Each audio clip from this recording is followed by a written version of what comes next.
Well, very good morning. It's Stevie on a Thursday. What? Hello, good morning. Welcome into the stream. Exactly that. What a tune, Thunderstruck. It's Stevie Thursday morning. We are doing some A350 ops because, of course, why wouldn't we? The A350 came out yesterday and it's already proving massively popular. I do have a very special guest with me today. I say very special guest. He's on the stream all the time, but it's nice to have him with me. Let's click this button and we should be able to hear him. Spoony. Spoony. Only joking. What a dick. Hi. Let's get. How you doing? Let's. Which button am I clicking? There's a button up here somewhere that I need to click. I can't remember which one it is. Oh, you know what? You know, I know why. Because of. It's because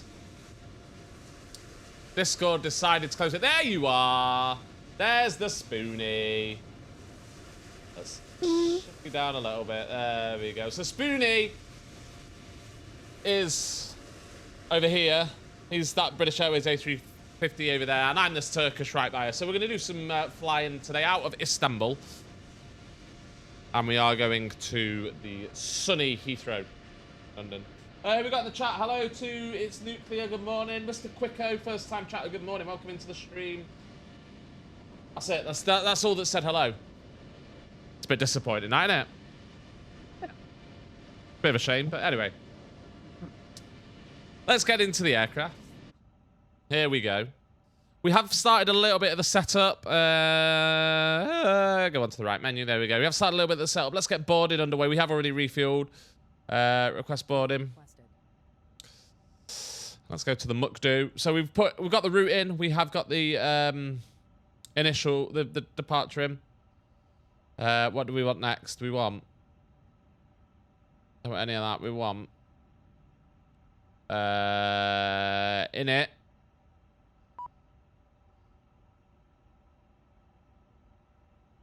It'll be fuel and load, I assume. So, we are going to have a fuel load. A 0 fuel weight even.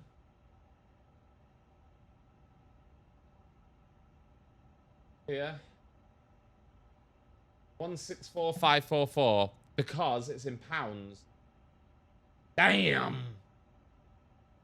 Okay, so, let's go to the EFB. And let's just quickly change. I don't know why it's in pounds. Maybe Turkish do use pounds. Okay. Oh, get all the right buttons. We'll get it there eventually. £555. No. It will be 164544. I mean, that's worked well. 16. Passengers boarding starting. 16. Entry out of range.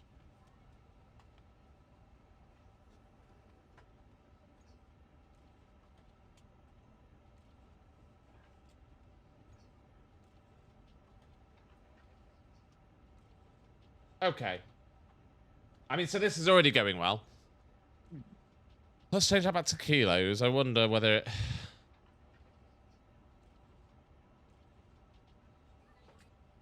I don't know. 16. Navigraph's back up in line, by the way. Cool. Oh, there we go. It's happy with 164.5 tons as a weight. Maybe I wasn't. It was in kilos, and I'm just surprised. I'm used to the A320, in fairness, which is.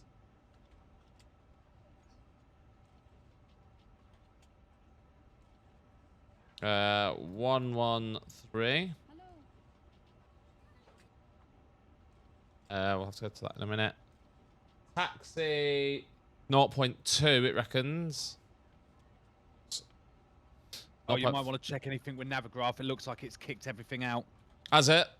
Yeah. I mean, I'm on Navigraph charts at the minute, and it's working all right. So. Yeah, it's 164.5. It's 164.5, Dave. Yeah, whatever. Passengers today, we have got a load of 236.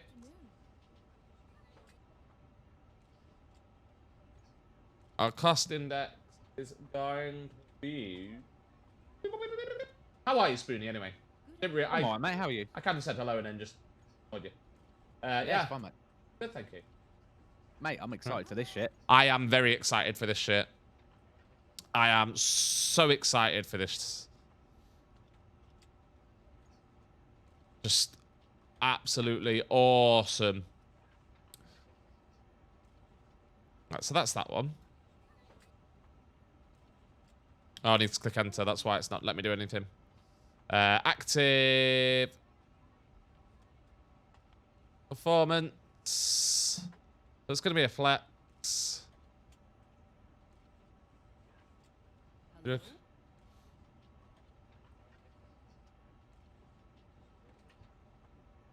1-7 right we've planned for. Hello? Why is it saying 1-6 left? There we go. May I see your boarding pass, please? The winds are currently 2008. This way.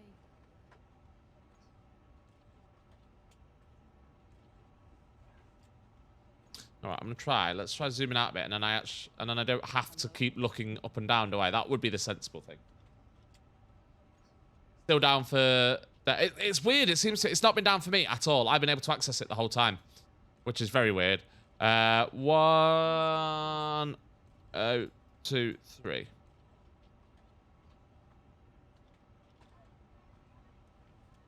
Takeoff. Center of gravity. Is there anywhere to find like a preliminary takeoff center of gravity? This way, please.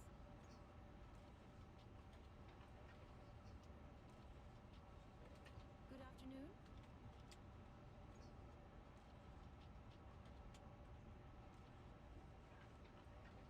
Boarding pass, please. That's takeoff weight. Give me a takeoff center of gravity. Anywhere? No.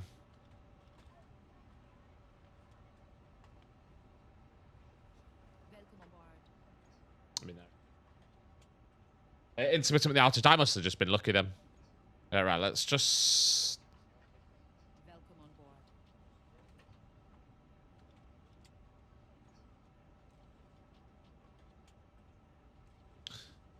So we are 141, 148, and 152. 148, 142... No, 141 I said, didn't I? 141, 148, 152. What flaps is that? That's one. Good afternoon.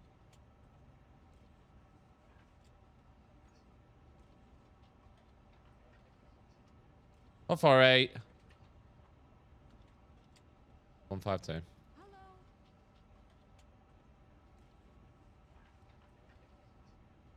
On the load sheet page.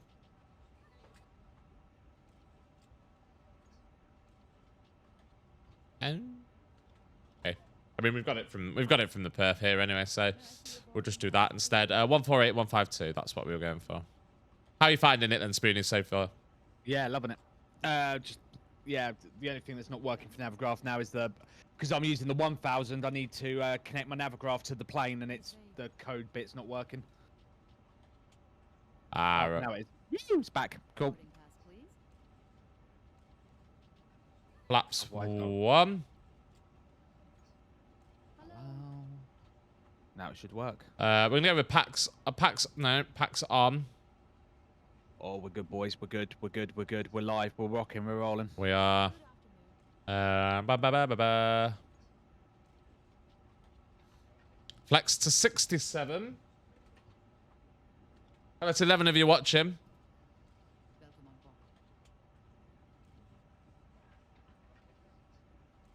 Hello.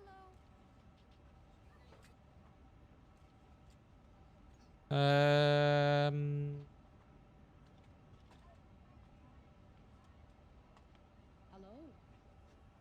7.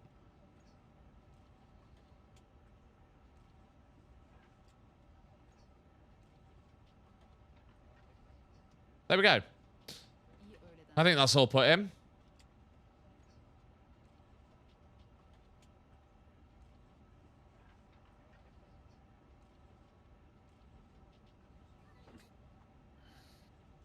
Okay.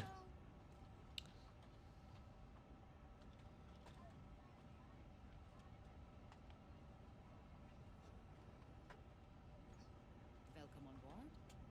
If I go to the airport, Oh. Matt. Getting rocking and rolling. Let's get the APU fired up. İyi öğleden sonra. Oh, no, it's not doing this again. Come on. Oh, baby. Oh, it's, you know what? It's the, loading the airport maps.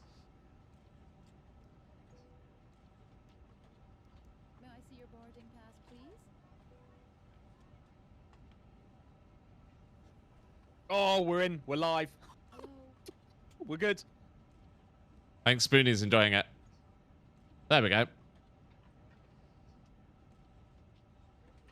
way.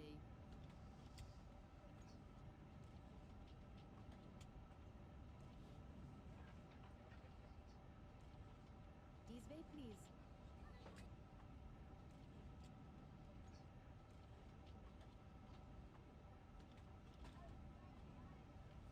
please. So Squawk is 2000, which is right. Let's set 122.8. This way. IRSs are aligned for me. Love to see it. There we go. Boarding pass, please. Oh, it's 2000.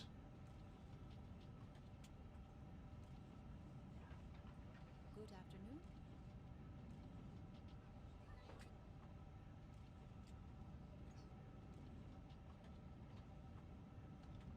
What have you got for takeoff? Just checking. Runway, I mean. Sorry. 17 right. Yeah, same as me. Beautiful. And the Vaden for golf. Vader. Dun, dun, dun, dun, dun, dun. Saying Simlink's not running, which is fantastic, because it definitely is. May I see your boarding pass, please? Oh, because it's not signed in. Boom.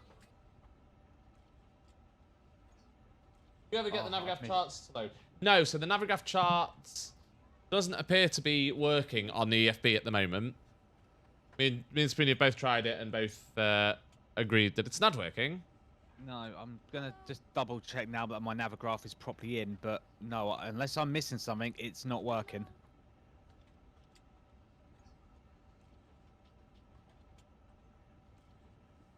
So, oh, there we go. It's picked No, up now. I'm Beautiful. clicking like all the buttons and So- nothing is working. This way, please. I wonder if the update that we're seeing on thingy today is part of it. Maybe. Oh, they realised, oops, we broke it. Maybe they've realised that there's something not working. Oh, It's look. probably just a simple UI glitch, probably knowing them. It's just like, oh shit. Carl says, oh lordy, turn left. I mean, so we are using as well. Let's just turn that down a bit. We are using as well. We have got a jetway in our wing, which is lovely. We are using the whatever scenery it is. Who's that? Whatever the scenery is called to fly out of Istanbul. Never been to Istanbul airport, so I don't know how accurate this looks. But I mean, we've got some nice little Turkish A350s around and about, which is cool. And this is us here.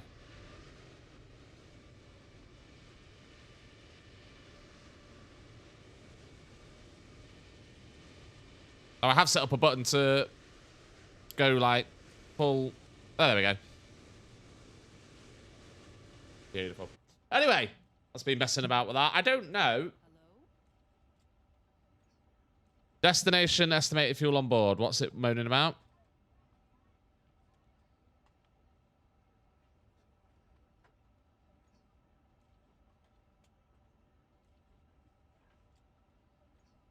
This way. Reserve. That's what I need. So I'm not put that in. Da-da-da-da. Right, what have I got today? Let's have a look. How many people have I got on board my plane? Because I've got the 1,000. More. 332 passengers.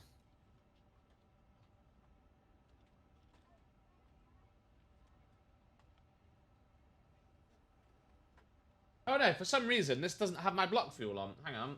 Block fuel's wrong on there. Right. Also 190. Block fuel 24043. My OFP is completely wrong that SimBrief has given me. Oh. So, my zero fuel weight which is right. My block fuel, I thought that was really high. It's 24.0. Good afternoon. My route reserve, Fuel is going to be 26. is going to be 24043.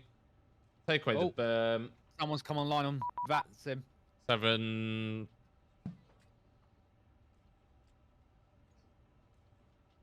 Have you? Oh, hang on. Turkish driving around the airport. Yeah, I've just had that as well.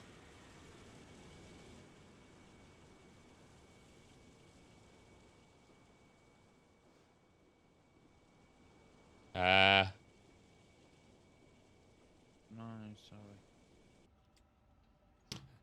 Morning.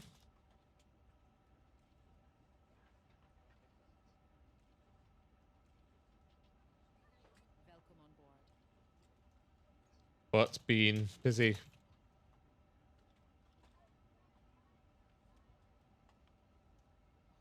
Morning, haven't noticed anything. 7 tons.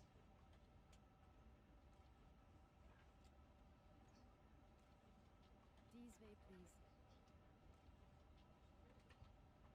Directors are very busy.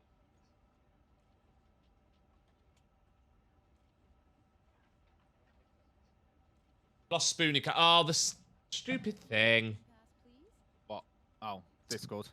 Yeah. It's just if it's... İyi öğleden sonra. There we go. It's almost if like too many things are on top of it, it's not happy. Keep you... That there. Let's put that there. And also, as soon as you click stay on top, it disappears. Which is great. Yeah, Spoony Cam's back. May I see your boarding pass, please? How many more people have I got to board? A lot. Welcome on board. 155 of 236, so we're nearly there. Prepare for pushback and departure. Let's get them ready. The APU should be on. It is. APU bleed can come on. Right, let's have a look at our departure. The chart. They're going to be 1,800 to and then 8,000. Good afternoon.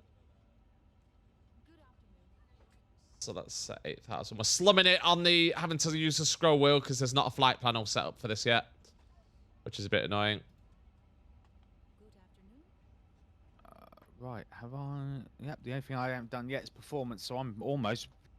May I see your boarding pass, please? Yeah, I'm pretty much ready. I'm just waiting for İyi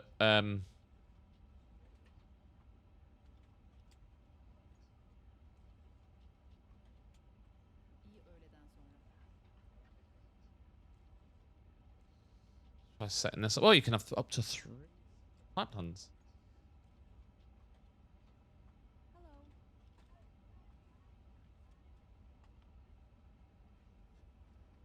Good afternoon.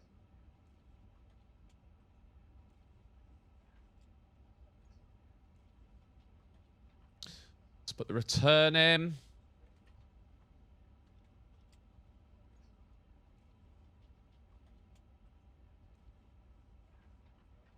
These way. Right, chart.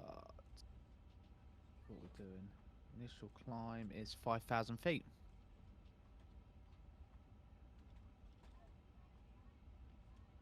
May I see your boarding pass? Morning, Vista. Kylox will be back to check on us later. Don't know what he's implying.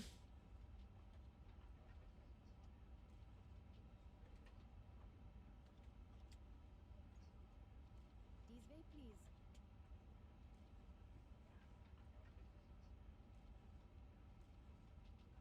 Hello.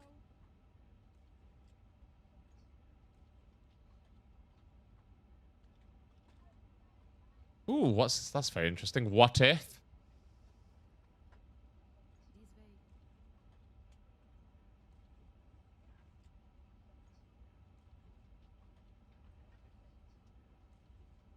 And then LTFM arrival. It'll be ILS 17 left.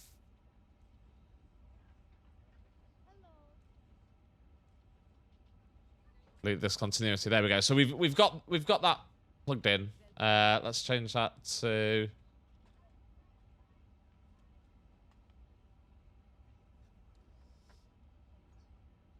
So 17 of you watching. We're just waiting for boarding to get done, and then we can get off. We've got.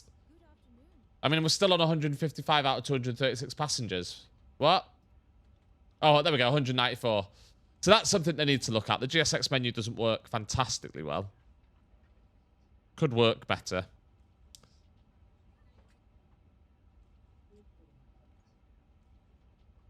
But hey ho. Spoony cam's still on. How are you looking, Spoons? Yeah, boarding. Cool. So estimation push back in 7 minutes. The APU's up. Get your beauty shots in now. Oh.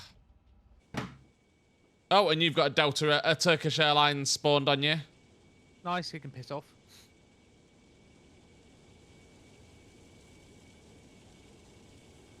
Right, I've just started recording my Sky Dolly.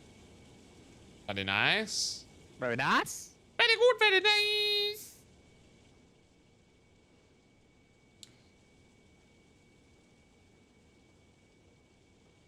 Oh, baby. Oh! Look at that. We're going Turkey for hair or teeth. We've just had our teeth done. And we're just about to head back. Right, we've just had our teeth done. My camera's frozen again, by the way. Yo, what? My camera. Oh, for goodness sake, man. Have you got power toys? You what? You got power toys? No, you know what it is? It's because... I'm going to have to close it and reopen it because it's... I pinned it. I tried to pin it to the top. And on Discord, you pin it to the top and it... What that says is, right, let's hide it. So... That's the joy of that. And now it's not loading at all. Wonderful!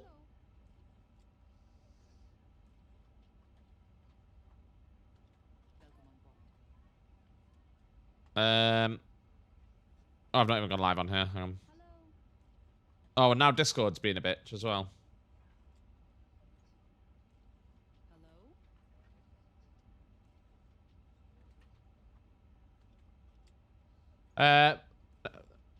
Right, your stream's gone off on Discord. It's just loading.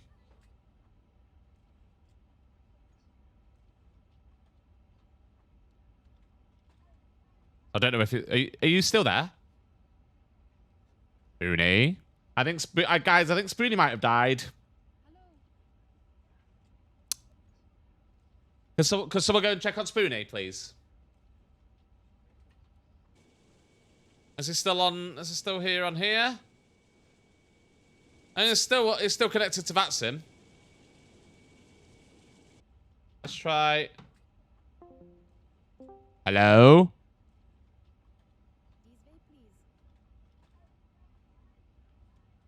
Spoony.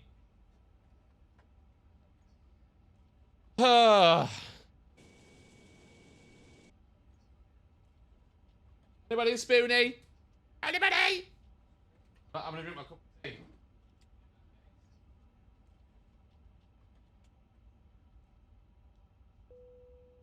Boarding's completed. There you go, he's just disappeared. Ah, there he is. He's alive, we think. Spoony?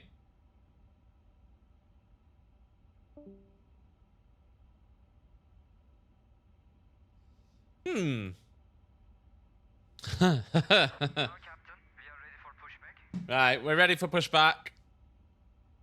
I need to close the cockpit door.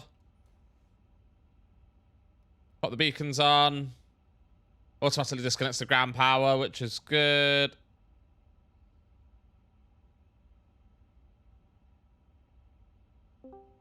Spoony? Hello. Yay! We're ready for pushback. Okay. Are you ready? No, I'm still boarding. Don't forget, I'm bigger. Oh yeah. How much have you got? I've got about 100 people left to go. Okay. I'll hold pushback for just a minute then. Couple of minutes. Okay. I'll get everything set back up again. Yeah, my Discord just crashed for some reason. Yeah, I guessed. Right, there we go. Pop out. Yay, we can see Spoony.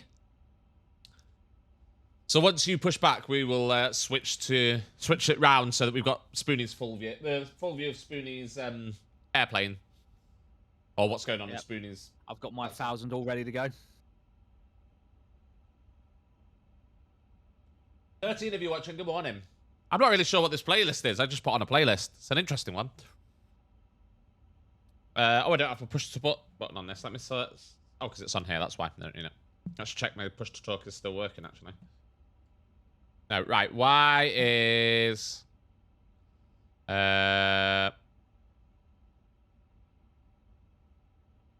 radio. Change that slightly. 1 second.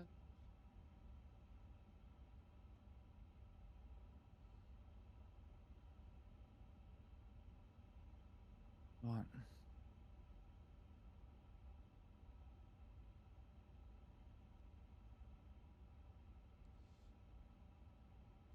Right, so...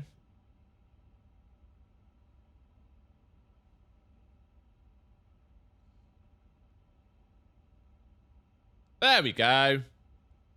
That's how we do that.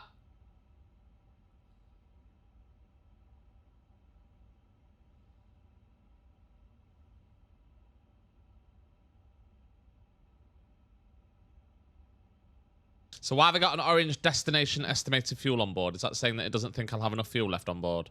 Yeah, it's just going to say it's getting close to right. like your minimum. Right, I need my 0 fuel weight. Center of gravity. Why is my I mean, my low... there we go. Simbrief import, that's why.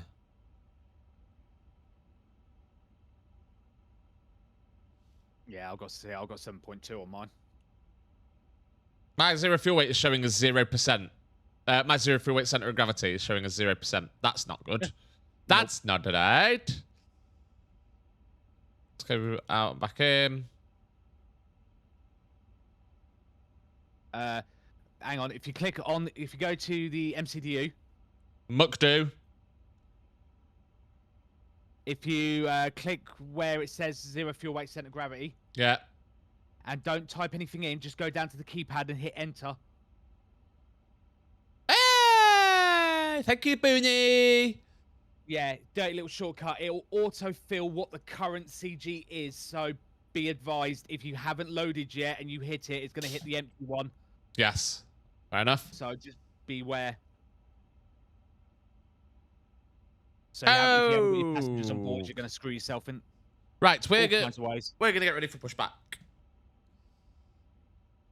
Yeah, it looks like it's bugged. Look, I've got it on mine as well. On my tablet, it's showing the load CG is 0%. Yes. Which, that can't be right.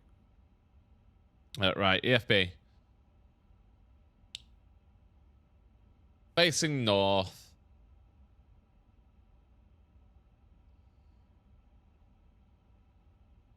Oh, my goodness me. Continue pushback. Facing north. Istanbul traffic, Turkish 1, Foxtrot, Quebec, push and start, stand Delta 1-1, and Istanbul traffic. Flag brakes released. Oh, where's the clock? Is there like a separate clock like there is in the normal one? Or can I... it auto starts it for you. Ah, that's all right then. And we are pushing. Woohoo! This is an A350, baby. You don't hit no buttons to start clocks. What are you talking about? So apparently on here, you have to click set 0 fuel weight on here. Oh, there we go. I now have the amount of fuel on board that I should have on board. No, I still have... whatever. That's fine. This works. Okay, engine start. So ignition start is... I'm going to go for engine 1 start.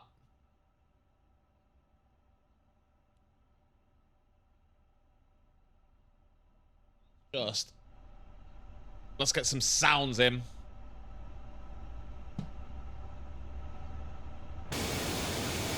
Ooh!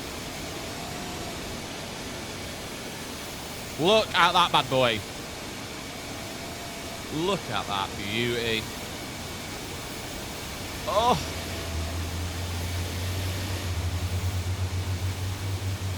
Oh! Look outside. Oh yeah, I see you. I see you. Oh, Oh, I'm coming up as a British Airways as well. I know. Am I 1,000 or does that look like a 9 to you? Well, British Airways don't have a 9, the 9, do they? Yeah, They only it have has to the, be it right has then. to be the 1,000. I do like, Yeah. I do love on the British Airways the little, you like the flag on the tail on the. Yeah. Oh, that's amazing. Right, good start. Engine 1, engine 2 start.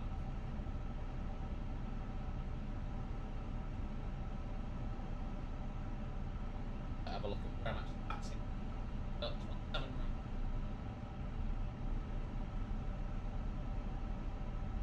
Right, I should be done boarding in about like literally about 2-3 minutes. Oh.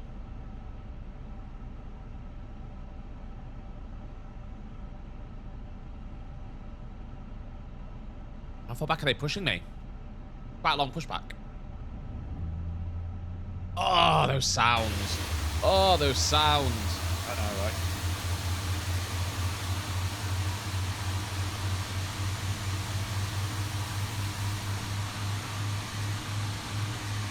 Mate, I'm gonna absolutely fly the shit out of this plane. Yeah. Oh, we've just run over one of the wing walkers. Yeah. Oh, are we going to stop pushing back anytime soon? No, it's gonna put you in the terminal. Why not? I suppose, is it? Oh, it's pushing me clear of this taxiway, maybe.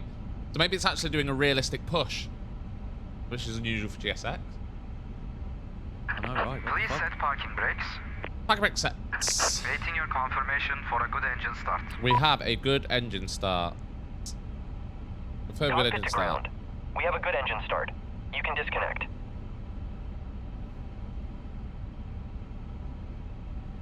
Last of my cargo's arriving. Beautiful. To the ten of you watching, we're going to get the takeoff very shortly. Both me and Spoony.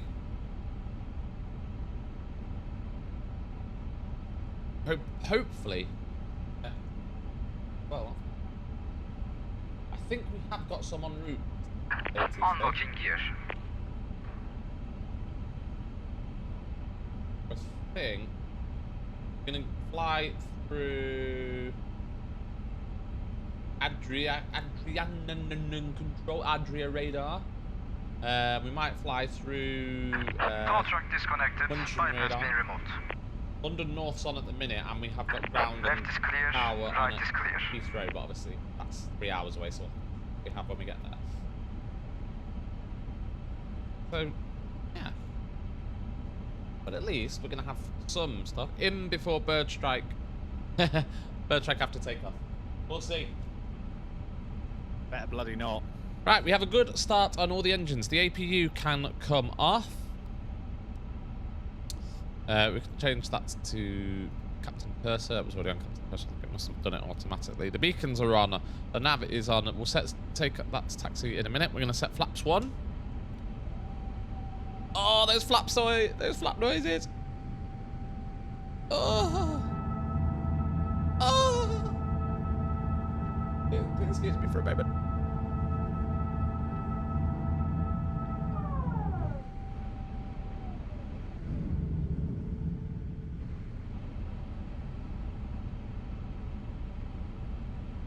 We're going to go oh, it is just Dragonhead. Welcome into the channel, mate. First time chatter. It is pure ASMR. It's just like I know, right? It's just.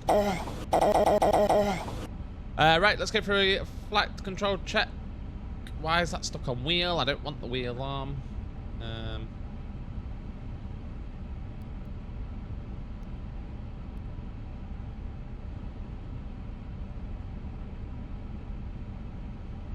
The flight controls, really, doesn't it? I've got full up, I've got full down. Why is it not showing the flight controls? I'll do it manually then. Okay.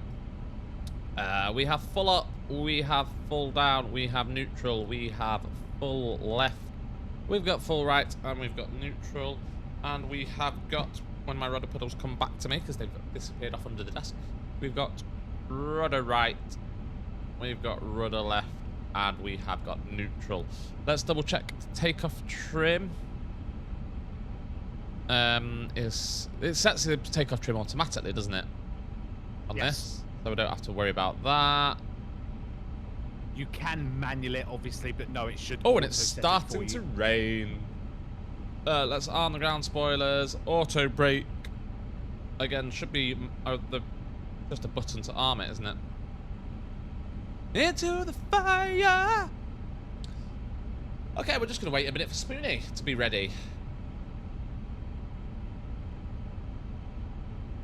Hello to some of you watching. We'll take off coming very shortly. We've got off blocks on time. Spoony, how far off are you? Literally about a minute or two. Okay, so when you start pushing, I will taxi, because I can taxi left here around you. Okay. Push.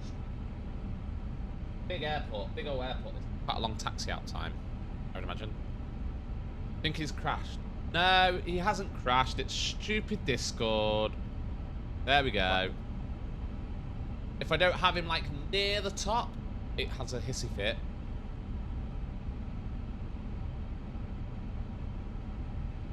I'm trying to work out now. Oh no, it is still doing it. Yeah, it's stupid Discord. We need to find a better way of doing it. Or Yeah. a different way of doing it.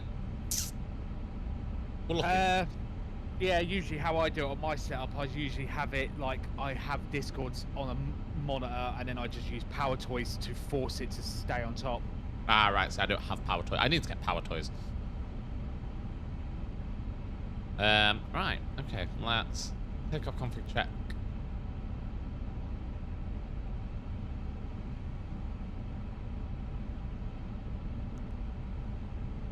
It's green, normal, beautiful. So far, so good. Right.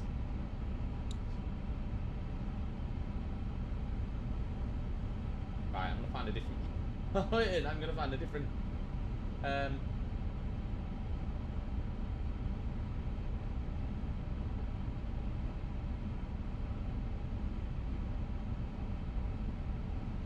Different music.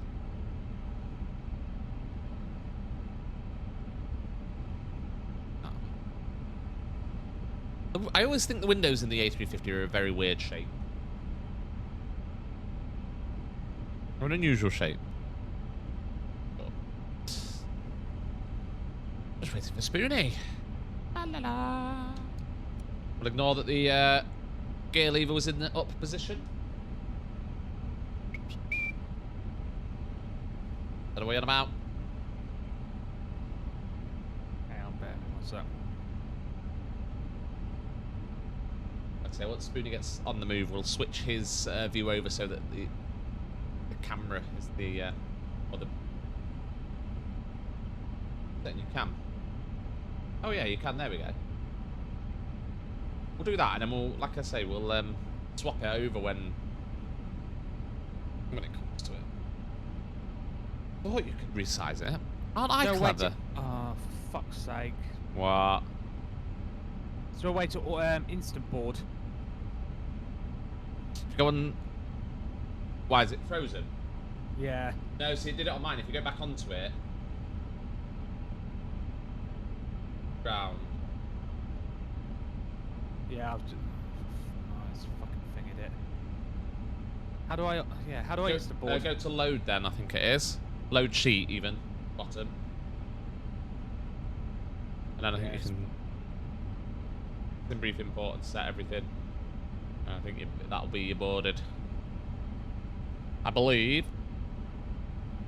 If you click the button. Yeah. Naughty. So en route was working yesterday, it's now not working. So whether that's the sim brief thingy. Oh, en route's working. Yeah, see, my en route isn't. It's showing the aircraft, but it's not showing the. Yeah, I need to... How do I instant board?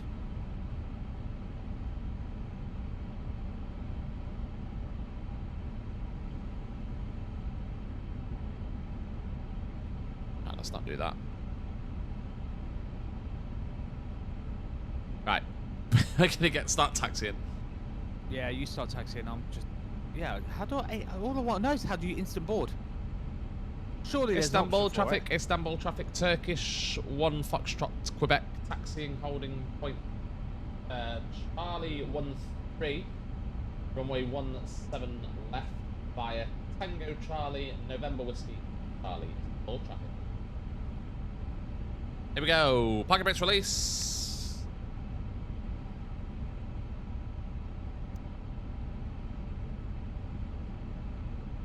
Go for intermittent medium on the wipers. And taxi. Parking brake has been released. Oh, see, you can tell. Even the difference, right? So yesterday when I first had a go with this and I taxied it out, I had it empty, so no passengers. Brake check. But yeah, I taxied it with no passengers, and it taxied without any thrust needing to be given at all. And now, because it's heavy, it's full of fuel and cargo and passengers, I'm having to give it beans to get it moving.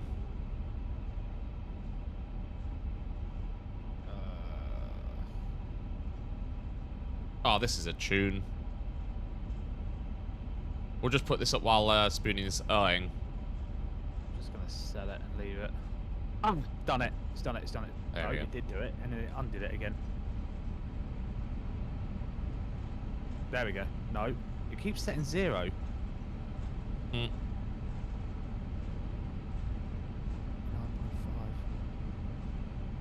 9.5. Okay, I think these X's might mean that this taxiway is not in use, but, you know, whatever. I've used it. Oh, bit of a stutter there.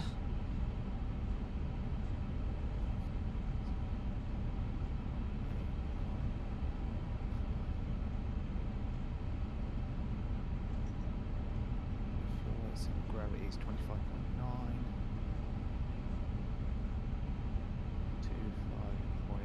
25.9. Fly back to there after landing to the LAX. I mean, that'd be an impressive.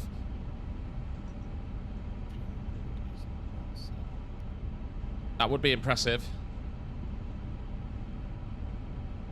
Casino Royale, this song, wasn't it? Yeah, so it was used for Casino Royale as the soundtrack for it. Amazing. Oh, I'm pushing back. Oh, I've gone on to November 1, whatever. Who cares? Not like there's anyone here to make me want to watch James Bond. This is one of my favourite James Bonds. This. The first Daniel Craig one. Because it was different. It was right, let's get that. Just drop that down. It wasn't like silly, ridiculous James Bond. It was actually gritty and a bit believable. I really liked it, and they went back to doing stupid stuff. That needs to be on.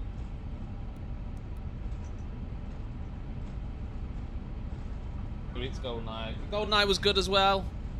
The first Pierce Brosnan one.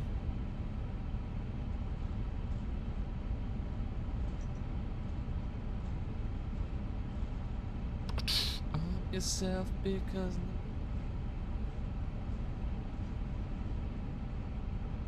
Slow to 10 for the turn. A little bit of brakes. Time to die. Nah. See, no Time to Die. That was when it was starting to get back to like to silly James Bond. You know, where they were. It just you know. It's not that they're bad. It's just like I like that this went in a different direction. It was a bit gritty and it was a bit kind of different to how other James Bonds, you know, where it was like, oh, you know, it's just been an explosion, but he's got not a scratch on him. You know, like Casino Royale, we had injuries, and it just was a bit more realistic. Istanbul, Another day was good. Istanbul traffic speed at 675, stand Delta 15, push and start.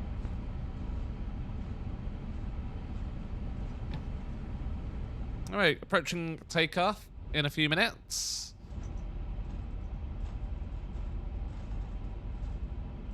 See what this baby's like in a proper flight. Oh.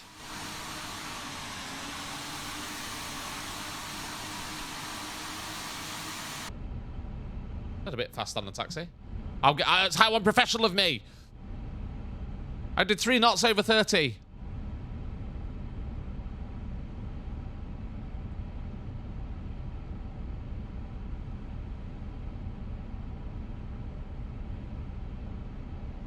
I don't know. I couldn't believe that from Ryanair Virtual. Goodness me. We expect our pilots to act with professionalism, particularly when flying online. I did 2 knots over the maximum taxi speed, and it was because I had a hang on my my thingy hung. My simulator hung.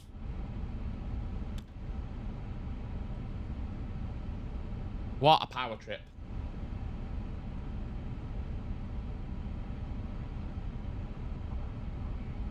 Yeah, I'm pushing. Push, push.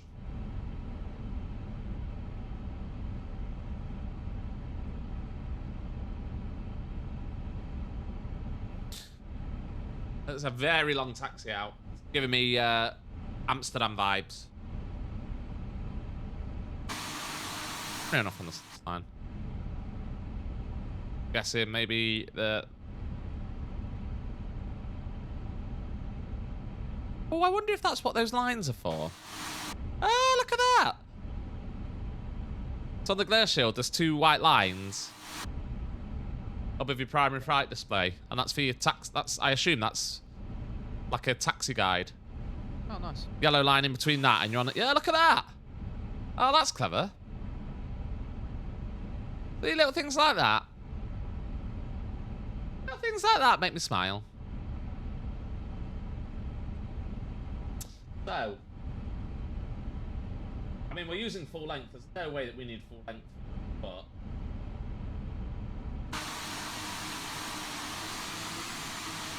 look at that.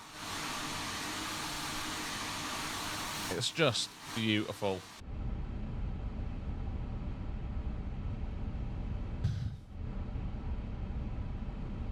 All right, let's start getting on the brakes a little bit. We'll knock the music off for the takeoff in a minute. Spoony is still push on. Yup.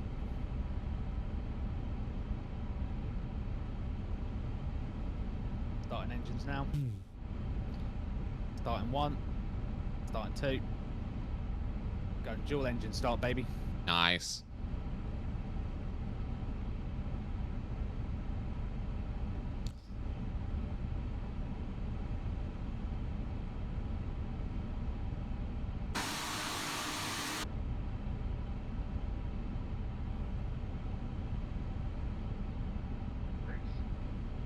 Istanbul traffic, Turkish 1, Foxtrot, Quebec, crossing runway 17 left at Charlie 14. We're going to be departing 17 right from Bravo 12, and we're going to be on the Baden for Golf departure, Istanbul traffic. Okay, so the approach is clear. We're going to put our landing lights on. We're going to put the strobes into on. I'm going to put wing lights on just so that we're more visible. Let's get some power in.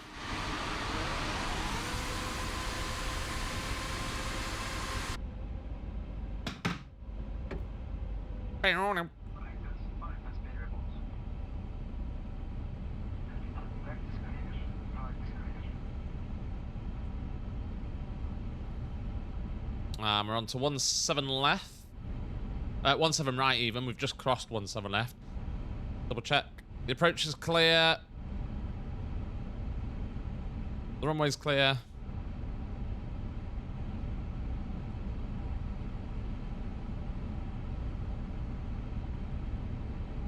Here we go, guys.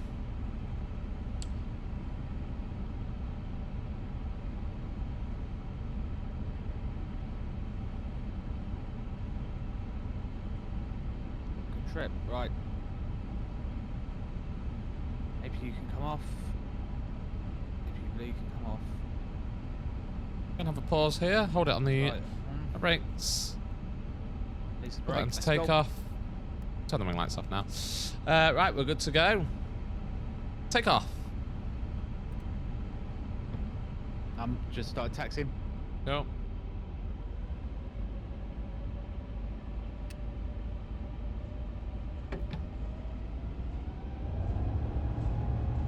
Mantex 67 SRS auto thrust blue. I just thought I was going to suddenly see you shoot from my left to right or something. Yeah. Oh, that sound is beautiful. That's 80 knots.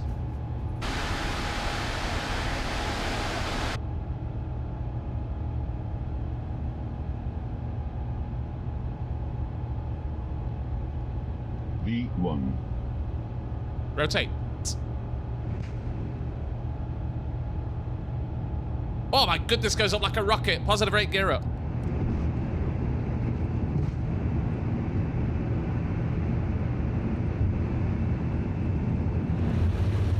See ya. There you are. Quick, get a screenshot. Oh.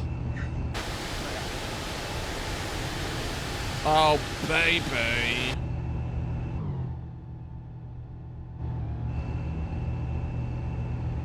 Leave a climb. Thrust climb. Why is TCAS on standby? Annoying. Oh, I turned it up. We're not mode trial either. Okay, let's put the autopilot in and let's sort that out.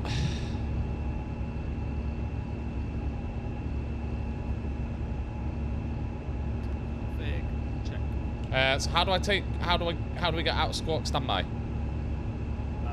If you hit,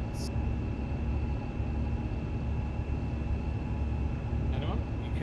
you can either hit the squawk button on the radio. If not, hit on the MCU pad. Hit surveillance. Put it to auto. You'll see thingy at squawk at the bottom. Oh yeah, there we go, auto. There we go. Let's set that top off. Okay, flaps up, speed check, flaps up. Wow, I mean, that was a pretty straightforward departure, that. That thing went up like an absolute pocket rocket. I just look at it in the turn. Oh! Nice scenery out there or something. Oh. Yeah, it must be.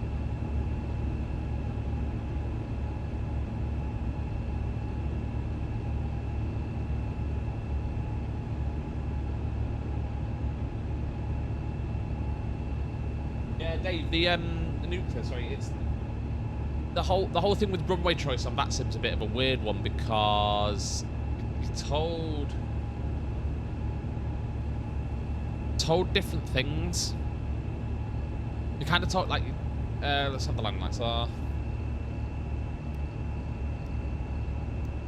You're kind of told that you don't have to follow flight rate. It's all a bit weird. It's all a bit kind of not clear, if we're honest.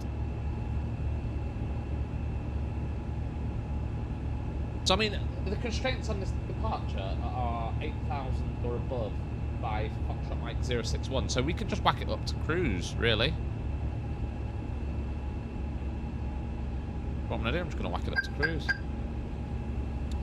And we're in climb.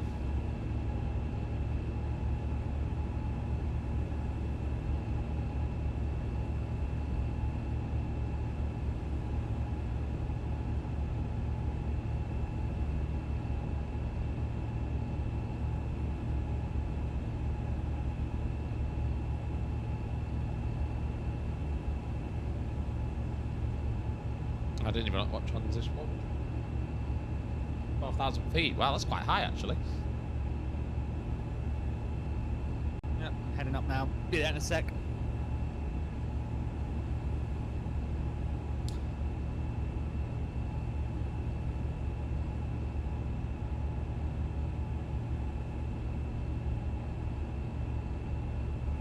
So it's like, come off.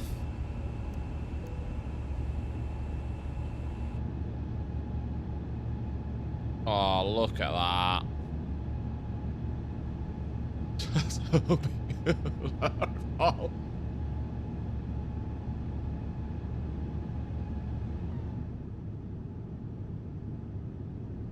Bit of wing flex there.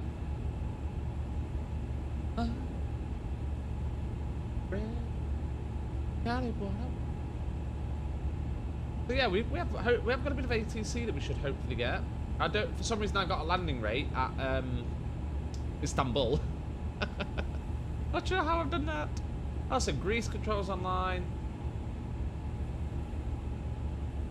I kind of feel like you have to question a little bit. So, LTC North was on. I think he was on for all of about 40 minutes. Why, you know, and then you look at like the likes of Munchen Radar, who's been online. I mean, he's been online for 30 minutes. Okay. Yeah, you've got Athenia, like grease control. He's been online for nearly 2 hours and managing fine and not disconnecting. You know, you've got this. Oh my God, we've got friend. Oh, Toulouse is still on. Naturally. Was the aircraft on final? Oh, I think Spoony cam's frozen again. There we go. Goodness me. Okay, connect standard set.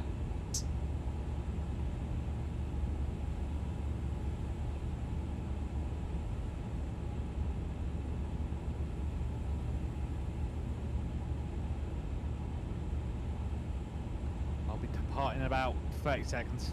Cool.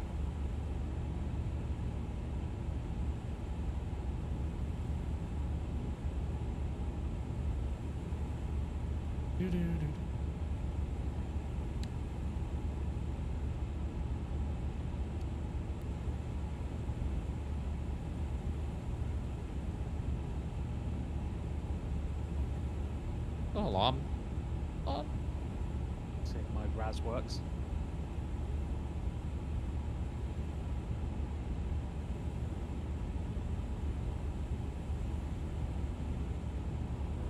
RAS. There it is. 7 left. Yep. Crossing. See if can we get an ATIS from Heathrow?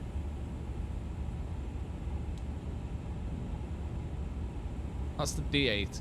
Istanbul traffic, speedboat 675, taking off runway 17 right, Vdeck 4 Golf departure. Istanbul traffic.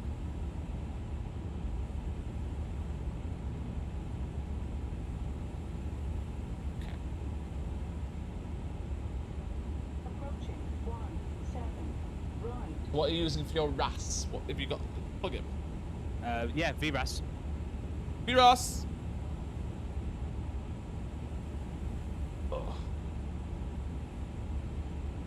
Set it up while I was waiting for you to go live on the stream, so it shows up on my screen and everything. Morning, Andy.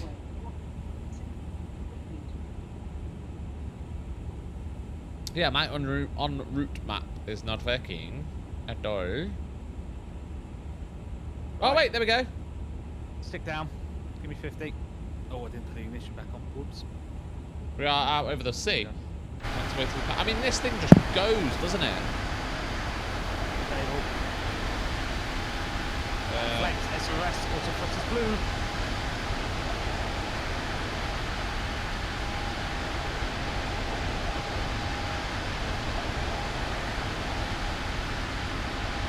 Exactly.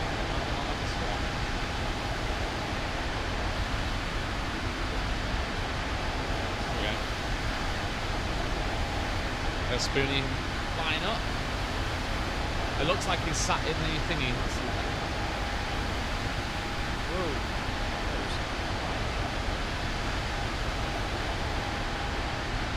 That's a break.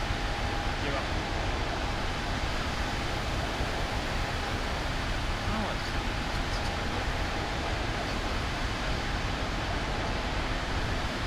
That's better. That's the right way around now.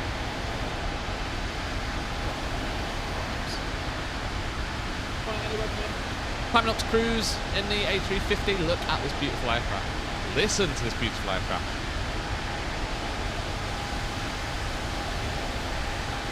The foot rubbing didn't help my course, but really my course. I'll have to think of a different tactic. I mean, I don't want to be the guy to say it, but you know, an axe would work quite well.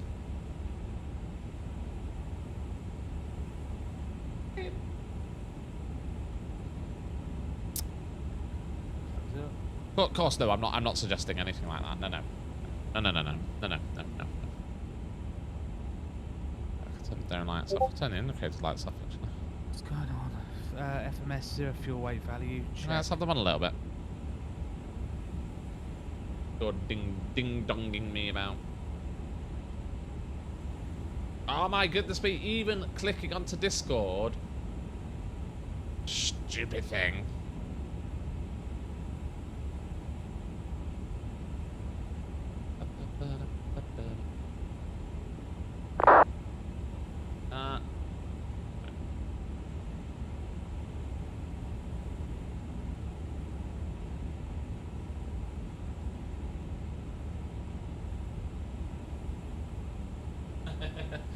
Are you looking for some Aviators TV funding? I'd speak to Spoony. What's that for? Andy wants some Aviators TV funding for his PC upgrade. His foot rubbing his wife didn't work.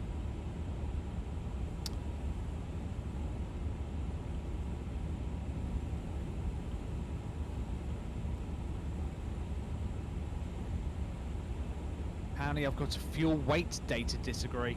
That's a Oh. shock.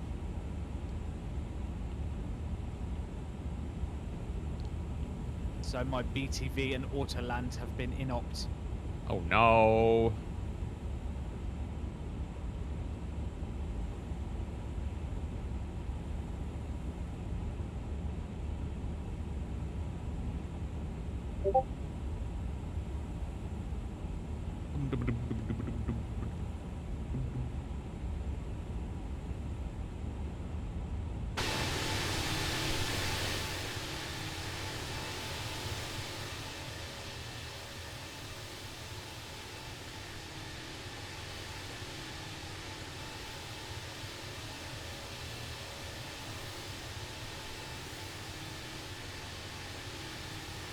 Now, what's this line along here? Is that, I suppose that's an actual drawing that's meant to be there. I would go with.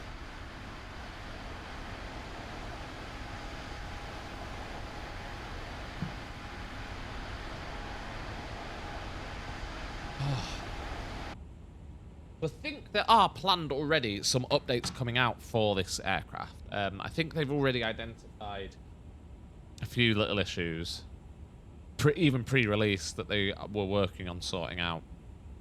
And they've been very open and honest. They were very much kind of like, well,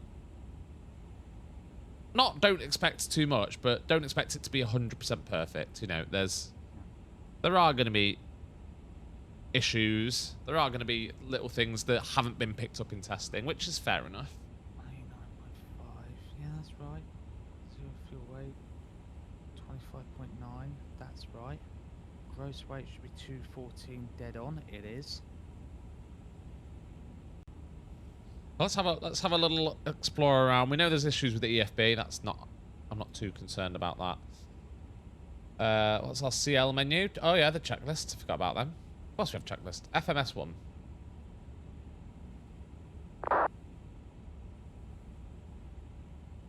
So let's go to performance, say. Cruise.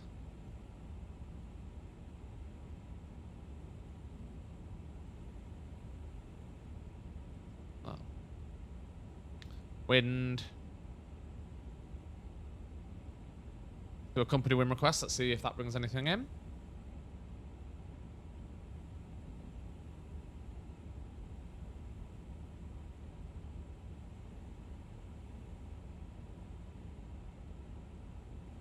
There we go. So we've got winds in there, which is good.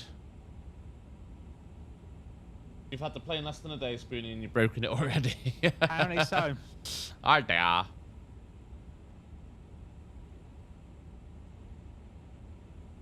So let's go on to the flight plan. Let's put in, what are they at? It's two,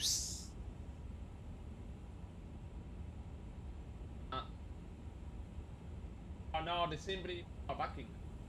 So, a lot of the sim brief charts aren't working. Let's crack those in this. Yeah, there's definitely some weird issue going on. I keep having it, like my radio keeps resetting off of Unicom. Good. There we go, the charts are back.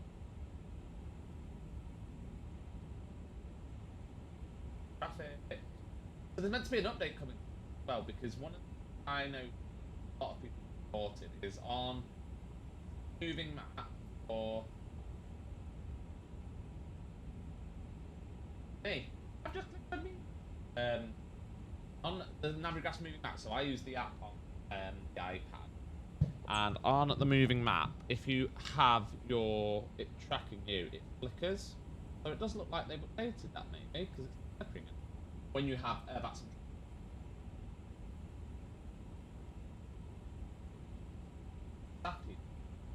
Ladies and gentlemen, this is your captain speaking. Adam drops in with the resub, 19-month resub. Woo! Morning, Adam. Welcome in. Welcome.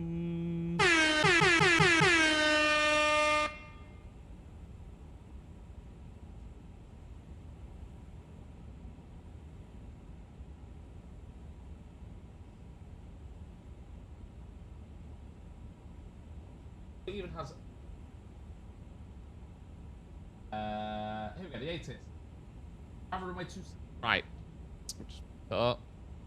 And we are ILS 27, right?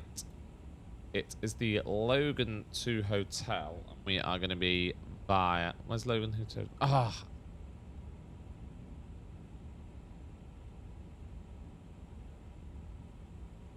Logan 2 Hotel, and we're going to be via Big. So, performance, pro, the wind's currently 3008.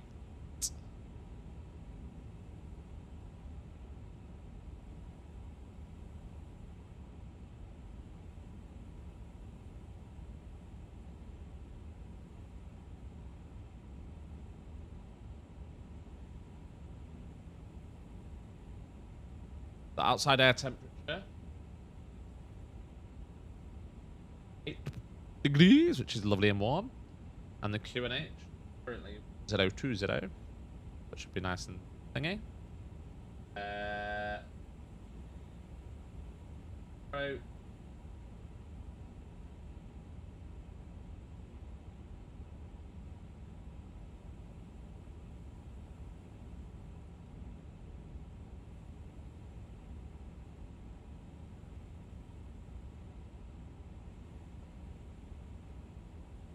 What are you watching?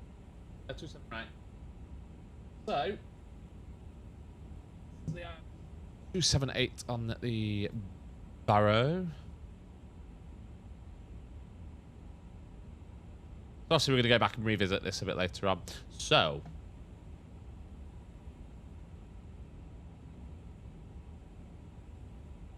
this aircraft does have brake to vacate. Adam going to be looking for a while. The flight's going well. Spoony's managed to break his plane a little bit. Yeah, I've just got. It's not broke. It's just it's just got a weird. It seems to be like more. Yeah, there's a bug. There's definitely a bug. So how do we set up brake to vacate? Do you want to know? I mean, if you know, then yes. Yes. So. I'm assuming it's somewhere over here. I can't see what you're looking at. Where the auto brake arming button is, or is that like a? No, that bit you just leave it alone. Okay. Right? So in your ND, Yeah. you need to go into zoom mode, Yeah. and then obviously you need to have it set to be looking at Heathrow. I think you might have to have the arrival set up. I'm not entirely sure. Oh, I do. There we go. Yeah. Oh. A little bit.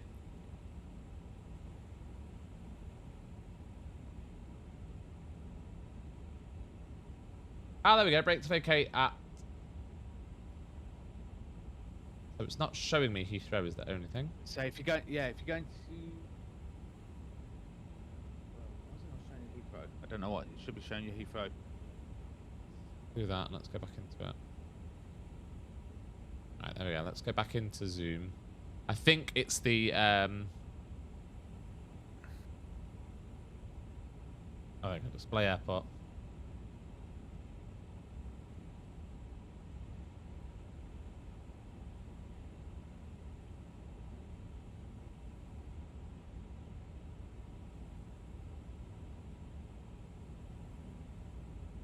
I think it's an issue with Navigraph charts. Okay. It could be. You know, they've been doing shit with the servers, so it could be. Oh, there we go. Yeah, thank you, Adams. I needed to be in plan mode as well. Oh, there you go. So Turkish generally park down here, don't they? Like Terminal 2. All you do is click the rapid exit you're looking for, so where the little marker is. Yeah. And then it should say, oh no, sorry. First click the runway. So if you go to the end of the runway. Ah, yeah, that's it. I remember that from the A380. Yeah, click that, and it'll be like select this as the arrival runway or something along that lines. Set landing runway. Yep. And then find the rapid exit you want and click that, and it'll be like select as BTV. I mean, let's go for Alpha 9 Echo.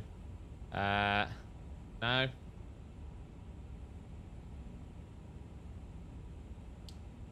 And maybe I can't rate to vacate there. Oh, it's because I need to set that. Set BTV exit. There we go. And that's it. Beautiful. Right. Back to Arc. And then literally, as you come to landing, if you just hit the auto brake button, it should say on your annunciator under where it usually says like thrust, well, where it says thrust decline at the minute, yeah, it should brake BTV. And that's it. It's ready to go. Awesome. Thank you. And thank you, Adam, as well. 14 of you watching, welcome into the stream. There's 2 of us flying. Spoony is in the 1,000. 1,000. Should be able to see in the top left corner. There. I'm in the Turkish 900, which is looking beautiful. We're just getting up to cruise as well. Still, oh, the charts are coming back. Navigraph is coming back to life. There we go. Beautiful. That's a bit better. That's what we want. That's kind of what you want, isn't it? You'd want. That's standard. Let's go for the IFR. Oh, beautiful.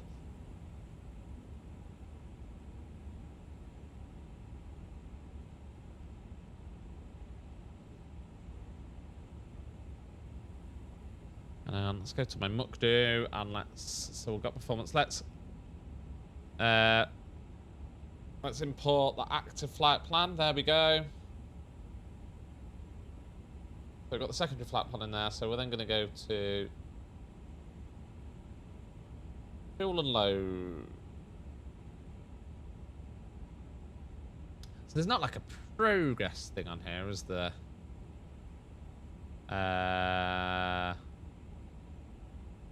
Data. No. Active. Do that, and then let's have that on flight. Right, I'm going to nip for a little wee. I'm going to leave you with the lovely Spoony. All right. I'll be back in a minute.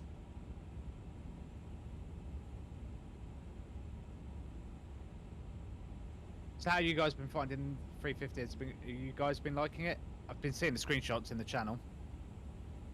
Been looking very nice, very sweet, very sexy.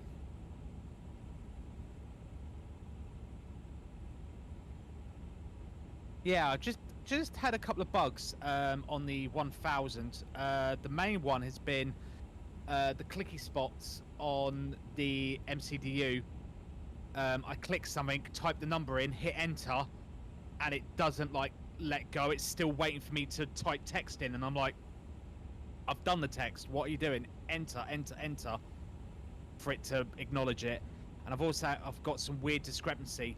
I've got all the fuel in that setting correctly, but it's saying there's a mismatch, even though there isn't a mismatch because I forced the EFB to set the weight. So I don't know why there's a mismatch. It shouldn't be. Just a couple of bugs. I didn't have them with the 900, but I have had them with the 1000. It might be a 1000 specific. I'm not entirely sure.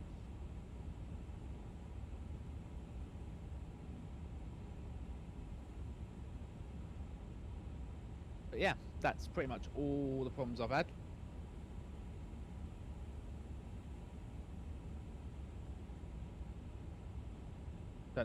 far behind. I am on Volanta and everything. I'm hoping Dan is as well.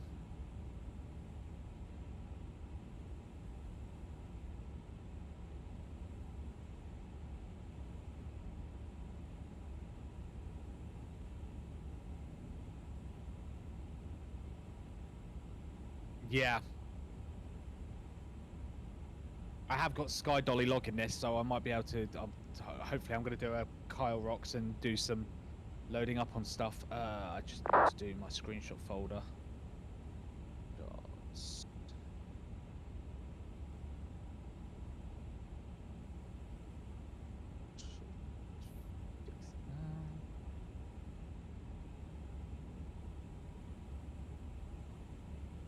What is my alternate for this flight? Just out of curiosity.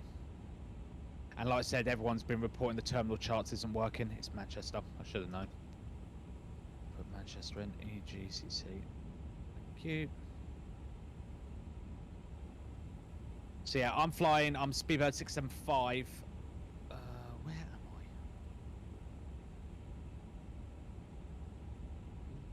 Why am I looking at Oman? That's Turkey. Turkey. My knowledge. There I am. There I am. I see Dan. Dan's only a little bit ahead of me. This has actually worked out quite well. So yeah, you guys can just see my window. Yeah, Dan is here in the orange as Turkish as a 900, and then here's me as a Speedbird 1000.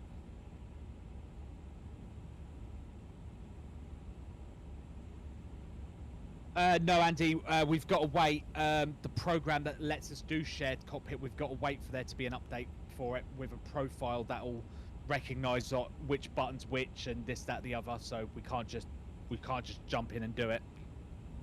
Unfortunately, we are going to, like me and several of the other guys in the chat, we are going to do shared cockpit operations. We just got to wait for the program that lets us do shared cockpit be available so we can do it.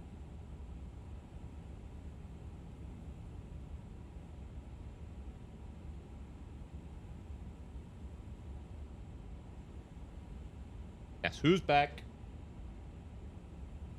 14 of you watching, welcome in. So, I suppose, here we go.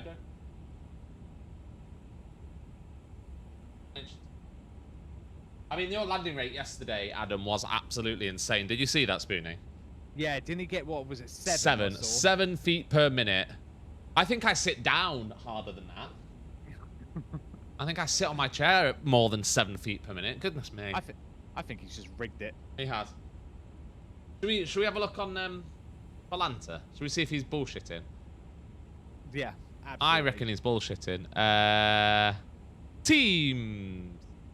Aviators to the lights. Oh, cruise.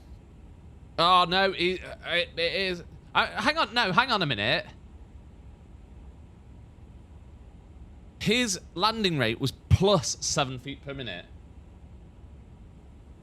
How do you? You landed with a positive landing rate. Yeah, right. What? A positive landing rate? Adam, you're a bullshitter. Utter bullshitter. What happened was then he bounced it and he just didn't, you know, it logged like a split second later and he was going positive. Yeah. I'm calling it now. I'm calling it. It was smooth. It was so smooth that you actually didn't land. It was that good. Volanta couldn't recognise it. I mean, question people as well. Actually, in the chats, I know some of you have. Who would recommend paying for Volanta Premium? Is there any benefit to it? I don't have Volanta Premium at the minute. Is it like a yearly subscription, I think? Or is it just a one-off?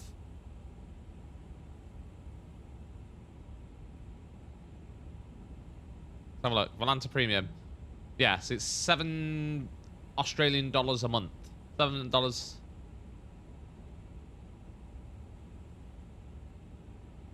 What do you get? You get Volanta Mobile, schedules, rosters, flight parties, aircraft persistence. Oh, so that's pretty good. So it remembers like where you left your aircraft, what state you left your aircraft in. Better pay monthly. I do it monthly. Would you recommend it? Is it worthwhile?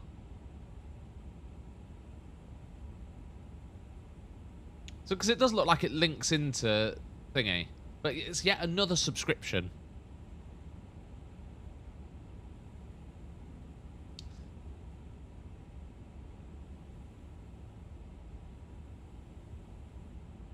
I don't know. Who knows?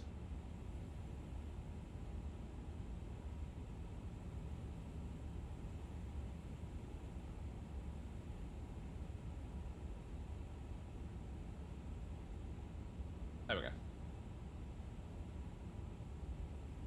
How's it to get a bigger balance? We get my premium. Yeah. Is there anything else though? Is there any other thing that's worthwhile doing it for? Like the saved states looks pretty good. I'd be interested in that, where it saves your aircraft panel state. So if you leave an aircraft at a particular, you know, you leave it in turnaround, ready for turnaround, and you can load it back up, ready for turnaround. I mainly got it to upload my screenshots to as either full ultra normal, and to allow them, but that's it. Oh, okay. Anyone else? Anyone else want to try and sell me Valanta?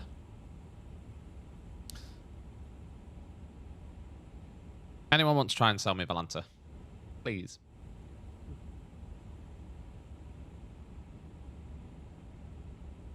Okay. The big news, has it come out? Has it been thingied yet? Have a look. Have I broken Spoony Cam by doing that? Yep. No, I haven't.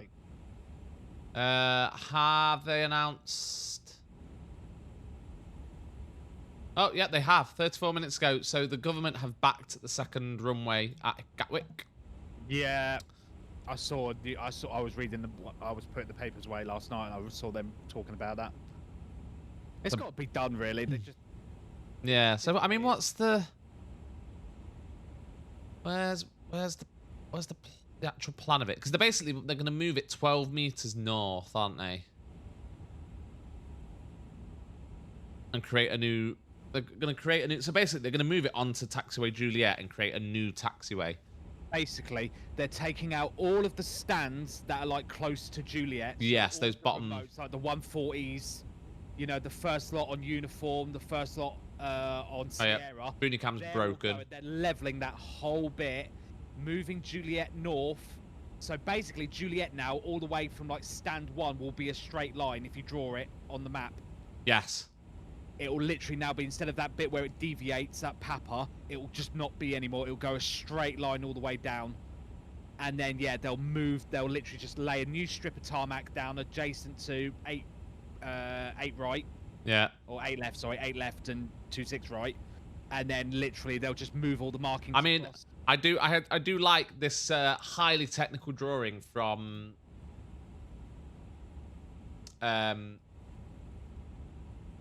BBC, the BBC News. Yeah. I mean, look at this. I'm fairly certain the taxiways aren't going to look quite like that. I'm fairly certain it's going to be slightly more technical. There is like a thing online, isn't there? There is like a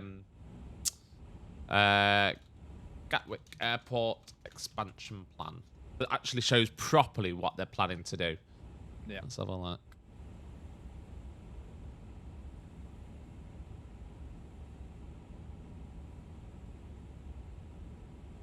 Because the irony is, as well, the northern runway was actually the original runway. Yeah. Weren't it? Let's see.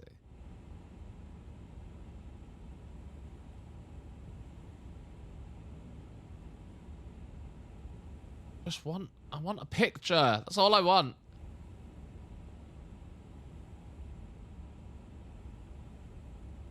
A poll: who's going to be first to crash has closed. That's not very nice, is it? I'm hurt by that.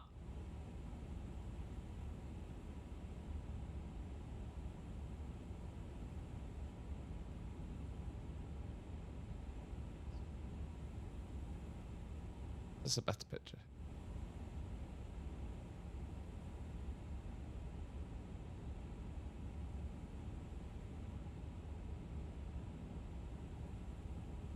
So that's the current layout. Is that the current layout? No, that's the new one. That's the current one, yeah. That, yeah, so that's the current layout. And it should show us what they're planning to do with it.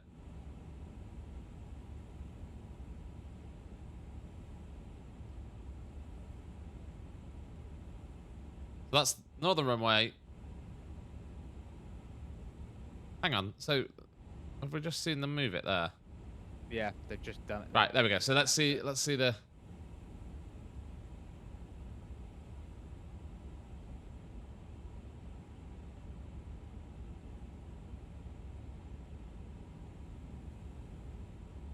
So, I mean, it looks very much like around here, that's not going to carry on through to Juliet, is it? That bit there's not going to carry on.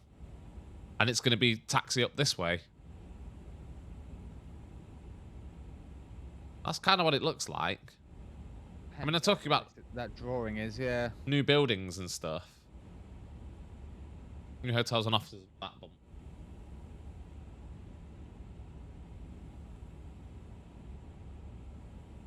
Spoony, do me a favour and wave at the camera. Yeah, it's working. It's fine.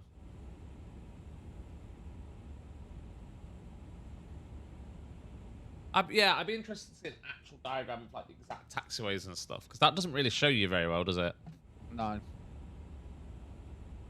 See if there's a... That rapid exit off 26 left is going to be a little interesting, because they're making a new left-hand one. Hmm. Here we go. This might show us. You can vacate to the left and then go all the way around the airport. That must be something to do with like, oh, you know, vacate to the left. That way you're not... I mean, that's what they wanted to do. I think that's an amazing thing, but they'll never do it. So that's the old northern runway there. That would be the current southern runway, and then they'd build a new terminal and everything to the south here. Oh, you're on about that super, like, what Gatwick wants to look like in 2055 or something, yeah. Yeah, I mean, this was... Yeah, I think this was like one of the plans, and this got turned down. Yeah. Basically wanted to make it look, you know, similar to Heathrow. Basically build a Terminal 3 and then build a whole new runway.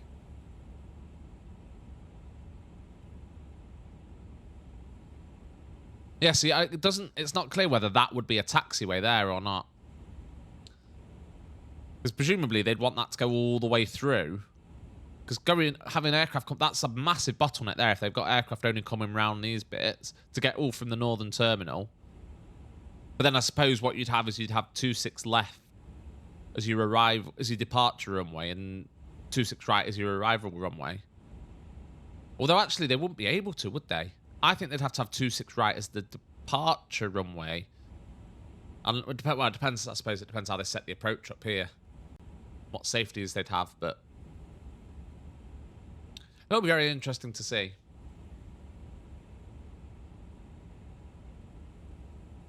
Right, progress check. We're at 40,000 feet. We're cruising at Mach 0.838.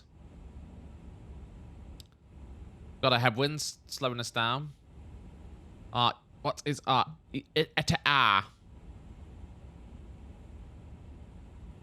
quarter past 2, which would be good. Yep, that's about right. That's about bang on. See, we're hopefully coming into some airspace as well, some controlled airspace. Yeah. Be nice. Right, let's do CPDLC, see how this is working. Have to make voice contact with them first and then log on.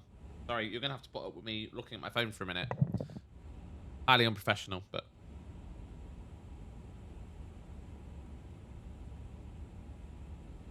My father is unwell, so he's just messaged me, so I'm going to message him back.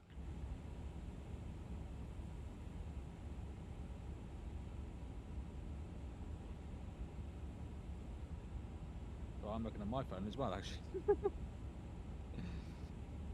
High quality streaming right here. Well, it's like, this is what happens when you do a long flight. It's like, well, now we're in the cruise. Now what? Oh, Adriatic's on. Yeah, I've just seen that. I just had a look. What is with that massive convoy of aircraft? Oh, why am I not surprised? What? Is it more delivery flights? No, it's Jamie flying out of Heathrow, innit? Oh, yeah. That's why Heathrow's manned at the minute. Jesus, that sim looks mental. It is. I think everyone's just taking the day off. Right? Yeah. Hi. Yeah. Got to be done. Just got to be done.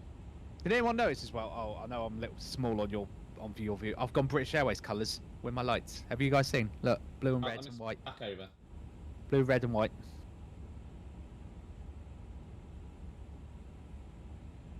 Look outside. Oh yeah. Oh yeah. Yeah. You're the wrong way round again. Are you the wrong way round? Yeah, you are. Why does it keep doing that? It does that weird. I don't get it because on my view, I'm the right way round, but on your view, I'm the wrong way round. Hang on, let me just try something a minute. Hang on. Let me just see something. Bear with me 1 second, right? Bear with him a Let's second, see. guys. Virtual cam. Right. Connect. If I Stand flip by. myself... Hang on. Is all of a sudden jump across the screen. Ready? Flip on the horizontal. 3, 2, 1, go. There we go. Really fix something. Delay. Oh no. Right, no, so I know what. No, yeah, no, that's right.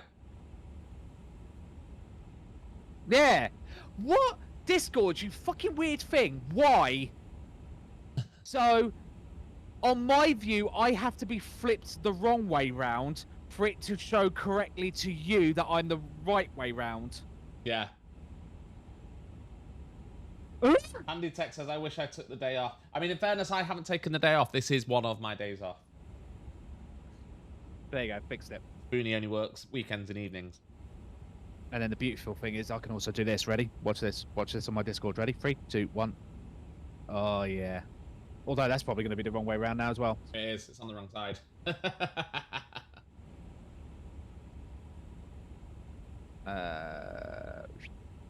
That'll be the right way around. Oh, look, there's your biggest fan. Yeah, it's my fan. I'm just joking it. And then I can just hit the button and flip it back. There he is. But I now Oh, need yeah. to. Hang on. I now need. There we go. Do that, and then we can still see you. We can also see your beautiful aeroplane. Oh no, that's just looking. That's just Oh, absolute porn to me. Let's go to the outside of the Turkish as well, just because. Why not?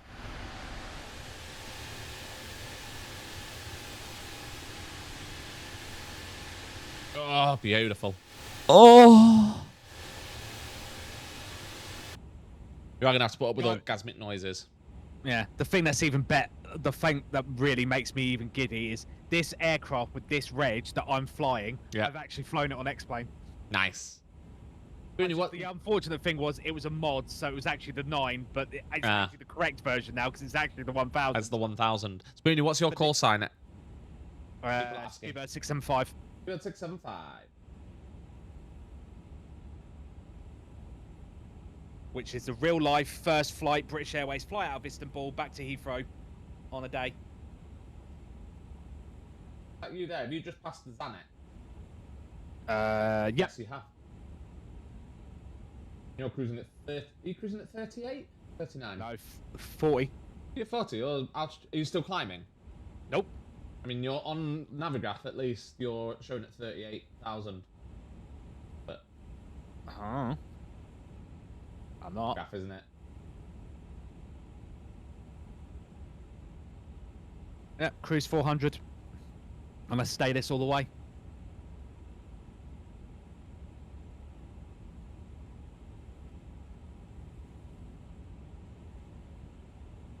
Own shit. Reading it from me. Direct from my sim. Learning to fly, welcome in. Good seven, good day. Welcome in, mate. I've gone for a let me take a picture of the current budget setup that I've had to go for.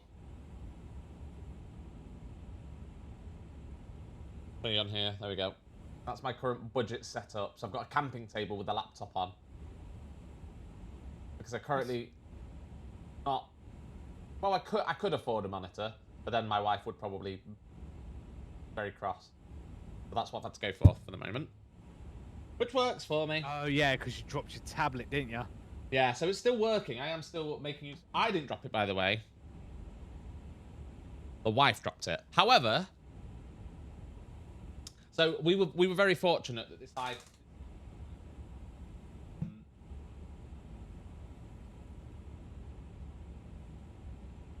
Tech savvy. He's a very tech person. He's an IT manager, so he's all into his tech. And he gifted it to us, which was very nice of him. So we haven't paid for it. We didn't pay for it. We offered him money. He didn't even want money for it. So we were like, okay, cool. And speaking to the wife yesterday about options, because I mean, to get the screen replaced on this, it's going to be like £300-400, which is just ridiculous. As soon as I saw you said you dropped your iPad, I was like, oh, that's going to fucking cost you. It's ridiculous. However, the wife has potentially agreed to just getting a new one. Potentially. Because she's like, well, we didn't pay for that one, so may very well do it. We'll see. We'll see what happens. Oh, yeah. Are you playing with the sunblinds? I am indeed. Yeah, they work. I might take... Is there a blind for this one? Yeah. Look at that. Good. Does it make a difference? It doesn't make a difference to the actual sun, though, does it? Doesn't actually block it out. If you look at the lighting, look, you see it go across, but there's no change to the shadows. It's a bit rubbish, but anyway. Easter says, I'm currently recouping all the money I lost on Star Citizen trading bugs in that thing. In the whole sea. Nice. I don't know anything about Star Citizen, so... Yeah. The one annoying thing I found is that the scrolling for the lights is the wrong way. Yeah, so the scroll through all the light click buttons, you have to scroll down to make them flick up and vice versa. Yeah. Which is a bit a little bit rubbish.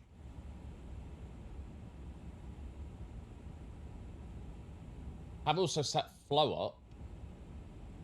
Well, they're only a little bit, but I mean... That's the taxi camera. That's the... belly cat. Oh, look at that. That is just filthy pornography right there. I'll wait for a parallel to do a, what's the word? A thingy immersion. Oh, yeah. Sim effects. Oh, that's going to be filth.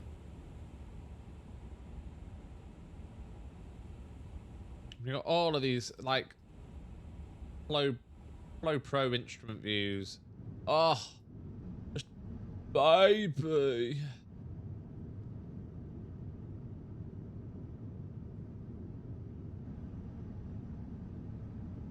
Look at them. Look at it.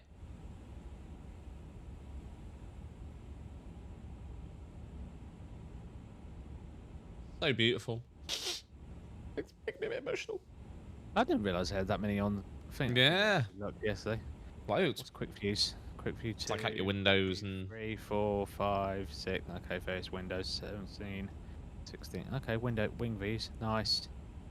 Although, why did you put them as instrument views? I'm not quite sure. That's a bit weird. Oh, that is just porn. Okay, that's getting screenshotted. Thank you.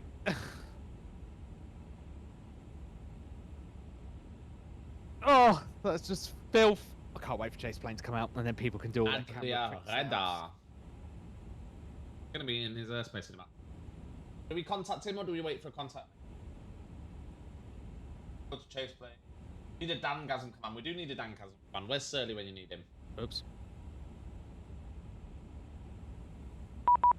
Oh, there we go. There's the contact me. I mean, that is a very nice frequency. 133. 130 even. Yeah, 130 is dead. Yeah. I'll get mine pre-tuned because I know it's coming. Oh.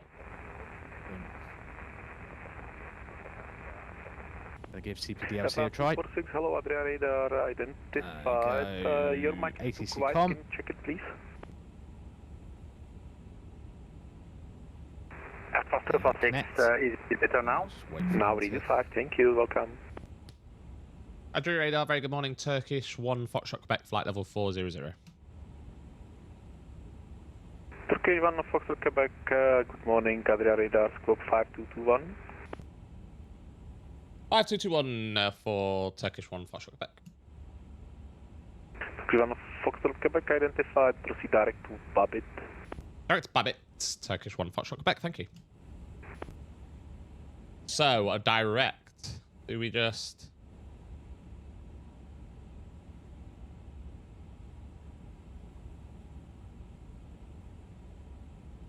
Tower 3 Tango Delta, descent to 4,000 feet, clear for us, approach runway 17. So does that put us direct to Babbitt? As simple as that? We will establish localizer runway. Yes, so now, let's go on to... Then runway 17, clear to land, wind 13, degrees On to ATC calm. To land runway 17, over 3 Tango Delta. France 246, clear Sipal 1 uniform, expect Zoo approach runway... Oh my god, it even gives you the... Oh, baby. Yeah, it lets you immediately It select links the him with that sim. stations. So I'm guessing he's Adra, because it says brackets Vatsim. I guess if I check his code, yeah, it is Adra. Adra brackets Vatsim. Oh, wow. France 246, And it even, look, you can select Vatsim, IVAO, or even say intentions AI. Yeah. Oh, that's beautiful.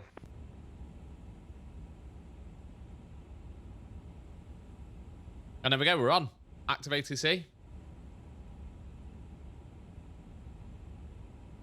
Oh, that's beautiful. I know, right? That just makes you just all moist inside. Yeah.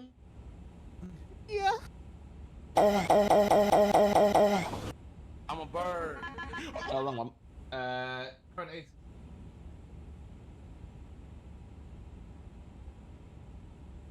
West 301, requesting push and start. Guest Wizz Air 301, push and start approved, facing runway 12 left, QNH 1015. Facing 12 left, QNH 1018. Wrong Turkish. And flight approved, Wizz Air 301. Where's that come from? QNH 1015, Wizz Air 301. Have you seen the message on my... No. Hang on. Due to Spoony delay. Cheeky shit. Where's that come from, though? Turkish ops. How's it sent? What? I don't understand that. Someone's logged on with the and then they're using the call sign Turkish ops, and then they've sent you a hoppy message. That's hilarious. I ain't got anything.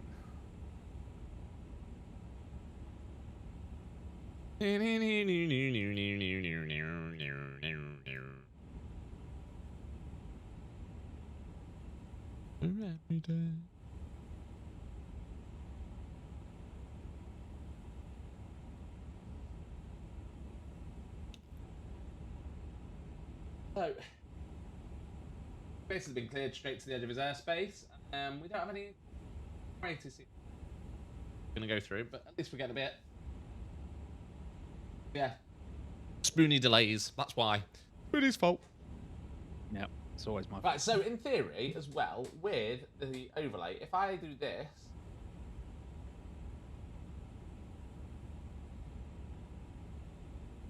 Oh, it's done it! Oh! The overlay works a lot better.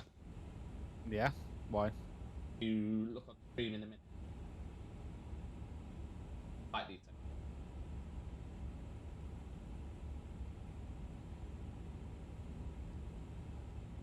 Literally, as soon as I click, it's updated, so it's now showing your flight detail. Oh yeah. Back. And within about 2 seconds. Back to mine. That's beautiful. Nice. Back it went to work. I have started building the new stream dashboard for us to use. Nice. So if on since we're in the cruise and we're just talking shit. So on the control panel, if you click my name, yeah. I just because I've got OBS loaded, I just want to see what my control panel does. So your control panel won't do anything because I haven't refreshed, so it's just going with what the last bit of information was. Yeah, so if you refresh it now, it should show as you highlighted. Okay, I'll wait for your overlay to update. Serbia 320 requesting IFR clearance to Athena with 80 formation Alpha on board. Serbia 320 Alpha, we have Delta now. Right, so now if I hit refresh on mine, runway 12 yeah, it shows me selected. So what I will do is when, and now I've changed back to me. What I'll do is when we update or upgrade to the thingy server, data server, what I'll be able to do is I'll be able to set up as like a WebSocket thing so that it pushes updates through. So if we both got it open, if I got it highlighted and I change it to you, I mean it's going to be set out differently anyway, but I change it to you, then it will automatically push it to yours to show that update. Yep. Station address closing. Monitoring 1 2 to the line. Bye bye. Yeah, I'm definitely liking this controller panel gimmick we've come up with. I definitely think, we can push all of our functionality through that. Just a simple little widget we can make, and all of our controls, and then everything's run server side. Yeah. That's definitely, I think, the way to go forward. So we can just have a simple widget on OBS. Yeah, so that's my intention, to use the API and everything. Go away. Okay. So that you don't have to have a chat dock open, you don't have to have a stream manager dock open, it will literally be in the dashboard for you. Yeah. No, I'm liking that. Obviously takes a bit of working, but it'll be back. As we have I'm also gonna hopefully set it so that in the stream dashboard, the chat will come from Aviators TV. Like the actual Aviators TV account, or you'd be able to switch between the two. Yeah.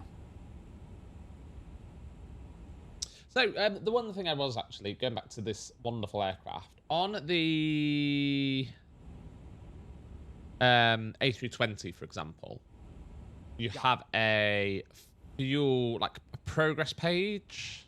Yes. Or is it all on? Oh, here we go. Yeah. Kind of is all included on the flight plan, isn't it? Pretty much. Yeah, so you don't actually need it. So my estimated fuel on board at Heathrow is 6.8 tons. Yeah. So plenty. Anything you would need that was on the progress page, like if you're doing transatlantic and you need to do position reports, is up that's here. On the position drop down, and you just do report. Yeah, cool. And it shows you everything like position, next waypoint, estimating Utica at 11:50, next waypoint Cotus 12:08. So you can just pull that up if you need to do a voice position report. I mean, I'm just doing that. Okay. I just love how amazing this aircraft is. Yeah. Oh, you can even do direct twos on the PFD. Look at that.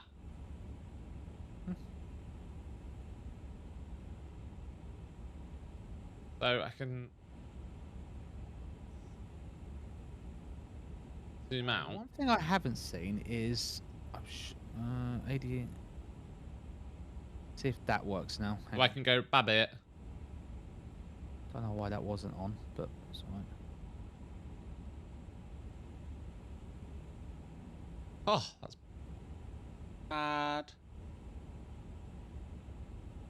There you go. Let's say. Oh, I love that. You can put your directs in. You can direct in on this navigation display. Yep. I knew it was I knew you could click on it. In real life, I'm right in thinking it's this bally thing here that they use, isn't it? Not actually like a touchscreen.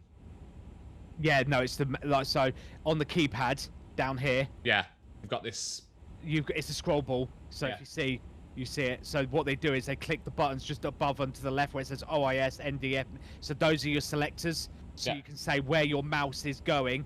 You've got your little scroll wheel, and then you've got the track. It's the trackball, and then your little left click is that little black dot on the left of the hump.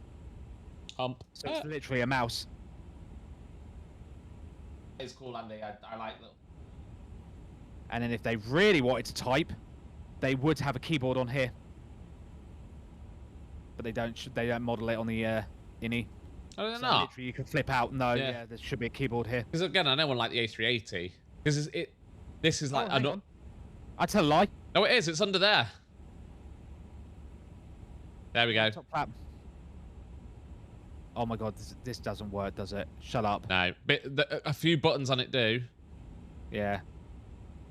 I think it's mainly the click spot though for the opening up. No, don't. But yeah, that's how they would do it. And Yeah. they type away on here. So it's like this is like an upgrade. Oh, now I'm gonna have the whole thing of how to fold this away. Where the flap is to the bottom left.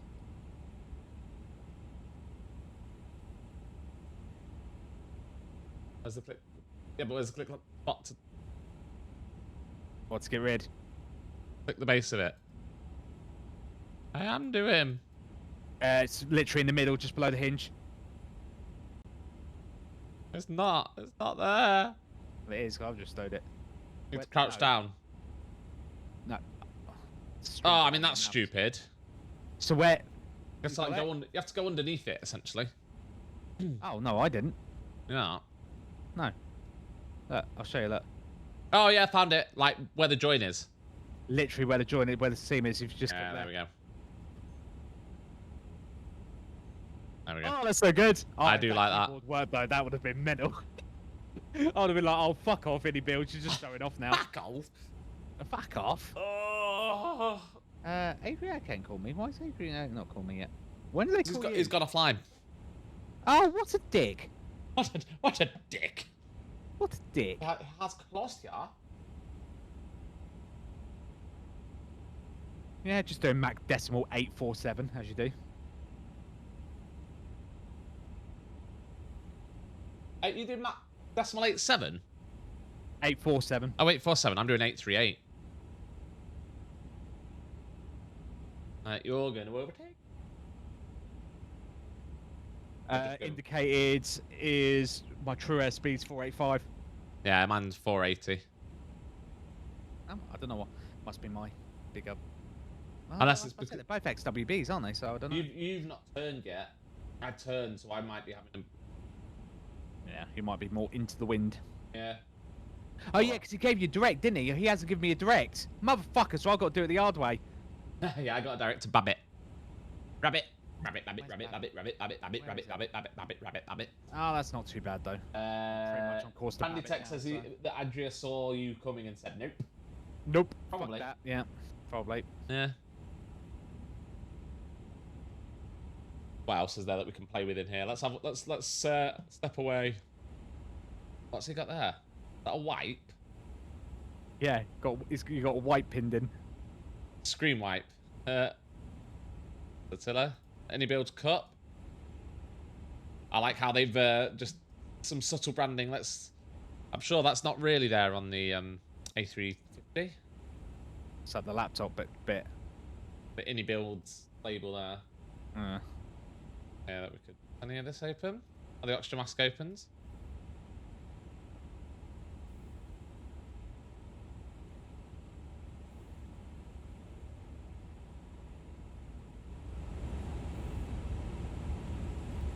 Waste no cigarette disposal. I mean, the cigarettes on here anyway, but whatever. I didn't realise that the third seat in the back here has they got their own little computer. Oh yeah, they do. Yeah. So they got a little keyboard and everything as well. That doesn't turn on. Reading light works though. Supposedly. Gear pins. What a tune!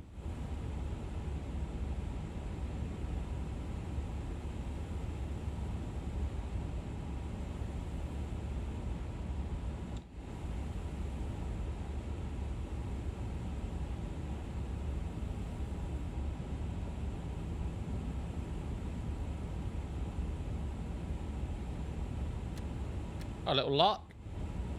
Deadbolt.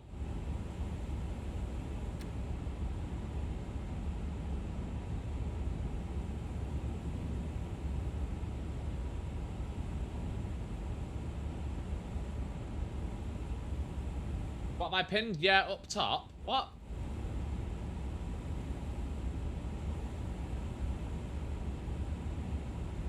No, that's what I wanted to say. Does the door still open even though I flip the switch? Yep. You what?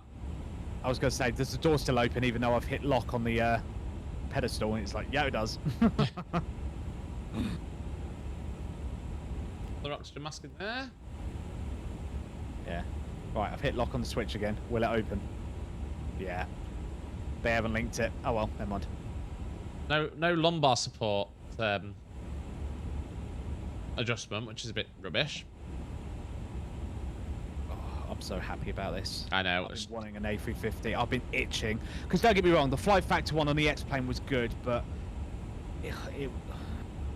again, like half these menus, I know exactly what they were, but in the A350, they just show up as in-op, and it's like, for fuck's sake. Yeah. And now I've got it. I've got it all.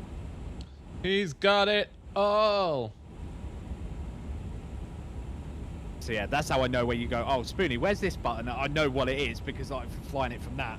But obviously, usually it's like, oh, but normally I know it wouldn't work at this point. It'd be in-op, but... Oh, it's beautiful. Beautiful. The janky thing about the Flight Factor 350 is where the third radio stack is on the bottom of the pedestal. Tolis put a like an old school Airbus A320 MCDU there. So if your main one wasn't working, you could use this one here, and it would be like it'd be an MCDU there. Nice. Why is my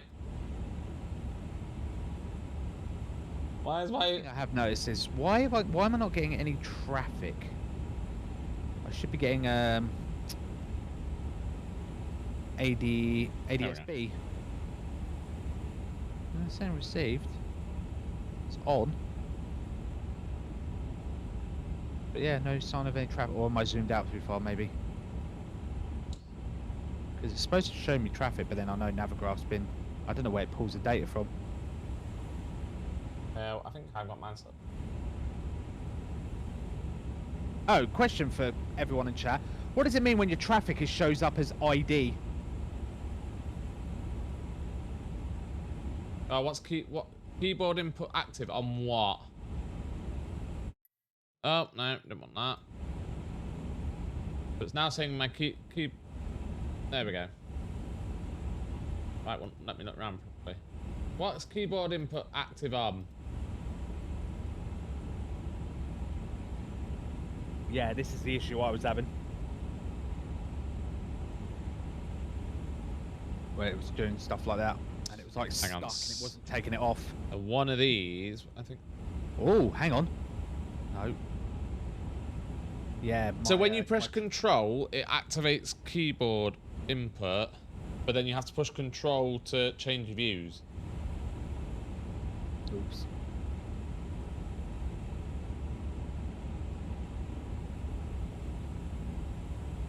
Yeah. And now I can't change anything on my FMC. So I feel like somewhere the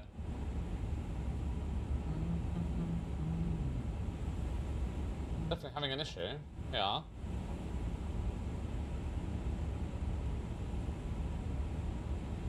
Yeah, it's now not letting me on my FMS.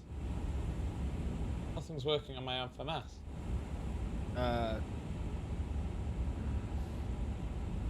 I'll just say click anywhere and then like just click away from it to try and unbind it.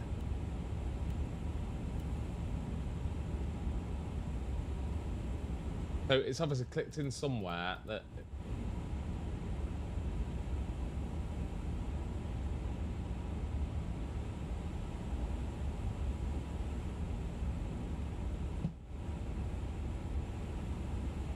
What have I select? I've clicked on something and now I literally can't get... My FMS won't let me do anything. Is the map coming up? Is the crosshairs when you like put your mouse over it? No. So it's doing it on here, but if I come down onto here... You don't use control to switch views. No, I know. Well, I've just left it as the default. They're the default views, so... Because how else are you supposed to do it? But I'm now stuck. What did I... Press the... On the keypad, above the mouse, there's the selectors for where the mouse is. Select... Ah, there we go. Hang on. It's come back to life a little bit. There we go. I just clicked escape on the actual thingy. Yeah. What was I going to go... By the way, you got a little notepad button, so you can type notes. Yeah. That's pretty cool. What was I going to look at? Right, FMS1.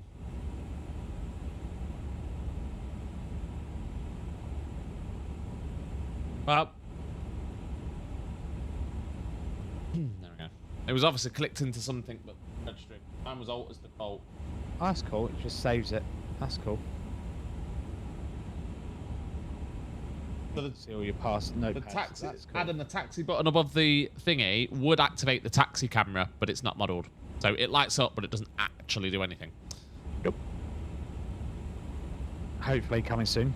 Oh, oh, I can see aircraft. I can see other aircraft. That's what I was going to look at. How did you get that up? Right. ATC com. Going to surveillance page. Yeah, surveillance, not ATC com.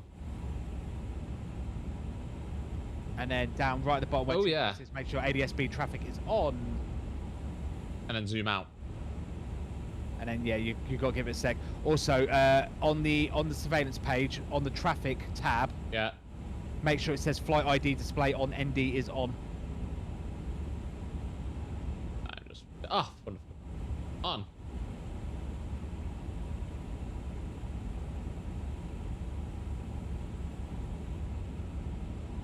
See on my status and switching page, it says the one standby. It's not on standby. That's weird.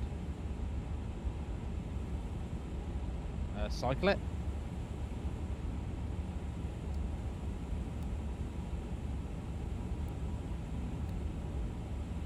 Yeah, I've just had a plane show up on my ADSB. That's so cool.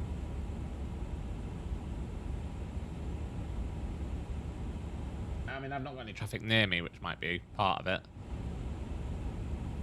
Yeah, I don't know what the range of it is. It's supposed to be pretty good, but I'm assuming that's what ID is when I on my traffic thing. My traffic button is set to ID, so I think what that does is it's pulling up like ADSB traffic. Yeah, see, mine says traf. Not. Yeah. So press it again, and it should go to ID. We are still in the air, Kyle. Dragonhead, how are you getting on with the A350? Good. We're having a good play with it. Yep. Oh, there we go.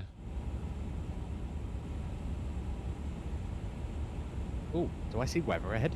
I see a little bit of weather.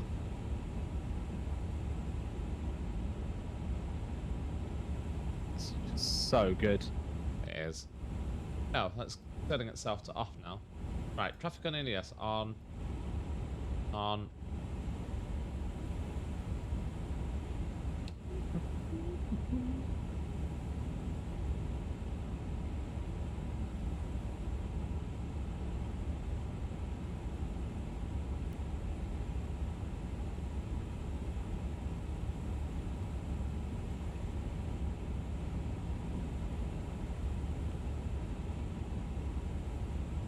Yeah, might just be because there's nothing nearby.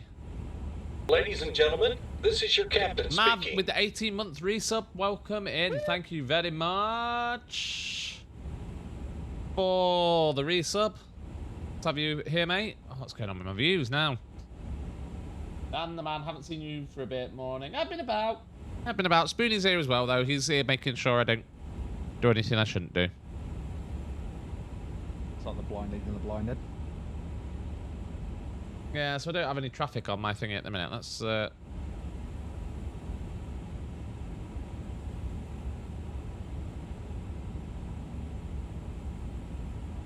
we'll see when we get nearer Heathrow, because there's going to be traffic at Heathrow, isn't there? Let's be honest. Yeah, you're kind of on your own at the minute. Yeah, I see an Emirates. Yeah. 777. I'm going to be passing soon.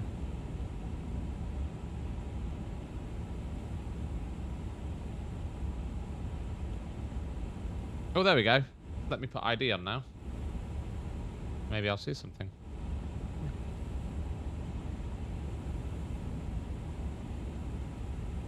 Oh, I've got some weather ahead. But again, it's two-dimensional, isn't it? Yeah. Yeah, I bet Heathrow's been busy. Let's go overhead a bit. Let's have a look on my traffic list. No, there's nothing on the list, so would suggest that there's no see, but hey ho. Yeah, Heathrow's been busy with takeoffs because a certain streamer is flying out of Heathrow. Oh, I wonder who that is. Oh, I'm coming in via landboard. I thought I'd be coming in. Excuse me, I've got hiccups. By big end, so we need to change that on here. Go to FMS1. Put you on surveillance. You want flight plan. Yeah, what are they running out of Heathrow at the moment? 27 right? 27 right, and yeah, it'll be 27 right, and still will be that when we arrive. Have I got to put the whole thing in again? So 27 right, ILS, Lambourne, Logan 2 Hotel. Do we have any discontinuity? Let's double check.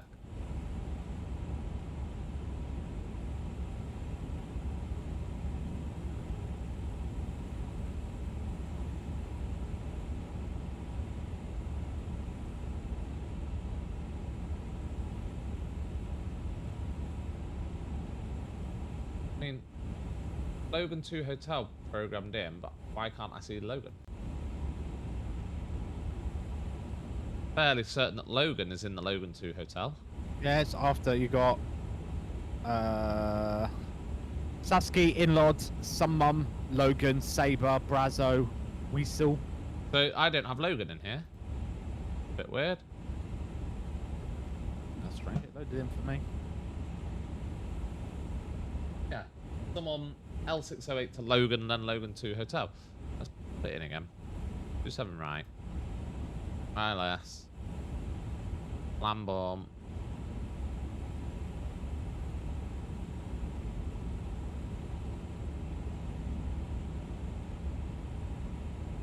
Logan 2 Hotel.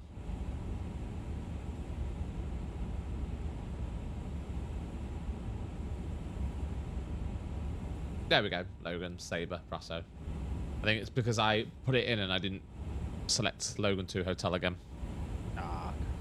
Which is fair enough. Yep. Other than that, it's that easy. So we're just going over... I believe we're going over Budapest.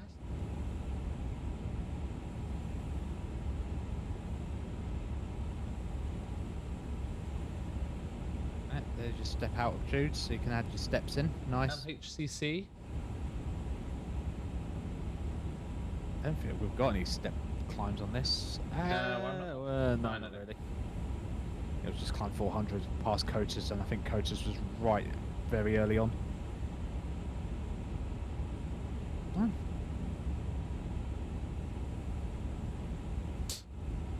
So what have we got? We've got flight time of about... I can't even see where our clock is. Probably about another 2 hours. Yep. We said about 2:15 for an arrival time, which is pretty good. Sounds about right.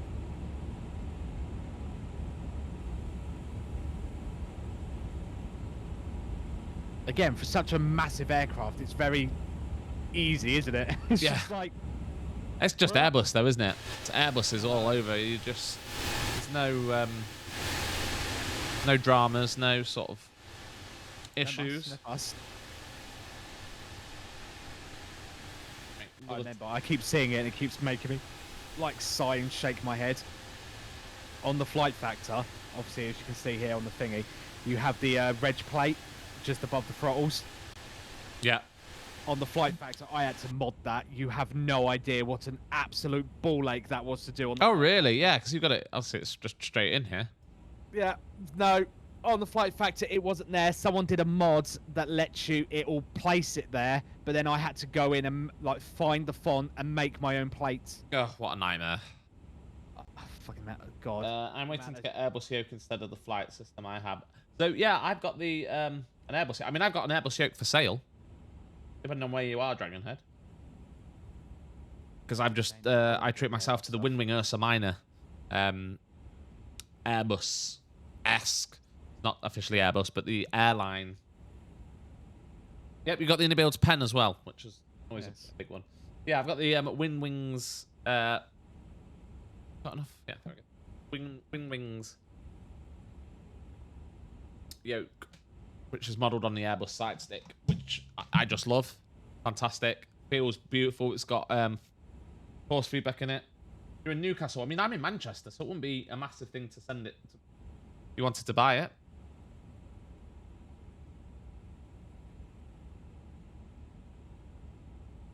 You got the wrong side. Yes, I know. I got the right-handed one because I'm not a captain.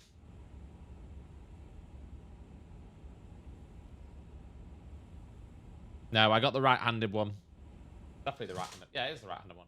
Is it the right? Have I got the left-handed one? No, I've got the right-hand one.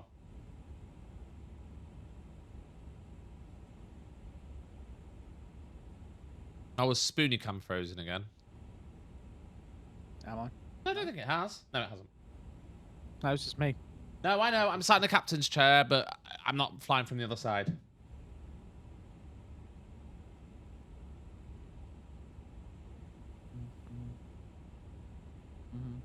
It's an adapted cockpit, Kyle, is what it is.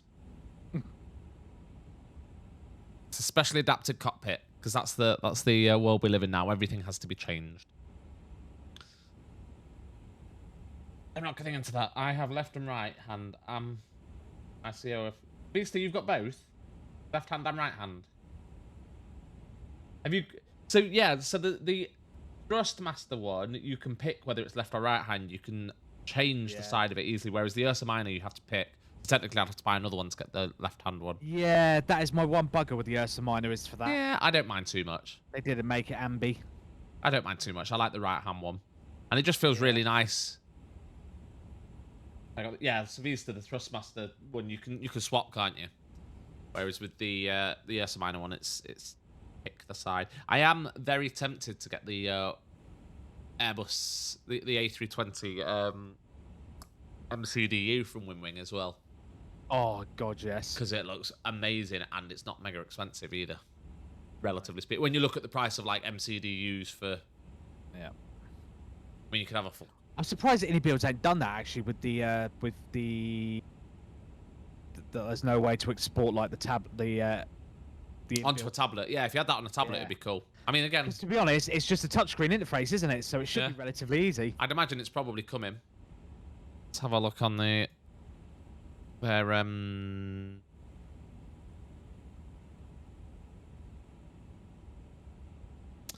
stupid thing, honestly. It has a Discord voice video chat is so crap. Why? It's just anything. Oh, now it's having a proper go slow. Yeah, I had that a little while ago. Like I said, my Discord just froze up, so I had to restart it. So, for fuck's sake. Bring this.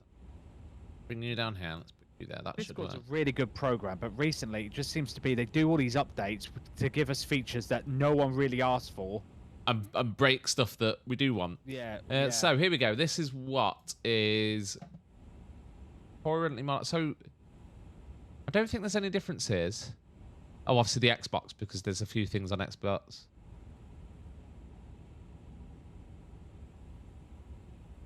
Oh, so you can do break to vacate on the Xbox just by only by manual distance. Hovercraft data, blah blah blah.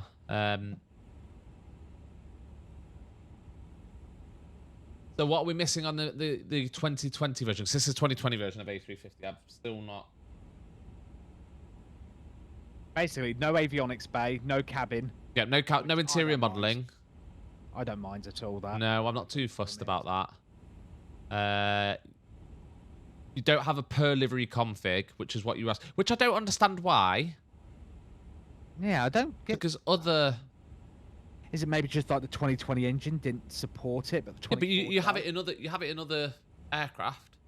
Yeah. PMDG do it, I believe. I'm sure PMDG do it, and Phoenix do it as well. I don't know. I call a bit thingy on that because the reason why is when I've loaded up in the 1000, and loaded up the British Airways livery, it's customized the options of what's on and off the aircraft. Like, you know, and if you go in the options, it says, do you want like the long winglets or the short ones? Do you want the SATCOM or not? It's auto-configured it when I loaded up the British Airways livery. Maybe they've changed it, because I always thought it was in the like the livery config file. You could specify stuff, and that's how. But anyway, you don't have dynamic weathering. You only have fixed weathering. You don't have Lido charts. So is that the terminal charts then? Is that why? Does by Lido charts, do they mean the terminal charts? But again, why not? You kind of feel like some of this stuff, it's like, have they not put it in? But then it does say Navigraph charts, so it must be. Yeah. No, it must be no. Unless it's their own built-in ones. But anyway, and then everything else is pretty much the same. Yeah. Between them. Yep. I mean, you can't. You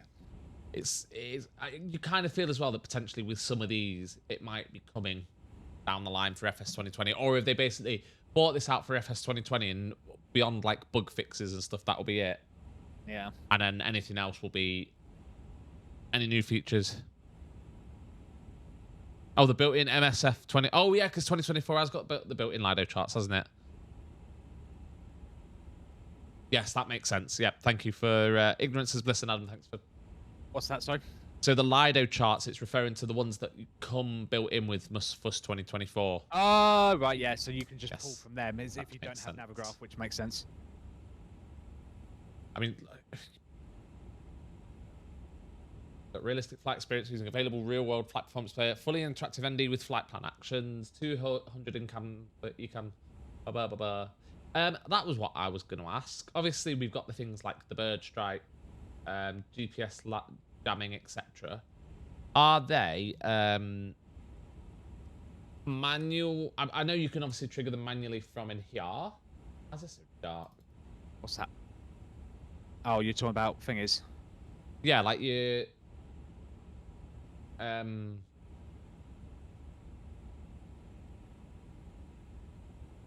Yay.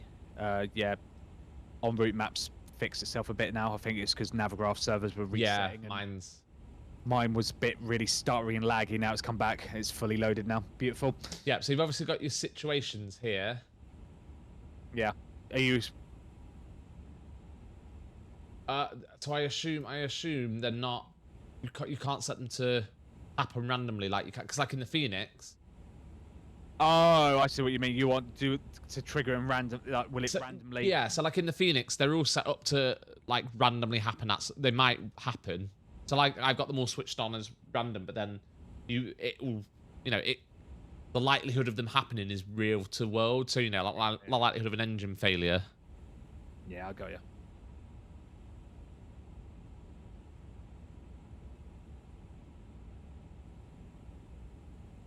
Medical emergency. What's that one? On really passenger. Oh, Vista with 100 bits. Thank you very much. Most kind of you. I'm surprised Vista hasn't noticed that Dracazel's pipped him on the I know. leaderboard. Dracazel's pipped you to the gifted subs. With 20. That is an encouragement, just so you know. I'm not endorsing it. I'm just saying. It isn't. Yeah, so I assume terminal charts must be something that's coming, because it's not working at the minute. Vista just doing 100 bits and then going, uh-oh, I see a bird ahead. I love the way he just doles out 100 bits and then just goes, crash the plane. Bird. Oh, there you go. I've got aircraft on my thingy now. Yeah, it's working now. What, on your thingy? Yeah. Nice. Atari 88 Golf.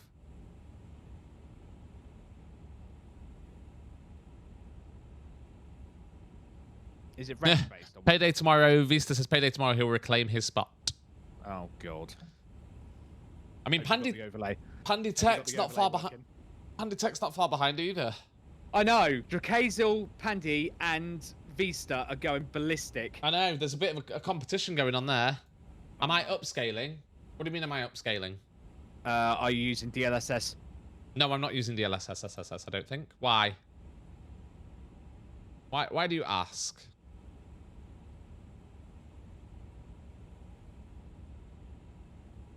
I might Yeah, be. I've I'm got a not sure. plane. I can see a plane.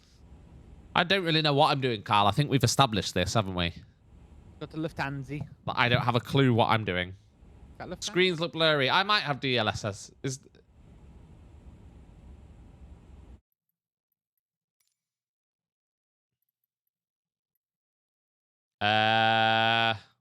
Yes, I do. Should I just have that off? What should I have it on?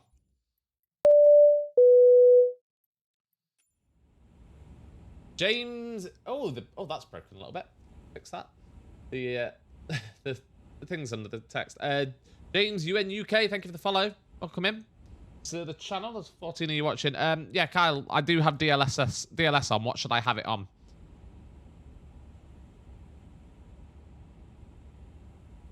I don't, but I've got it on an older. TAA. Oh, and Vista's just gifted 5 subscription. Vista! I have fixed the overlay though because it didn't break it. Congratulations to Zweisorga, Snare 25, Swiss Virtual Pilot, Dragonhead, and Ignorance is Bliss for your gifted subscriptions. Make sure you give Vista some love in the chat. And we've got a level. We're halfway to a level 2 hype train as well. Right, let's quickly change this. Choo choo! Hello, James. And then what should I have my rendering scale set to? 130 sounds good to me. Oh, that looks much better already. How's the A350? It is good. Actually, it does look a lot better with DLSS turned off already. What card have you got again? GPU? 3060. Yeah. We'll be heading to Singapore today. Yeah, you were coerced. That was coercion. No, it wasn't.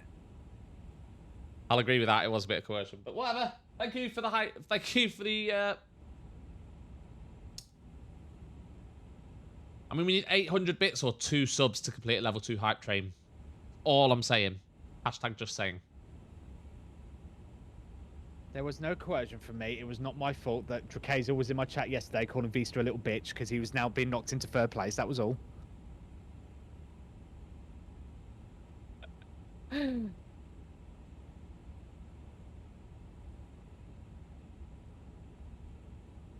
Uh-oh. I just said 16 bits. Pandy, for fuck's sake. Thank you, Pandy. We need 1 sub now. Oh no, 784 bits or 2 subs needed. Let's gif. Oh, Vista's just gifted the 2 subs. To get the level 2 hype train completed. You absolute legend. Vinny35 and K1RIL. I'm guessing that's just Krill. You have got Vista to thank for your subs. Jesus here in the chat. Christ. I mean, now I only need 4 subs to get the level 3 hype train. I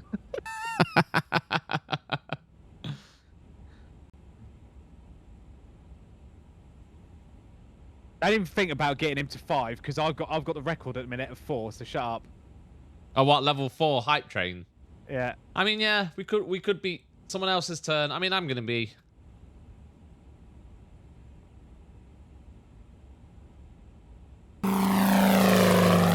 Oh, and Paddy Texan gets a subscription as well.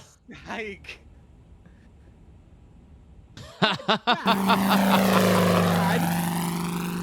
No, that's cheating. That's not cheating. That is cheating. That's literally by every definition you padding your own stats. It is, but we'd already done the level 3 hype train before I did that anyway, so it's okay. Thank you to everyone for the gifted subs. Vista with a ridiculous 10 gifted subs we had from him. Yes. Where's my... Oh, not... Activity. All right, Adam, see you in a bit.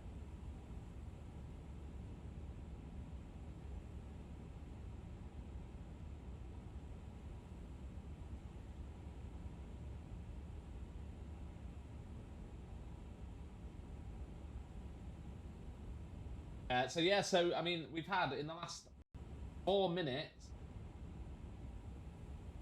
we've had Vista gift 5 subs, Panditech cheered 16 bits, Vista gifted 2 more subs, Panditech gifted 5 subs, I gifted a sub because I'm nice.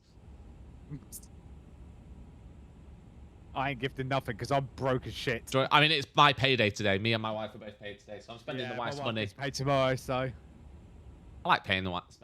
But thank you to everyone for the subs, gifted subs, and their own subs. I really appreciate it. We're halfway to. So does this mean we're halfway to a level 4 hype train? Not bad at all. yeah. I know Vista and Pandy and Duquesne are nuts. You are all nuts, but thank you very much. We appreciate, and all that as Spoony has said many times on his stream, all the money goes back to providing you with content. We don't take any of the money, except for our wives, who we pay bribes to. Yeah, as a business expense, though. Yeah, absolutely. We try and get the VAT written off. Very expensive. Yeah, thank you to everyone for your support. And even if you're not subbing, don't want to sub or choose not to sub, just following us is a massive help as well. So we really appreciate that. Yeah. So thank you, everybody. Yeah, just coming in the chat and hanging out with us is always everything. Supporting the channel. Yep. Anyone? Yeah, never mind. I'll ask it later. I was going to ask a question, but it means going back into my pausing and going back into my menu, which I don't do. But I can do. Yeah. You are 474. My ground speed is 467. I might increase my speed slightly, because otherwise you're going to overtake me. Yeah, my true airspeed is 487. Oh, but then I am for 1,000. I might have a little bit slightly more horsepower than you. That might be why. Maybe. I can't remember how many what engine differences there is. XWBs, but obviously the thousands they gave more horsepower, didn't they? So extra weight. A lower cost index would give a higher speed, wouldn't it? No, yes. it wouldn't. A higher cost index would give a lower speed. Would give a higher speed. Because what cost index are you on? I was assigned. Let's have a look. I was given cost index 19. Okay, so I've just increased it to 20, and our speed is now increasing to Mach 0.85. Fair enough. There you go. All right, isn't it? Okay. Yeah, that'll do. Not gonna get overtaken. Estimated fuel on board, none. Ah! About an hour till chop and drop. Yeah, I can already see it on the thingy at max range on the zoom. I should be able to see that. That's not.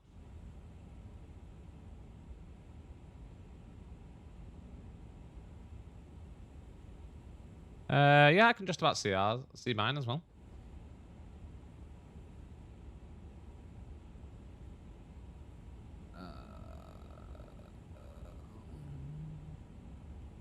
Yep, that all works.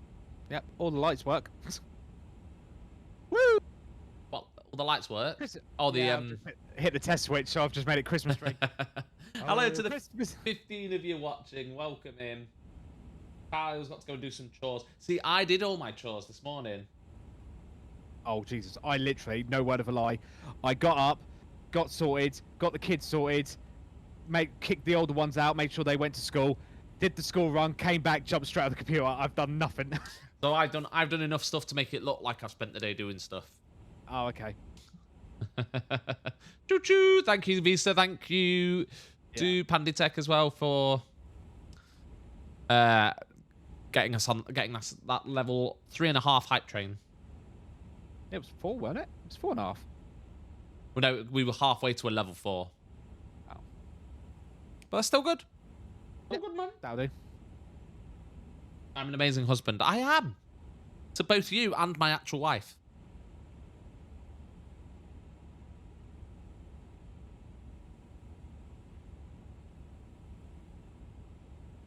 Alright, texting my dad again.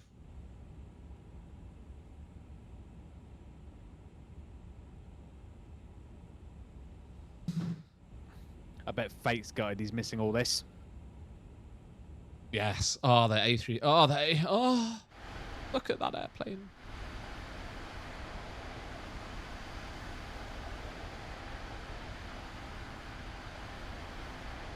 Just makes me very happy.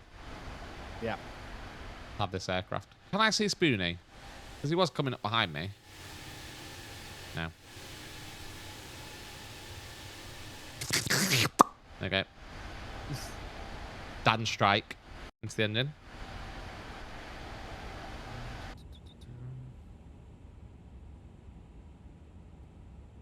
Delta filter lurky mode active.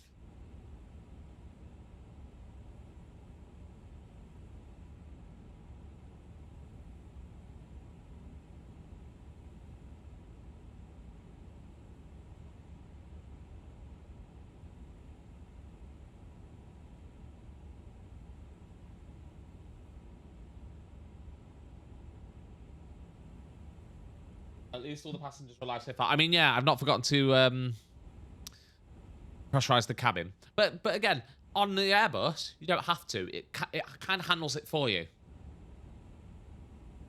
It sorts everything out for you. It's only on the, like, 1930s Boeing 737 that you have to, like, blow into a bag. I just don't understand. I don't understand the MAX.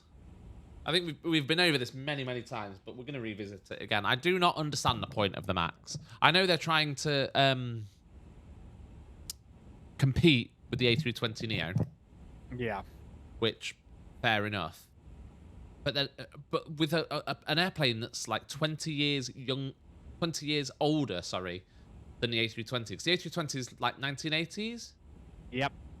And the A3, the 737 is like 1960s. Yep, late 60s, I think it first came out. Late mid 60s. And it's like, oh, they've thrown in a glass cockpit to make it look fancy pants, but yeah, it's still the same old aircraft. And obviously the whole debacle with the MCAS system is just ridiculous.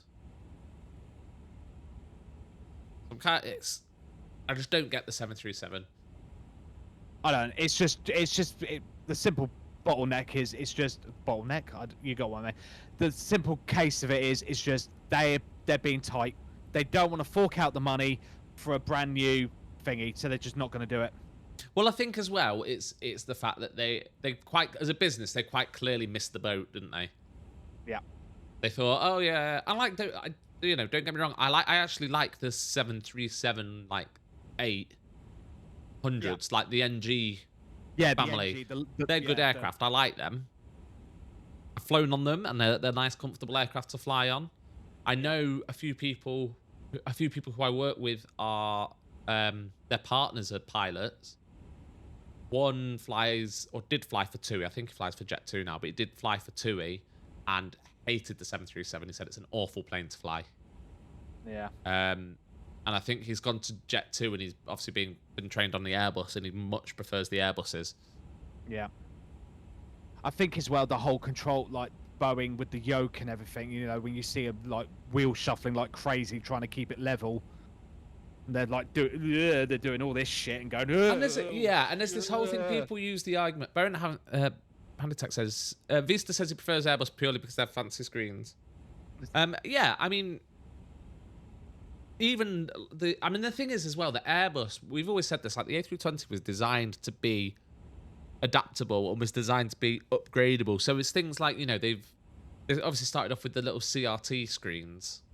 And they've now gone to LCD displays that are a lot better. And like the changes between the CEO and the Neo, although I always argue that the Neo should now be the CEO. Yeah. And the CEO should be the OEO. Yeah, because if they do another engine model, what they're going to call it, the new engine option. Well, it's not the new engine option anymore because you can't get the CEO. No. Because there was a time where you could get the CEO or the Neo, couldn't you? It should be the Oreo. I think you could get both. It should be the old engine. Yeah, it's the Oreo. Or the Oreo. Or older engine option. The Origin. The original. Panditech says, Boeing haven't been the same since the McDonnell-Douglas merger. The wrong people found themselves in charge, and the just Boeing mentality actually prioritising good tech and safety lost. Absolutely, Panditech. And if you go on, find it on here, because I watched it recently, Netflix, there's a really good documentary on Netflix that is called something like The Problem with Boeing, or...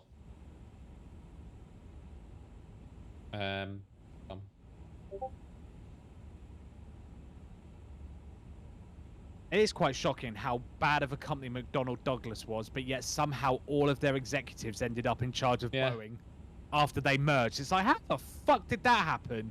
How did that happen? And I think it was basically because at the time McDonnell Douglas had all this money from like military contracts, didn't it? Yeah.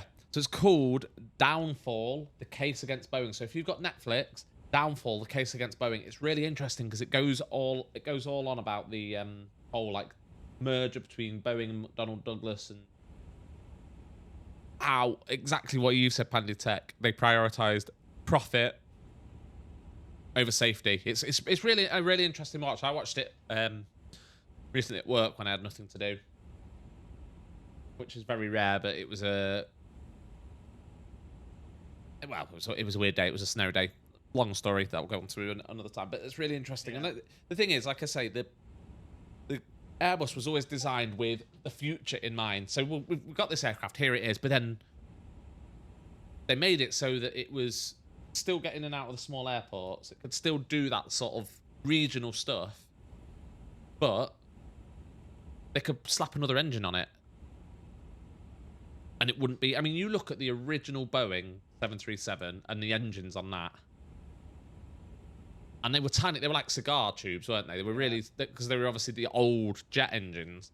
The old, yeah. And then that's why when you move to, like, the newer ones, before the MAX, they had the flat bottom engine because of the need for them being able to fit on the wing, because it's so low to the ground. And it's just...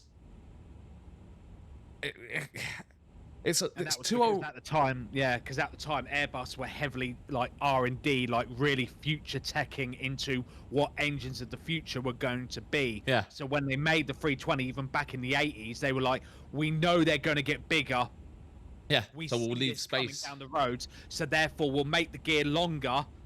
Therefore, to give you the ground space. But then there's also you fucking idiots. There's also a thing. There's also an argument of why have Boeing not invested money? Because I'm sure if Boeing had invested with the likes of CFM and all the people that have made these engines, they could have made the engine. Because obviously the engine's bigger, they've had to mount it further forward and higher up, which has then affected all the handling characteristics.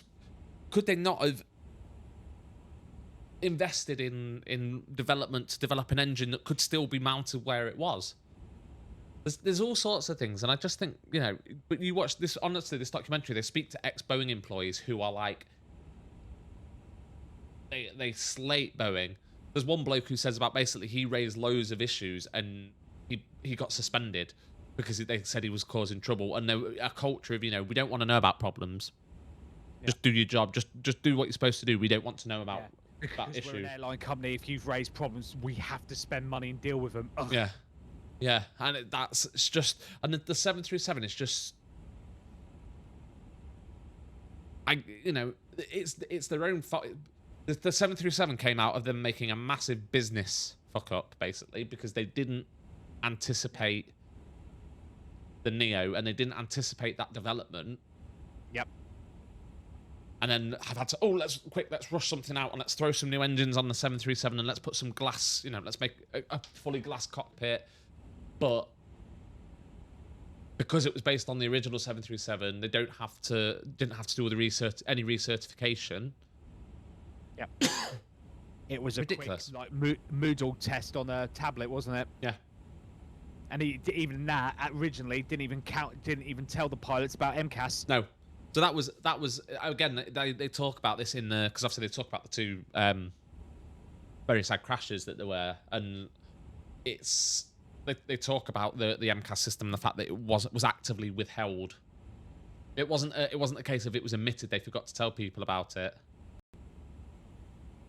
Yeah, and Mental Pilot's another good one to watch that talks about it. Yeah. But honestly, this documentary is really good. And it wasn't a case of they forgot to tell them about the MCAS. They actively decided not to. They actively omitted. Yeah, because Boeing decided, well, it just works. It just makes sure it doesn't pitch too high when they do the takeoff. And the biggest balls up they made with the MCAS, because again, the MCAS system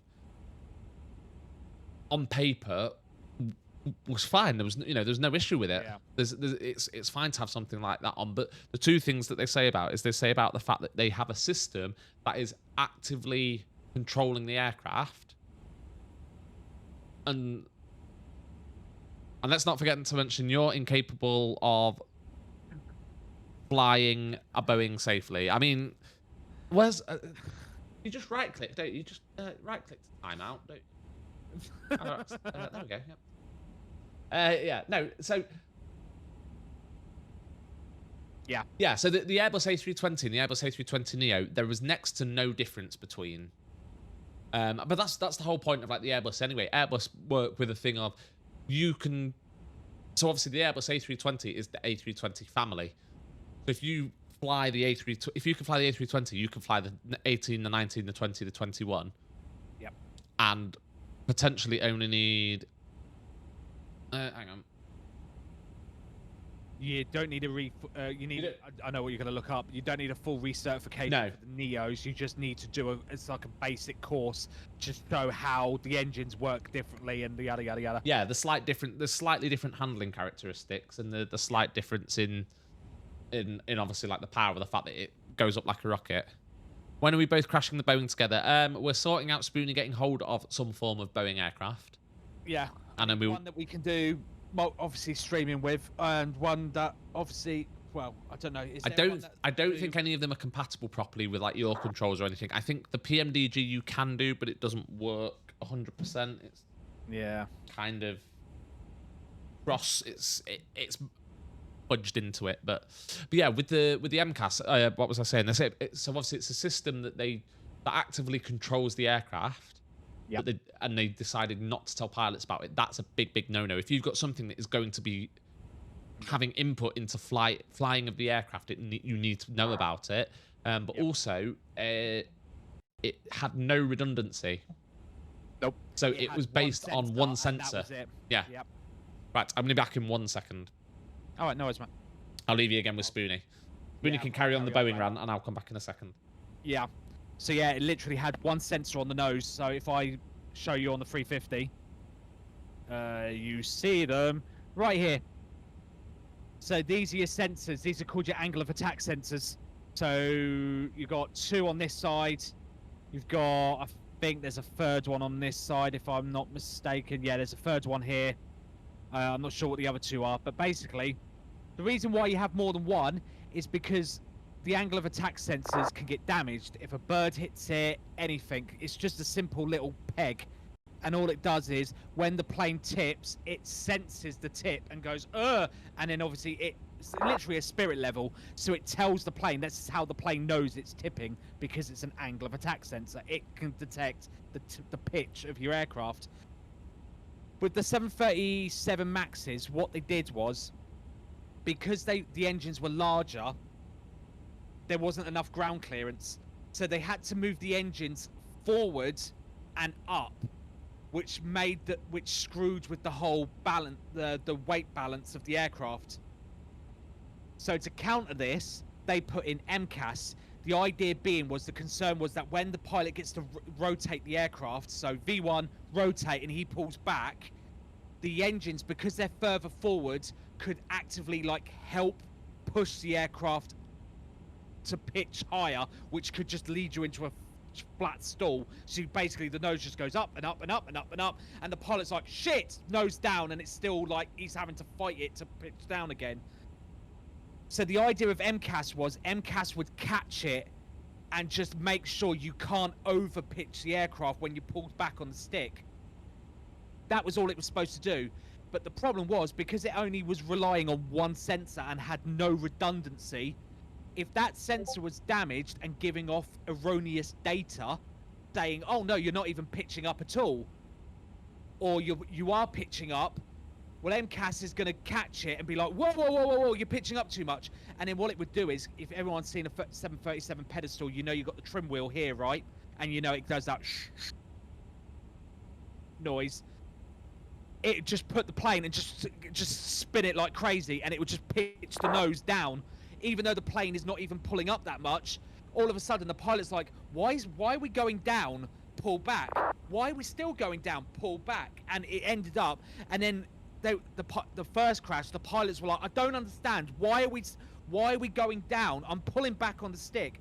And then the pilots would literally grab hold of the trim wheel and manually start spinning it, which would put them back level again. This was the first crash. And then they'd spin it, let go of the wheel, and then the wheel would start spinning on its own accord again, because the system is set up so if a pilot grabs the trim wheel and starts spinning it manually, the system lets go of the wheel. But the minute they let go of the wheel, the system grabbed the wheel again and started spinning it and trimmed down again. So the pilots were constantly going up and down and up and down and up and down and until eventually they just lost it and it kept going down because it trimmed it so much. It was just no matter how much they pulled back on the stick, they couldn't spin the wheel quick enough to trim it back again. So they pull it basically like in a up or down 99-degree pitch, and it was just unrecoverable. Because if you think on the trim wheel on the 737, it does that big well, that's only like 1 degree of movement. So if you think, if you're a poor pilot, you got no idea, and you're trying to keep the aircraft from crashing, and you got to spin that wheel like an absolute... And as well, because to be able to manually trim on the Boeing, they have to turn the system off. They have to turn like the auto trimming off, and then it makes those wheels dead heavy. They're like turning like weighted metal plates. It's not just a simple case. And then the MCAS also would let go, wouldn't it? But the minute they let go of the wheel for a second, MCAS would grab the wheel again and start spinning it again. Yeah, the instructions they had to disable the system would disable it, but then as soon as they let go and stop manually trimming, it would kick back in automatically. It was stupid. Stupid is what it was. As quick as the pilot could do it, MCAS could do it quicker, so they just ended up in this constant battle until eventually it was like pitched down 99 degrees. They can't physically pull the yoke back enough, and they're fucked. And that's what killed MCAS. It was all because they cheaped out, and no donut. And I bet you there was a Boeing engineer that figured it out, why are we only doing this on one sensor? What the fuck? And they cheaped out, and that's basically what caused the 2 crashes. I mean, the second one was even worse. It's horrific when you read it back, because the pilots realised it was MCAS, and they were actively doing what I just said. They were actively trying to fight it and trim it back up, but every time they let go of the wheel, MCAS could spin that wheel so much quicker than they could and would trim it back down again, and it just ended up in a no-win situation. Yeah. And it was just stupidity of the highest order, and... It was just... A system that was designed... Or a system that they decided to put in perfectly reasonably. Zub S, thank you for the follow. Welcome in. I don't know why the text on the overlays balked on the ticket. The printer's broken. That's... But yeah, thank you for the follow. Welcome to the channel. Lovely to have you with us. I've not done anything to it. Yeah. Done it itself. But yeah, it's just... And it all just came down to Boeing trying to save money at every available opportunity, and that's what happens. Because they kind of thought, well, if we put this in and airlines have to do extra training, then they're less likely to buy it, or it might stop some airlines buying it. Yeah. And it's just, prioritizing money over safety, and look what happened. There's one toggle switch on the bottom right of the throttle pedestal that disables electric trim, which would have saved them. Yeah, but I'm sure there was something with that. Didn't MCAS not follow that, though? I'm sure that was a thing. Didn't MCAS not follow it? I know on the first crash they didn't even know, so they didn't know to disable the button. And in that moment of confusion, because you've got to realise they've just taken off, so they're in the middle of like speaking to ATC, controlling the plane. They haven't turned the autopilot on, and it's already trimming, and they're like, "What? I don't understand." So it was like literally they were just off the ground, so they got a bit overwhelmed. And the first crash they didn't even know, and the second crash again, they spent the whole time fighting it because I think MCAS kept re-engaging. I don't know about whether they pushed the disconnect button.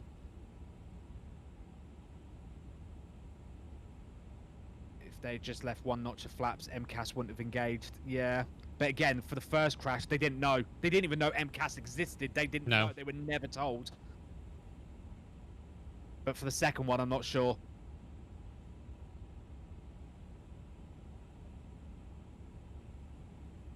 But again, it all boils down to, really, why make the maxes? It was just them cheaping out. Yeah. And also, I think there's also a lot of marketing bollocks as well. Because I want to bet Boeing have backed themselves into a corner and they're like, well, we've run out of numbers because we call everything 7. Well, we've done the 0, we've done the 1, we've done the 2, 3, 4, 5, 6, 7, 8. Well, we've only got 9 left. And then what we're going to call it? And I bet you there's a Boeing executive somewhere going, oh, wow. Can't we just keep reusing 7? Because, you know. No, so I'm just reading. So in the first accident, they didn't even know about it. Yep. So they didn't do it. They basically didn't do anything. So it was an angle of attack sensor. Had error stated to the MCAS. It pushed the nose of the aircraft down, and it didn't properly follow the checklist. Because there's a runway stabilizer checklist, which does cut MCAS out. In the Ethiopian Airlines flight, so the second one, they correctly disabled the electric trim system. However, what they didn't do is they didn't use the system to neutralize the stabilizer before they turned it off. If that makes sense. So basically, they locked it in at like the stupid. It was a downward trim. So they disengaged it, and then they've got to manually crank the trim back. And because the trim wheel they would have to crank the trim wheel by hand, but because the stabilizer was located opposite to the elevator, the stronger. So the second mistake they made was because of the distraction of what was going on. They were at full takeoff thrust. Oh Christ! So yeah. So because of the pressure that was on the stabilizer, they weren't able to trim it back to a neutral position. If they'd kept the electric system in and manually, because I think manual trimming would override the MCAS. Yeah, but that was the other issue with MCAS. If they left the electric trim in, grab the wheel and manually crank it. Yeah, but they can't. That's what I'm saying. So they can't. Yeah. They wouldn't be able to manually. They don't crank the wheel, do they? They use like the controls on the. If they'd used that to neutralize it, then cut the electric trim system out, they would have neutralized it, and then it would have stopped it. Yeah. So when I say manual trimming, I mean manually. You mean manually cranking, as in like disable all? No. So when I say they needed to manually use the electric trim. Yeah, there's difference, isn't there? There's overriding. I think is the better term, isn't it? Yeah. So overriding the trim, the electric trim, overriding it. So it's still the electric trim, but they're telling it what to trim to. Yeah. Yeah. So manual on the yoke. So the electric trim system's still working. Yeah. Because that's what the MCAS used. Obviously, it gave instructions to the electric trim to trim it. It's saying that they should have used that to stabilize the trim first, or neutralize the trim first. Yeah, then 0, say. Then do the electric cutout, which would then stop MCAS putting in further inputs. But then they would have to fully manually first, and then let it go. Like if they just zeroed it out and left it, MCAS would kick back in. Yes. Is what Pandy's trying to say, and then it immediately would start trimming down again, which is what you don't want it to do. So yeah, I get what you mean. They would have had to use the electrics, set it to 0, then pull the electric. Yeah, literally like hold their thumb on it to get it trimmed to 0, and then as soon as it gets 2 or near enough 0, cut the electric trim out, and then they could have probably stabilized. But also they didn't.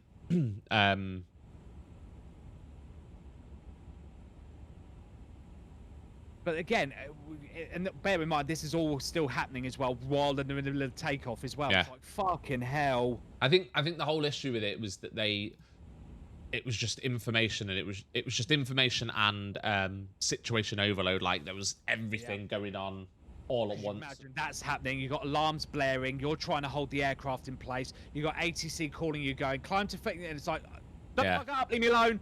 Yeah. It's just, again, a disaster waiting to happen, isn't it? It's Absolutely. really sad. It's just never have happened. It's very sad, and there were obviously mistakes made by the pilots, but I think given the situation, you can't take away, you can't put the blame on them, really. No. A system that they hadn't... Things go wrong, your heart rate, your blood pressure yeah. goes through the roof, and you go like, oh shit, what's going on? It's very interesting. So obviously, I'm sure you've probably heard in aviation they talk about a thing called human factors. Yeah. And we in my profession, we actually have adopted that as well. Yeah. So it's talking about obviously like loads of different human factors that affect our ability to make decisions and affect, like basically the pressure that you're under when you're trying to make a decision. Yeah. All the different things that affect that, and it's really interesting to look at in terms of what goes on in the cockpit and the human factors that can impact decisions and in situations where it is high pressure, but also in just in general the decision making things that affect. Break it? Yep, it's gonna break it. Right, so this is the weird thing. So I've just gone onto Discord. Yeah. Oh, and is your camera wave at the camera? Yeah, so it has broken it. When I click into Discord, it breaks your camera.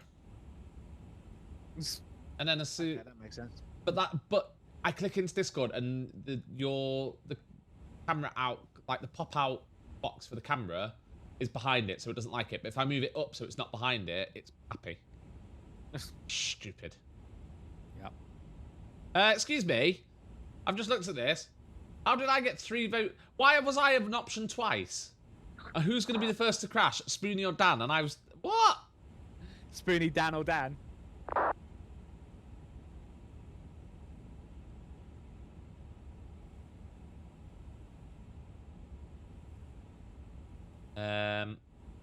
Was the crash as in crash or desktop? I mean, neither is quite likely. Haven't been watching the last half hour, but when I left, they were both still up in the air. We're still airborne. Yeah. Vista says, yeah, that's a massive thing now for me at work. Yeah, it is. It's being adopted more and more places. Human factors. Google it. It's a really interesting to read about how all these different things. So let's give an example. Human factors. I give you one straight off the bat. Like, even I do it. It's just when something sudden happens, your brain can just do something and just freeze. Like, I have it at work where I've noticed something and I've gone, what's that bloke doing? And just for a moment, my brain is so fixated, I could completely, like, I forget to turn the camera on and I'm like, shit. Fuck. Yeah. And it's like something so simple, but it's just like, no, for that minute, I was so focused on this problem. Everything else over here is gone out the window. I can't do it. And that's not even me stressed. That's just me fully like, I'm focused and I've got complete tunnel vision. And then someone will go and I'll go, oh shit, I should have hit my button on the count because I have to hit it. And I'm like, oh, so some examples of human factors. So this is healthcare because obviously this is my hello, Gabriel. Hello, how are you? I'm doing stunning. Currently flying Copenhagen to Dulles. That's it. On the A350. How are you finding it, Gabriel? We're obviously A350ing at the minute, and it's just amazing. It's lovely. Yep. Awesome. I'm also getting very deep and meaningful in our discussions. But so human factors in healthcare, because obviously that's the field I work in. But again, this is stolen from aviation. Examples of human factors in healthcare: distraction, lack of resources, stress, complacency, lack of teamwork. So it's understanding all these different things and how they can impact what you're doing. Yep. And one of the videos that they use for us is someone who is going. It's a sad case, but it's being used to sort of illustrate and educate. It's someone who goes for a routine operation in a hospital, and they put them to sleep. They give them medication to put them to sleep, and then they are trying to intubate them, put a breathing tube in to take over their breathing, because that's what they have to do when someone's put to sleep for an operation. And they struggle and they struggle and they struggle and they carry on struggling. Meanwhile, this woman's oxygen levels are dropping, but no one turns round and says, no one recognizes like, right, this isn't going right, we need to change it. So there are different types of like breathing tube and airway tubes that we can put in, and there's one called an eye gel that we use a lot, and it's like, as paramedics we use it a lot, and it is so easy to put in. It literally takes about 2 seconds to put it in, and it's idiot proof. The problem with an intubation with a breathing tube, you know, like you sort of see on the TV and stuff like that, is it can be put in the wrong place. You can go into instead of going into their windpipe like you're supposed to do, you can go into their esophagus. There's all sorts of things that can go wrong with it. But it's this whole thing, and it looks at human factors, and it's saying like complacency of the anaesthetist who's doing it, because he's done it a million times. Yeah. And like there's other things in there. There's distraction because there's other people talking and other stuff going on, and it's like, it's unfortunately this lady died because they spent ages trying to get this breathing tube into her, rather than having a couple of goes and going, right, this isn't working, let's use a different airway, a different thing. Wow. And it's really interesting to look at, and having awareness of it makes you recognize it a lot more. So in my job, you recognize when something is not going right, and you recognize, right, I'm letting this happen, or I'm letting that happen because of X, Y, Z, so I need to change what I'm doing. Yeah. But with relation to aviation, it's been around for years in aviation. There's been loads of studies done about it, and there's this whole thing, isn't there, in aviation now of like, there's no blame culture in aviation. They try and create a culture of openness and honesty. If something goes wrong, you say that something's gone wrong. Yeah. And like in a cockpit, the culture should be that they can challenge each other. So if the captain of the aircraft is saying, let's do this, and because that actually happened in a flight, didn't it? Yes. Like a Korean or something, because in Korean culture, the older man is considered senior and should never be questioned. And obviously, especially in their military, and they had 2 pilots that were both from a military background. One guy was in like his mid-20s, the other guy was in like his mid-50s, and the captain was screwing up, and the mistake was obvious, but the co-pilot just shut the fuck up and never said a word, because he has no right to question the captain. Yeah. Because it was considered rude and extremely disrespectful in their culture. Yeah. And it's actually caused a crash as well. Yeah. Yeah. I think there's a few examples of it and it is this whole thing of, age and experience doesn't necessarily mean you're right. Yeah. Age and experience, being experienced in something is obviously a big plus, but it can also lead to you making like complacency errors, and it can lead to you making like decisions through complacency, which is never a good thing. No. Well, not never a good thing, but rarely a good thing. Yeah. That's like I literally had an incident like this at work the other day, where I've been noticing colleagues on my morning shift have been making mistakes. It's not a massive mistake, but basically they keep counting stock out. But because I know what office politics is like, I just turn around to the big manager of the store, and I was like, look, I'm not blaming anyone. I don't care about the politics. I don't care about the thing, but I know that someone is doing this, this, and this. Just I want them to stop doing it because they keep making it wrong. Yeah. And she's like, no, I get you, and blah, blah, blah, blah, blah. I was like, look, I'm not pointing fingers. I don't care. But I know they're doing it because obviously there's an audit trail, so they know it's, I can see the name of the person. I was like, but this isn't just them. It's mornings. Some mornings have been told something, and it's clearly wrong because this keeps happening. And she's like, right, gotcha, yada, yada, yada. Yeah, we'll get that foot sorted. And yeah, as far as I know, it's now been fixed. Yeah, so it's really interesting. Go and have a read. Google human factors. They always say there's not a blame culture, but from my experience at work, they're definitely. Remind me what you do, Vista. I know you're something in aviation, aren't you? Remind me what you do.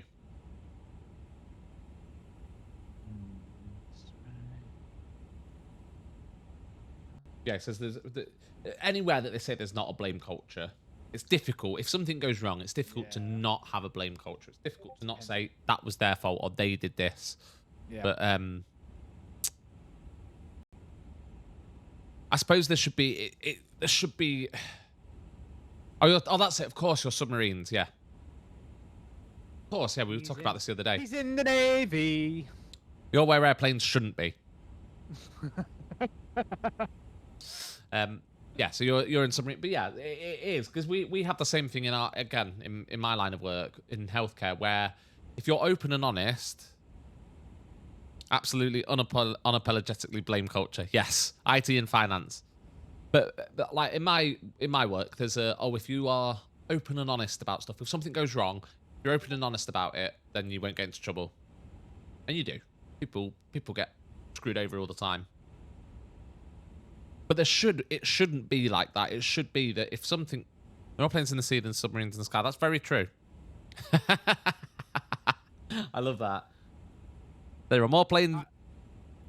I did say that to Vista the other day. Surly Dev's just coming with it as well. I said, is that why you're into flight sim? Because then you're the complete opposite of the environment you're used to being in. Well, I suppose if he does flight sim and he gets it wrong, at least he knows what to do when the airplane's in the water. Yeah. This goes into submarine mode. Yeah, there are more planes in the sea than submarines in the sky. I like it. Oh, dear. Right, that's that all done. So we are just over the middle of Germany at the minute. Flying over...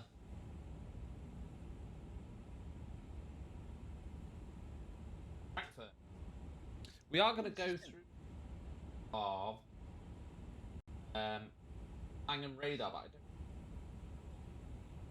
contact him. So we'll wait and listen. Unless it's American sub, they like to think they're airplanes when surfacing. Do they do like a humpback whale, like jump out the sea type thing? I don't have much experience with submarines. Never. No, I don't think I've ever actually seen one like in real life. Yeah, Vista, have you ever blown the tanks? Have you ever blown the ballast and done an emergency blow? Giggity. Yes, that's the thing. Hang on, I've got that. I've got it somewhere. 1 minute. Emergency blow. Just gonna send it. Just gonna send it. That's one of your catchphrases now for taking off. Just gonna send it. Hello, sexy banana. No, thank God. Yeah, that actually... That thing, a submarine, have you seen one when one does that? They've like done videos, like films and that of it doing an emergency and it like comes shooting out the water. And then crashes back down again. Only Dev says, have you ever done it accidentally? I should hope not. I'm pretty sure it's like a big red lever that basically just says, do not pull unless you need to. And then says underneath, penalty for improper use. Yeah. Nah, not my department. So Vista, are you allowed to tell us what you do on submarines? Or is it like all top secret? Yeah. He plays with the nuclear warheads. Like, wait, what? What? Hang on. Big locks on them. Locks as in like padlocks or locks as in like hair? Some big dreadlocks on them. Not on here. Not here, maybe. Yes, I did ask. See, this is just making himself sound very like... He is. Dun, dun, dun, dun, dun, dun, dun, dun, dun. Nice. Yeah, you have to make you delete the VOD and kill you, yeah. Because, you know, we all know GCHQ are listening in. Yeah. Hi, GCHQ. Hello. But anyone not in the UK, that's our version of the NSA, just so you know. Our budget version. Yeah. Our donut. It's just a bloke sat in an office with a Windows 98 computer. I bet Vista really just does paperwork. Andy Itchin says Vista's the window cleaner. Love it. And instead of he just says, just gonna clean it. Just gonna clean it. Oh, comment of the day, that. I do paperwork now. Oh, you do paperwork now? Okay. Oh, dear. ASD in Australia, we all got 'em. Yeah.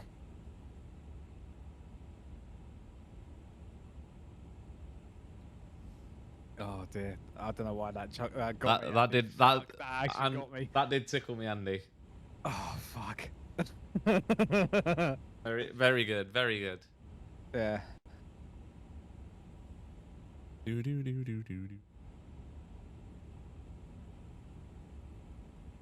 2 years of paperwork gets him off the sub for a bit.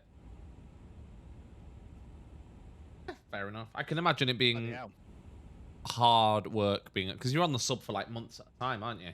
Yeah, and they got to be can't contact anyone. Say no contact, nothing. That must be. I'd love it. Months of no contact with the wife and kids.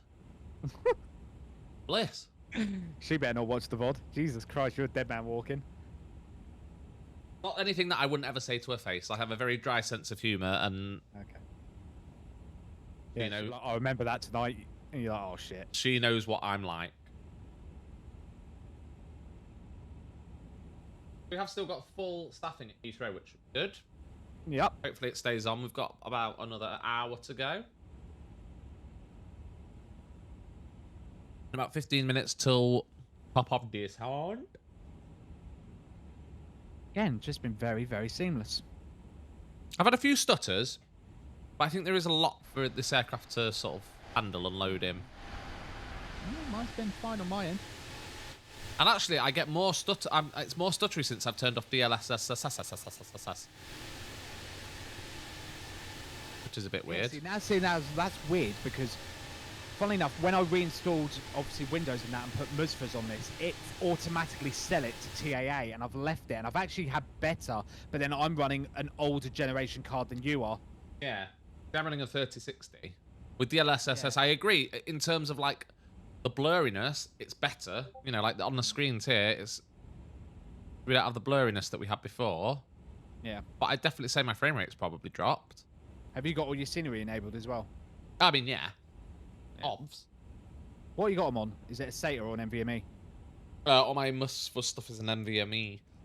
Okay, so you've got the same as my setup then. Yeah, I've got an NVMe SSD. Yeah. Purely for Musfus. Yep. Anything Musfus related goes on there. That's what I did because obviously I temporarily scrapped the Mega Drive until I get my new PC. Yeah. It's really annoying because on paper it can do it, but it's just the way the motherboard, because it's a bit on the older side, can actively split the lanes. Yeah. The only way you can do it, even though on paper it can do it, and obviously this doesn't tell you in the paper until you do it, which is a bit annoying, is that it goes, no, the minute you put something in the second PCIe slot, we cut the graphics card's slot in half. It's like, you fuckers. Yeah. Why? And it's just like, well, because that's the way we have it delegate the lanes. And it's like, oh, you bastard. It's money saving, isn't it? It's cheap. Yeah. And again, it was just NVMe's had just really started hitting when that happened. Yeah. So it was just, it is what it is. Again, yeah, I spoke to the wife about it and she was sympathetic, but she was like, look, there's no point you spending 100 quid to jump up because I'm on X470. Yeah. The latest latest motherboard I can go with my CPU is X570, and then it jumps to AM5 anyway. She went, there's no point you spending a ton for a motherboard that's already old just for the sake of better, because the X570 doesn't have that problem. So it's like, you might as well just wait and then get a full new setup anyway. I was like, yeah, all right, fair enough. So, the AM socket's backwards compatible, isn't it? So, like, I'm on an AM4 processor. Yes. If I get an AM5 socket, I can still use my current process. Not AM5, because in AM5 they changed it. Right, okay. So the problem is with AM5, they changed the pins. So on AM4, the pins were on the chip, and the motherboard had the holes. They swapped that round. AM5, they swapped it just like they did with Intel. Intel did it a few years before. So now the pins are on the motherboard, and it's pads on the chip. Okay. So if I get if I go for an AM5 motherboard, I'd have to get an AM5 socket. Yeah. An AM5 processor as well. Yes. Oh, that's just an excuse to spend more money then, isn't it? Yeah. So starting 7000 series Ryzen. Yeah. So there's currently 7,000s out now, and 9,000's just come out. So you've got them too. But yeah, usually before that, yes, you have a lot of backwards compatibility. Well, because yeah, that's what I The good thing about AMD is they keep the socket generations going for years. Yeah, before they change it. Yeah. So for AM4, you literally had Ryzen 1000, 2000, 3000, 5, because they don't like 4, because they're Chinese or Taiwanese or whatever. They don't like 4, so it's then 5000, and then that's it. So you had 4 generations of CPUs. You could have any one of them, and it'd work. But Kyle says, after all, it is payday. Yeah. Fair enough. Brutus King of the Farm. King of the Farm. What a name. Welcome to the channel. Thank you for the follow. What a cool sign that is. Welcome in. Aviators TV. We're still in the cruise. I think let's have a look at our progress. The topper drops coming up in about 20-25 minutes. Actually, probably about 30 minutes. I'm going to start descending into Heathrow. A350.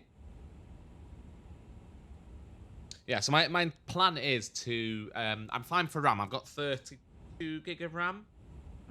More than enough. I'm not intending to upgrade my graphics card anytime soon, unless I see an amazing deal for a 40 series. What equipment are we flying? We're flying the A350 from mini builds that came out yesterday. This is definitely... I'm going to go back. Sorry, everybody. I'm going to go back to... Because I'll have a play with it again another time, but... Yeah. You might need DSS, because even though you're a 3000, you might need the DSS because you're a 60, so... Yeah. It's just... Look, as soon as... It's a lot less stuttery straight away. And yes, I know it makes blur... It does make things a bit blurry. Does create a bit of blurring, but it keeps the frame rate better. So I'm going to keep it at that for the minute, and I'll have a play off. How's the performance? So the performance is good. It's obviously quite a complicated aircraft. They've got a lot of features packed into it. It is good. There are a few sticky points, but I think they've kind of acknowledged that that would happen. You know, it's only just released, and that they are going to make stability and performance improvements as time goes along. But I mean, I've not had any massive issues with it. Someone's building me a computer to play this, but not like the fly-by-wire. Yeah, the fly-by-wire, the wish. I haven't flown the fly-by-wire, the A380. I haven't actually done a proper flight in it. I haven't flown the Neo in ages, because when you've got... And this is the thing, and this is why I feel a bit sorry for fly-by-wire, to be honest with you. Because their aircraft, if you took their aircraft in isolation, if you didn't have the any builds, you know, the A350 and the Phoenix, the fly-by-wire stuff for freeware is amazing. It is amazing, and you know, there's I would say there's probably payware stuff like the Latin VFR stuff that isn't as good. But then when you put Phoenix and any builds back in, I mean, the any builds A320 Neo is shocking. I never liked the any builds A320 Neo. I flew it a couple of times, and I don't know what it is. There's something about it that I get on with. Something. Yeah. It just it's weird, isn't it? Yeah, I'm exactly the same. I'd never liked it. But and I've never really flown. I've not really flown the A300, although what I gather that's good. I believe the the A310 I never flew. The A300 I never bought that, but I hear that that's good as well. Yeah, it's got really good reviews. But I mean, this is fantastic. This A350. You know, it performs really well for an aircraft that's just been released. It performs really well. It's complicated. It's a study level aircraft. I don't like that term, but it is a study level aircraft. And yeah, it's just nice. And the A350 is one of my favorite aircraft anyway. So to be able to fly it in the sim's great. The fly-by-wire stuff is really good, but when you put it next to like the Phoenix, it just can't compare. Yeah, I agree with that. And and the PMDG, even though I sit here and mock the PMDG is really good. Am I flying by stick or yoke? I am using the Windwing Ursa Minor.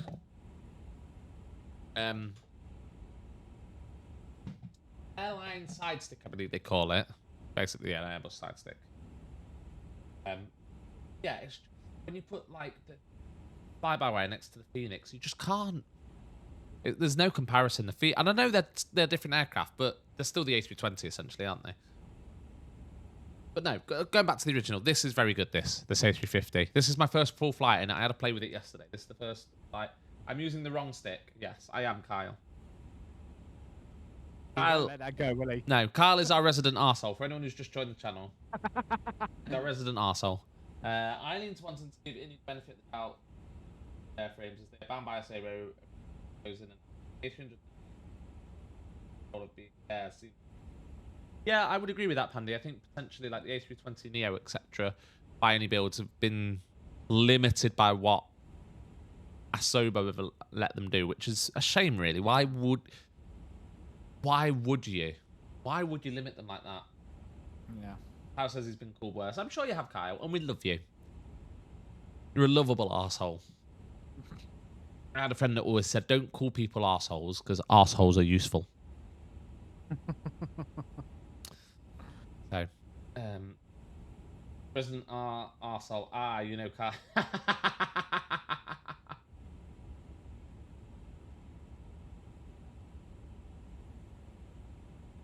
President arsehole. You know. Thank you, Surly. Love it. New command, resident arsehole.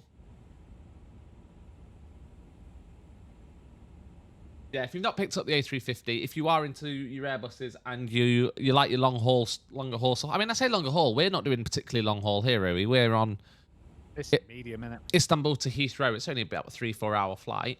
But it is a flight operate. Turkish do flight in the A350 sometimes, so. Yeah. British usually do it in a 21 Neo. But they're using the A350 today. Why not? Yeah, they're splashing out. I'd rather be called a dick than an arsehole. I mean, this is a very weird conversation we've ventured into. What insult would you rather be called? So Kyle doesn't mind being called an arsehole. Brutus, king of the farm, would rather be called a dick than an arsehole. Spoony, what's your preferred insult? Don't know. That's a question I've never had. What's your preferred insult? What do you prefer to be in? What? You know what? I had a deep thought about this one day. Burley says, not asshole, arsehole. We are British, yes. Yes. In America, you say ass. In England, we say arse. Arse. Beastie, you like the C-bomb? I mean, I do use that word a lot, I have to say. And it's not everyone's cup of tea, the C-bomb, but I don't mind it. I don't like to be called it, but I do like arsehole. I do like, wanker. Wanker's a good one. Say the word wanker so many different ways. Wanker! Oh, yeah. I often break into, you twat. Yeah, you do like twat. Thirty Dev says, an ass is a donkey-like animal. An arse is a thing you sit on. Or Kyle Rocks. I mean, sometimes we do sit on Kyle Rocks as well. Belen's a good one, yeah, Belen? You wanker, butt face. You wanker. Term of endearment, learnt that from being up here in Glasgow for so long. Yeah, in Glasgow they do use the C-bomb as a term of endearment. That is very, very true. What are you scrolling your OFP? Yeah, I'm looking at the NOTAMs for Heathrow. Oh. Because you can now. You can just literally hit go OFP, hit the NOTAM button, and hit. Yeah, let's have a look. It's nothing major. Apparently, A380 aircraft departing from T4 that are unable to take intersection Sierra Bravo 3 when departing runway 27 left to advise Heathrow delivery when calling ready for start. Aircraft will subsequently be crossed to depart from intersections on the north side of the runway. Link to freeze closed due to work in progress.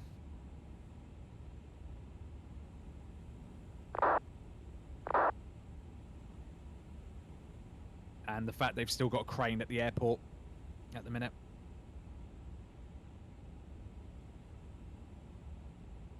We're likely to... Hang on, is that... Oh,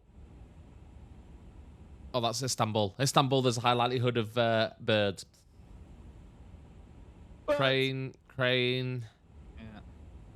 Crane. Taxiway Charlie Lima. Wait, what?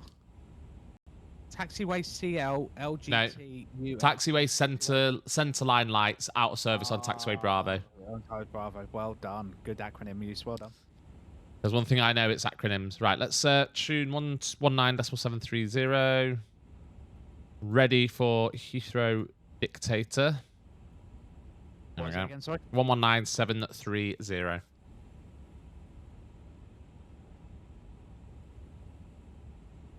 Oops, I put 738 and it's gone non-valid. All right. Can't do that. There you go. Well, at least I know that works. That actually gives you an error and goes bright orange and says not valid. You guys say a word we can't say in the States. Vista's response, free healthcare.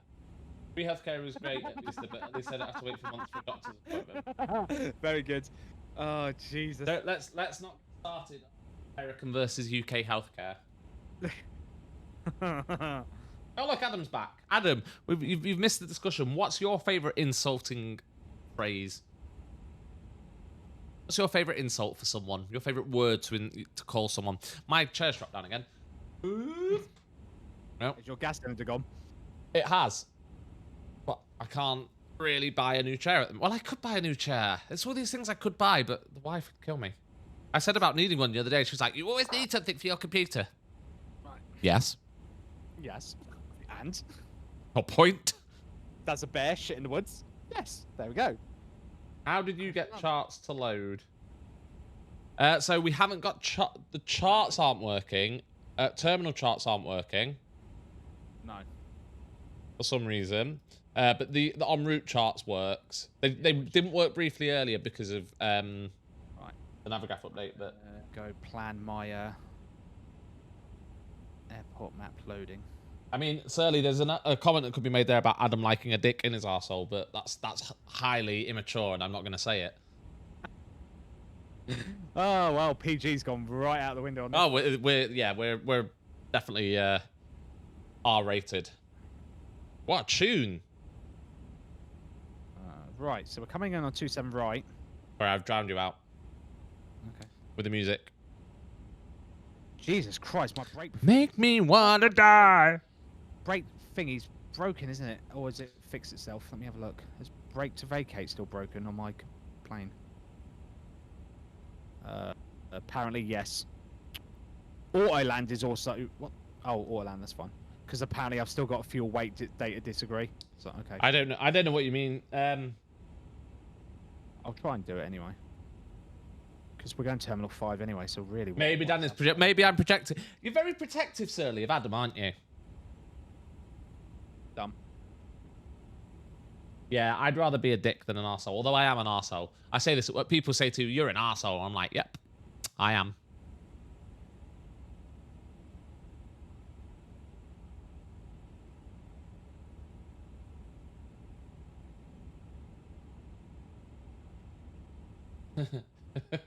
This is a very weird conversation we've got going in the chat. You don't want to upset the subscribers. See, I'm not bothered about upsetting the subscribers. I'm happy to upset the subscribers. Doesn't bother me at all. You did come back at the wrong time, Adam.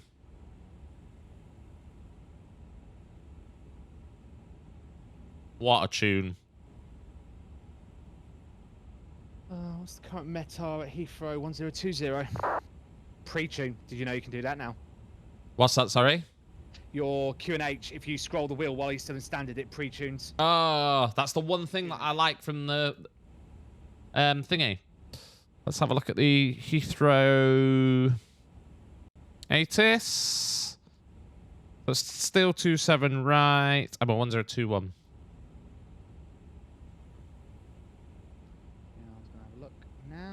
Have we got a Heathrow ATIS available? We the subscribe. I mean, Andy, that's not something for Twitch. That's more of an OnlyFans kind of event. But I mean, we could look into it. It's not no. Yeah, it's just not something Twitch like us doing. I don't think it's explicitly in the Twitch terms of service, but I'm fairly certain that an orgy with the subscribers would be kind of... I mean, you wouldn't be able to put it on Twitch. Let's put it that way. No. What has happened to this? What has happened to this conversation? Aviators OnlyFans, yeah. Oh, we've already got. Yeah. Do you know what? I want to make an account just for the giggles. I mean, I am going. Just for the sheer sake of I am going away next week. Me and the missus are going away for the weekend, and we have got a hot tub where we're going. So it's very tempting to. Oh dear. Very tempting to do a little mini stream. I might do a little video, like a little TikTok video for you. She's gonna murder you. Yes. Kyle's getting excited. I have got. Look, let me. Hang on. Let me. Can I get my Airbnb up on here? Oh.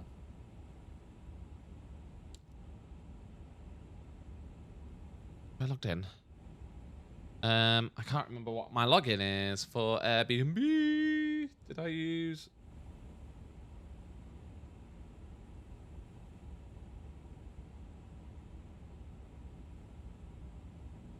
Twitch allows hot tub streams. Yes, they don't allow orgies though. Easter was the point I was getting at.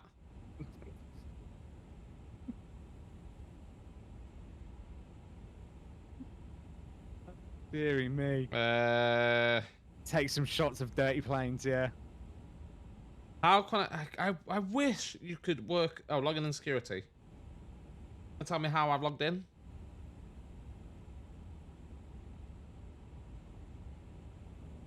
Okay, I mean, it is just my old email.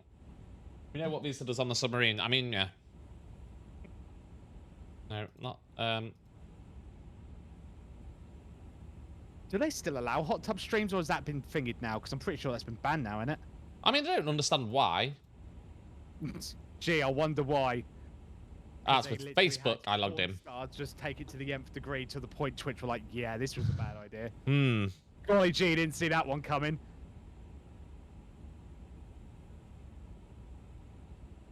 I have to be in a bikini. I'm not wearing anything in this hot tub. Right, my trips. So what happens at sea stays at sea. So here we go. This is where I'm going. It's a nice little, nice little sort of cottagey feely place. Nice little kitchen to sit in. Doors on something. And then got a nice little outdoors. Oh no, look, a hot tub. Oh, look, a hot tub. So I could set the camera up like here, couldn't I? Video. Yeah. Spoony, yeah, I've got a purchase to make on the Aviators account. What's that? Fancy camera. Gee, I mean, and there's also a sign there that says "Get naked" in the bathroom. So. I wonder what idiot's done that and not got naked in the bath. I know. There was no sign to tell me to get naked. What's supposed to do? All my clothes are wet now. Ooh, my thingy's updated. Landing 27 right, dry 6, Alpha 10 Echo for BTV. Nice. Oh. So what's up? Just updated. My Misfits has just froze a sec. I think it's a landing star. Hang on. Oh, it's back. I don't know what airport's just loaded in there. It's Paris, maybe? The D8. Yeah, my ND's just updated, so it says ILS, where it says ILS 27 right, and it's showing me like landing 27 right. Oh, dry 6, break to dry 6 and Alpha 10 Echo. Yeah, I've got Alpha 9 Echo. So it's not getting the ATIS from Heathrow. It's getting the. Oh yeah, that's the point. Does this work for? It's getting the meta. Oh, there we go. If you so it does work if you set it to none. Where it's got the where it says Heathrow, if you set it to none, it picks up the actual the ATIS rather than just the meta. Information X-ray, 1250 Zulu, automatic arrival runway 27 right, departure runway 27 left, transition level, flight level 70. Do I need to put that in here? There it is. The ATIS received. Nice. Approach. What happens if I hit print? What does it do? Does it actually do anything? So you could thingy it, couldn't you? guessing, can I set up? I'm guessing not. I know with the Phoenix you can. Yeah. No, there's no printer on here. No.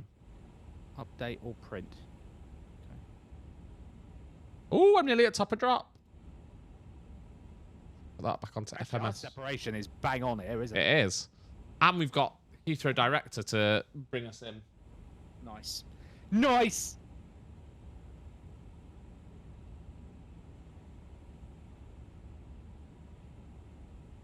Oh, thank you, sir. He's added a... QNH1021 preset. Surly, I do like the prime command you just added. Right, so we're doing the Logan 2 hotel, so we need to be at flight level 250 by Logan, so that's what we're going to set initially. My winds here is a little different. I've got direct headwind now of 30 knots, wonderful. Publish right now.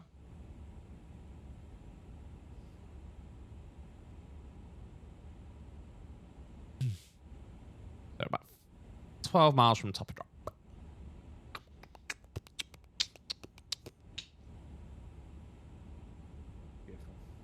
So you need, guys, start thinking about your predictions for our landing rates.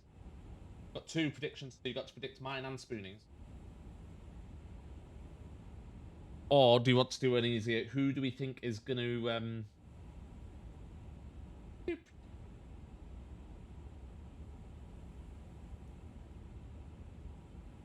Surly, this is for you. Set for prediction chat. So if we've got brake to vacate, we don't need to do reverser, do we? No. When we land. No, you just have to do reverse idle to obviously get everything to pop out. Oh, okay. So you still do reverse idle, so you still deploy reverse, so you just... Yeah, because that's like your landing... That's what gets all your bits and bobs out, giggity. Okay. We can do a thing through...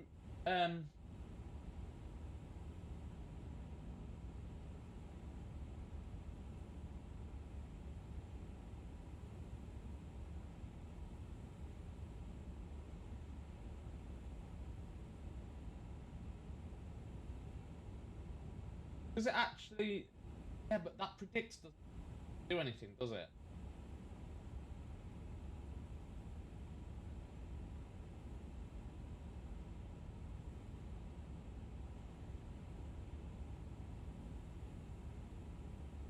No, that one doesn't.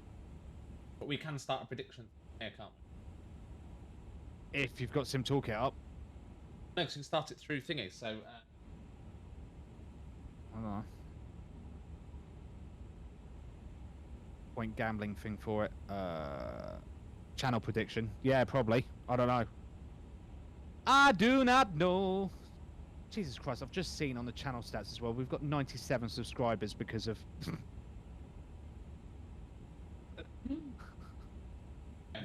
Projection started. Who will butter it more?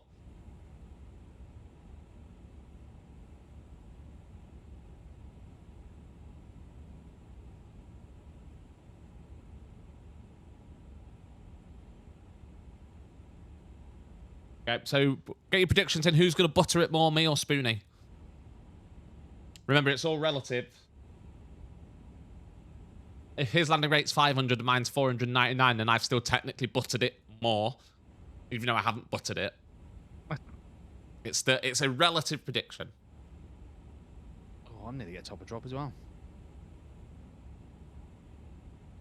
I mean, 40 miles. I'm already getting a lot of votes. Wow. Love you guys. Oh no, you're catching up now. 7,000. When will direct? The fuck? Oh, hang on, I should be descending. That's a good start. That's.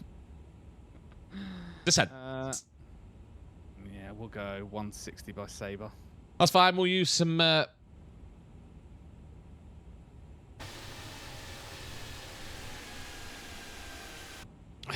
We'll use the speed brakes a shame to get on the descent profile. Easter's gone all in on you, Spoony. No pressure. Woo! Love you, Vista. God, it looks so good outside. Oh, I love this fucking aircraft. I know. It's just so... Oh.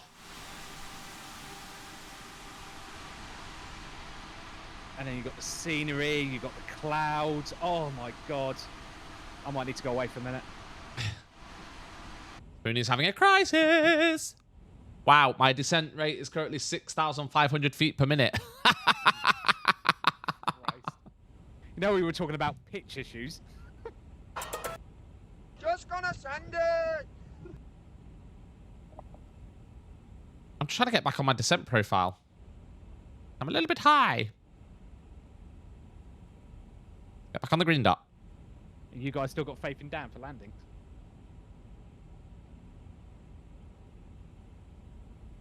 Spoony Booba has Spoony-gasmed 135 times since time began. There we go, green dot. It breaks in. Actually, I've got to admit, this prediction's actually gone quite close. Island Control, welcome in. Bonjour. Guten Tag. Or Adam wants to change the prediction. No, you can't. Hello, Island Control. You've put yourself firmly in my camp, Adam. I'm now under my descent profile. Do-do-do.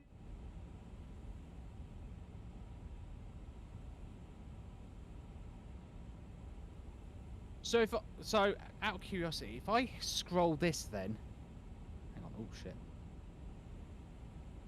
What have you just scrolled? I just want to. So if I set it to that, and then go, does it auto? Oh my god, that is so good! What? So you know where it says dry 6? Yeah. On the, if where the auto brake setting is, if you set, even though the indicator is not entirely clear, make sure it's set to runway condition on the inner knob. Yeah. And then turn the outer knob. It sets it to if the weather runway's wet. Oh yeah. No, slippery, water slush, ice. Yeah. Oh, that's cool. Set it to so it adjusts the brake to vacate, and then you can then also set braking action, which I'm guessing will do. What's the word? Your medium, your low brake. Yeah. If you haven't got brake to vacate set. Oh, that's cool. That is very cool. Right, we want to be 160 by Sabre, so we'll stick that in, and because we'll be contacting London, not London. Well, should we do what everyone else does? What's that? And should we call them London Approach? Yeah. London Approach. Hello. Hello. I don't know what accent that was. I'm sorry to anyone that offended. Show me the way. I come landing London. Thank you. Island Control says, sorry, I don't speak. Either of you get naught. Right, so there we go. Beaster says if either of us get between 0 and minus 100, he'll gift another 5 subs. Oh, Jesus. Get ready for no gifted subs. Yep. Beaster's wallet's going to be like... Yep. You're pretty safe there, Vista. Yeah. Could you imagine then if I then did it? Could you imagine? But right, Vista. So pissed. Vista, if we both do it, you've got to give 10. Yeah? Could you imagine? If we both butter it, if we both get under 100 landing rate, you've got to give 10.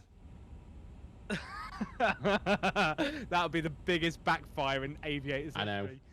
Oh, no. Hello, boss man. Boss man, welcome in, mate. Why do you think I set that limit? Dick. Anyway, right, I will be back in 1 sec. I'm just going to grab a jumper because I'm absolutely freezing.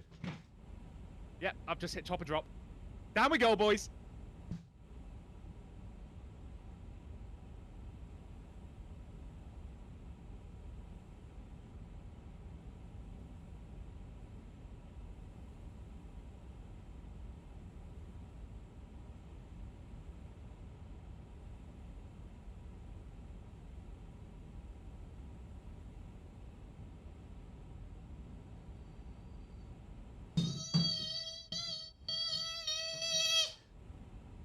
Back.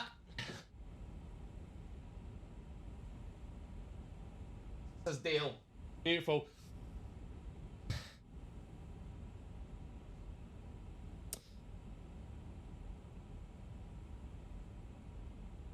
So out of curiosity for guys in the chat, if I just say, for instance, I wanted to disable brake to vacate, do I have to go back into the menu like normal? And do it again? I assume, yeah, I would assume so. What's the VV for as well on this? Next to landing system. It shows you your velocity vector. So it shows you, like when you fly a fighter jet, you know, the little plane symbol that shows you, oh, you're pointing this way, but you're actually moving this way. Oh, yeah, I can see it on the, that thing, PFD. VV, velocity vector. Anything above 400 Vista gets a free sub. Oh, Jesus Christ. Hang on, anything above 400? Oh, I thought you meant above as in worse. I was like, that's an easy snub. Easy! Yeah, just... Hang on, there's a lot of stuff being agreed here. Have to be within the touchdown zone. Anything above 400 gets a free sub. No floating for a mile. I know, right? There's some heavy restrictions going on. I know. You're just taking all my options out of the equation there. Craig, are you landed? Well, I'm still holding. I'm still holding. Right, one sec. One sec. Ah.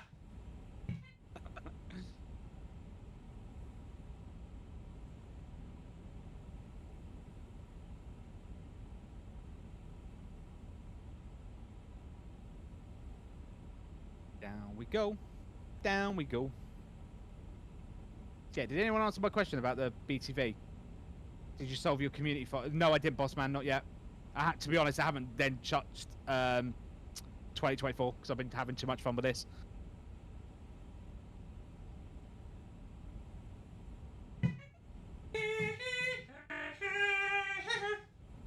Right. Passing. Down we go. 216. Come back.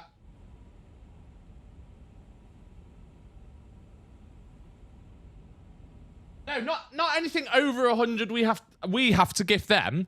I'll go with like anything over 400, and if it's over 400, I'll gift a sub. That's fine, but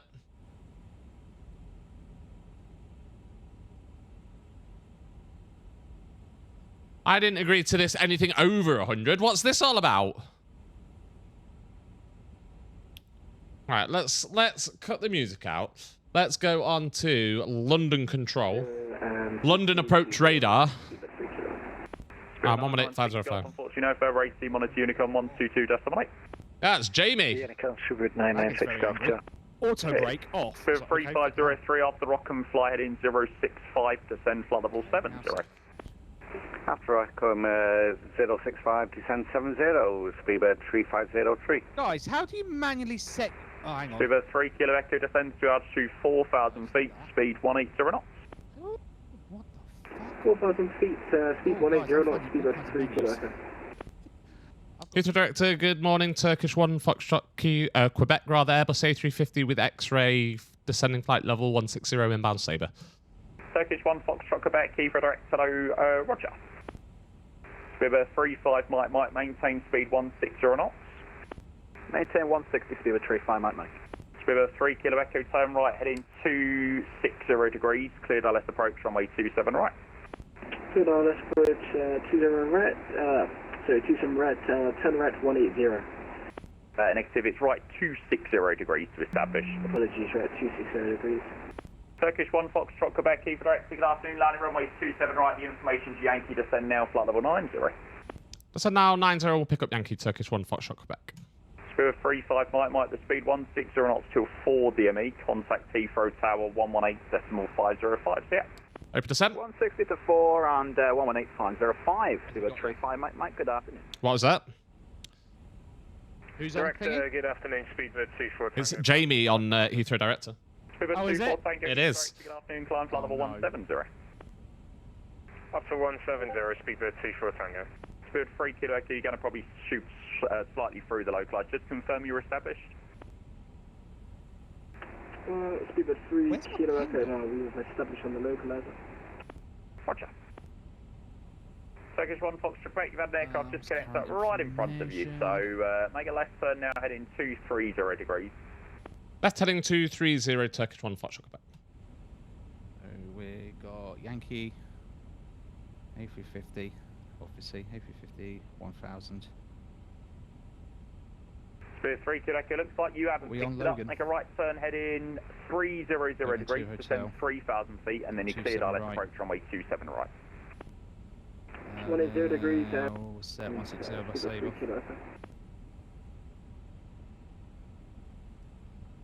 So aircraft is London Control. London Control is actually controlling, yes. 320 near Manbrasso. London Control is actually living up to his name. Information Yankee.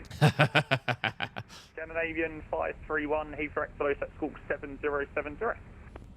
7070, Scandinavian 531. Waiting for the ping. I just contacted him passing inbound Sabre, passing 190. Yeah. He's quite busy. Available monitor Unicom on 122 just double eight. Bye-bye. So I'm a bit out 122 yet. decimal 8. Yeah. Thanks for cover. Speedbird 24 Tango. Bye-bye. Yes, welcome. Speedbird 3503, descend to altitude 4,000 feet to Yeah, Heathrow, you want to see 281 something cool? If you go over to the runway condition and braking action, Yeah. and if you move the click spot, you see an up arrow, press it. Speedbird 3503, you've got 6 miles from your current And look at position, your, descend 4,000 upper feet to ecam. QNH1021. Descend 4,000 on Maybe not up, maybe it's 1021, down. Yeah, it's down, sorry. 1021. So you're pulling it. Speedbird 3 Kilo Echo. Oh, yeah. Speed back 160 knots, descend 2,500 feet. 160 knots, 2,500 feet. Speedbird 3 Kilo Echo.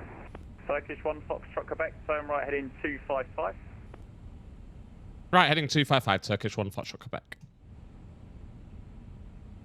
Heathrow Director, good afternoon. Seatbelt 7. Alright, seatbelt signs coming on. 500 for 6,000 feet. Speedbird 71 Alpha 3 for a direct solo climb now, flight level 150. Climb flight level 15071 Alpha.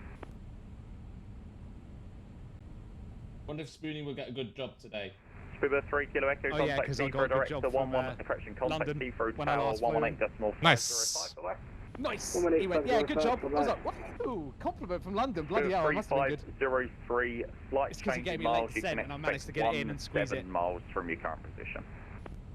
Roger 17 will expedite Speedbird 3503. Scandinavian 531, descend flight level 80. Descend flight level 80. 8 miles out Scandinavian from 531. Logan. Turkish 1 Foxtrot Quebec, descend flight level 70. Flight level 70, Turkish 1, Foxtrot, Quebec. Correct, good evening, Virgin 411 Yankee, dispatching on the maximum goal, passing to pressure 1,000. Captain 411 Yankee, Day, for a direct Captain follow flight Datis, now, flight level thank you for the follow, 170. welcome in. Climb now, level 170, Virgin 411 Yankee. Scandinavian 531, expect runway 27 right after Lambourne, fly heading 265. 265 after Lambourne, for 27 right, Scandinavian 531. From JB. Kyle's not even bothered to predict points. Not even bothered to put a prediction in. Doesn't trust either of us.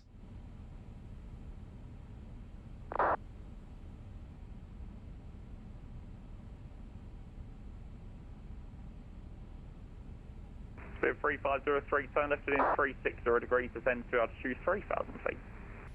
Left 360, descend 3,000, Speedbird 3503.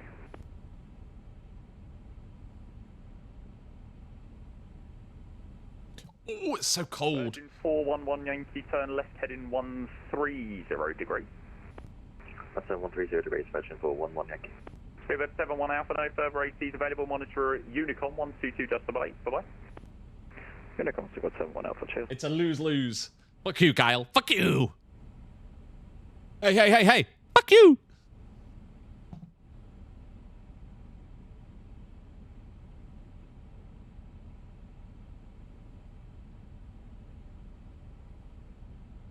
Turkish 1 Foxtrot Quebec, further right turn heading 265. Right turn heading 265, Turkish 1, Foxtrot, Quebec. Turkish 1 Foxtrot Quebec, you've got currently what do you got? You've got about 30 miles for 27 right. Descend 6,000 feet to Heathrow, connect 1021. Send 6,000, QNH 1021, Turkish 1, Foxtrot, Quebec. Speedbird 45 uniform, Romeo, passing flight level 110 on the Vauxhall 1 Hotel arrival. Speedbird 45. Ooh, a bit of a stutter there, but... Squawk 6242. Squawk 6246, Speedbird 45. Negative, squawk 6242. 6242, Speedbird 45 uniform. Speedbird 3503, turn left heading 320 degrees. Left 320, Speedbird 3503. Come on, Kyle. 3503 can continue the left. Go all in. 0 degrees when established localized. Runway 27 right, descend glide path. Continue 300 when established, descend with the glider, Speedbird 3503. Turkish 1 Foxtrot Quebec, descend altitude 5,000 feet. Send 5,000, Turkish 1 Foxtrot Quebec. Heathrow Director, good afternoon. Speedbird 675 with you, inbound Sabre, sent flight level 160, A350 1000, of course, with information Yankee on board. Speedbird 675, Heathrow Director, Roger, set school 6253. 6253, Speedbird 675. Virgin 4, Kyle, fuck you. Resume navigation direct to Drake. Like choosing which kneecap you want to be shot in. Speedbird 45, Uniform Romeo, continue descent level 80, expect runway 27 right. Set for level 82 and 27 right, Speedbird 45, Uniform Romeo. Speedbird 3503, there's no speed control, contact Heathrow Tower 118.505, bye-bye. Free speed, Tower 118.505, Speedbird 3503, thanks for the awesome work, Jamie, adios. See you later, mate. Scandinavian 531, descend flight level 70. Flight level 70, Scandinavian 531. Oh, descending over London.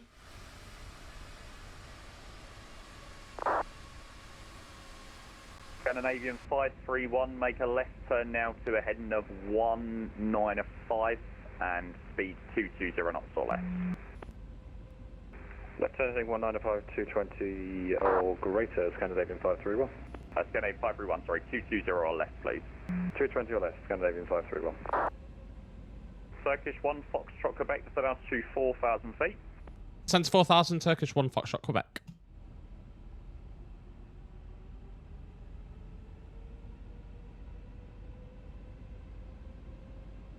Turkish 1 Foxtrot Quebec, maintain speed 180 knots or greater. 180 or greater, Turkish 1 Foxtrot Quebec. Scandinavian 531 descends to altitude 6,000 feet, QNH1021, you've got 23 miles. Descend altitude 6,000 feet, QNH1021, Scandinavian 531. Oh, it's beautiful. So beautiful. Scandinavian 531, turn left. Ladies and gentlemen, this is your captain speaking. Oh, and the sub comes in. Boss PGB with the sub. Make sure you continue to descend down to 4,000 feet on the heading when established localizer, runway 27 right, descend glide path. Yeah, apologies. Descending to 4,000 now on present heading. When localizer established 27 right, we'll descend further with the glide path. Turkish 1 Foxtrot Quebec. Spirit 45 Uniform Romeo after Ockham, fly heading 065, speed 2. So the localizer's armed. 065 and speed 220, Spirit 45 Uniform Romeo. Zoom in. Localizer is alive. Scandinavian Speed 1. Descend to altitude 4,000 feet. 4,000 feet, Scandinavian 531. Speedbird 675, descend flight level 90. Flight level 90, Speedbird 675. Scandinavian 531, turn right. Flaps 1. Speed track flaps 1. When established localizer, runway 27 right, descend glide path. Right turn 240 degrees will establish descend on the glide for 2. Spoonie's being lazy. Scandinavian 531, thanks if you can, nice and quickly, speed 180 knots. I know you're a little bit high anyway. 180 knots. Approach is armed now. We are localizer established. 1 Foxtrot Quebec, maintain speed 180 knots or greater till 5 miles, please. Speed 180 or greater till 5, Turkish 1 Foxtrot Quebec. Virgin 230 Heathrow Director, good afternoon, stand by. Break Virgin 411 Yankee, no further 80, monitor Unicorn 122.8, bye-bye. Unicorn for Virgin 411. Here we go. Wish me luck.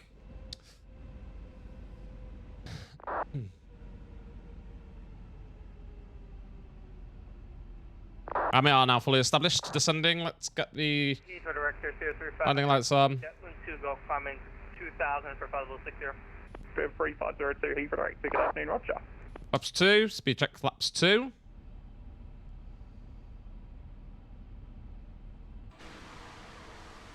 Scandinavian 531 just gone through the localizer there. Would you like me to bring you back round?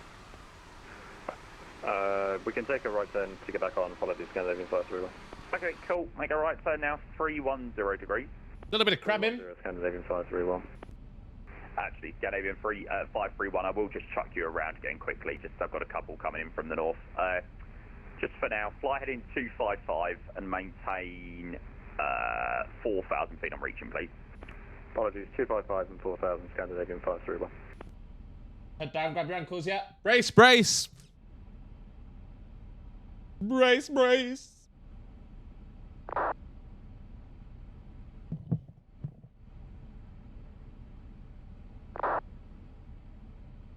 So Skydiving 531, turn left, turn heading 090 degrees, speed 2. Go flaps 3.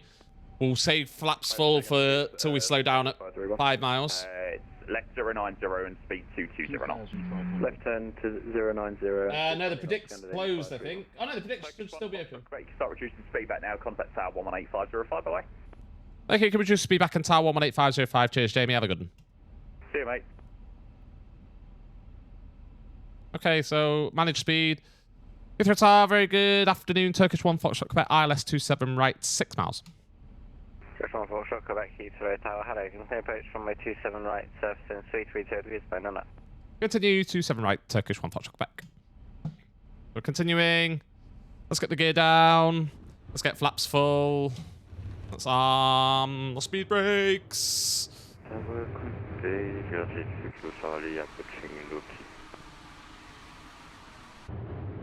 little bit. Oh, that noise! I'm going to take it at 1,000. Zoom in ready. Station calling Sega.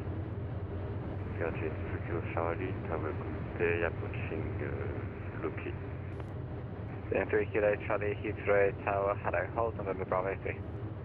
Hold November Bravo 3, Charlie. Region 1320 Yankee from November Bravo 327 left clear for takeoff. Surface winds 230 degrees, line or not? Not clear for takeoff to some left forward and Region 1327 Yankee. Heathrow Tower, Speedbird 350. Here's your guns! 11.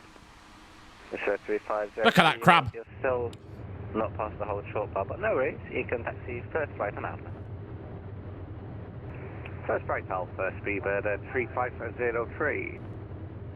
Turkish 1 Foxtrot Quebec from 27 right clear to land. Close in 330 degrees 9 and up. Clear to land, 27 right, Turkish 1 Foxtrot Quebec. 3502 ground 121705, bye bye. My aircraft. By director. 121705, Speedbird 3503. 165 contact Heathrow director 119.730, bye bye. 19730, Speedbird 165.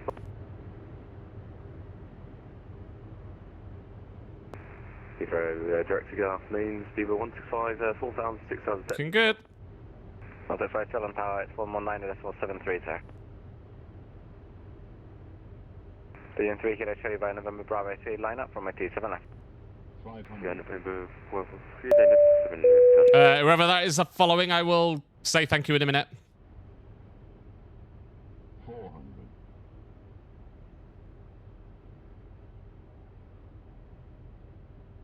It is gusty.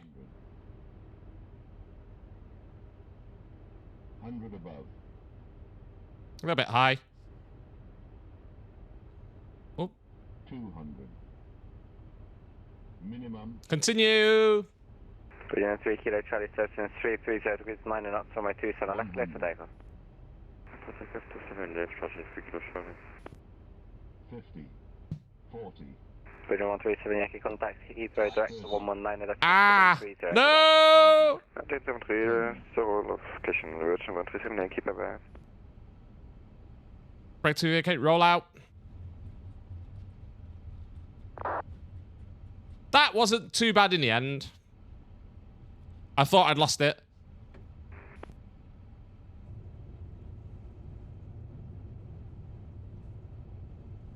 Versus green.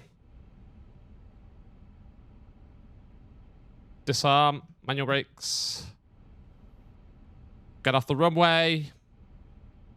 Oh, look at that. Brake to vacate. Beautiful. What the fuck was that? It got down.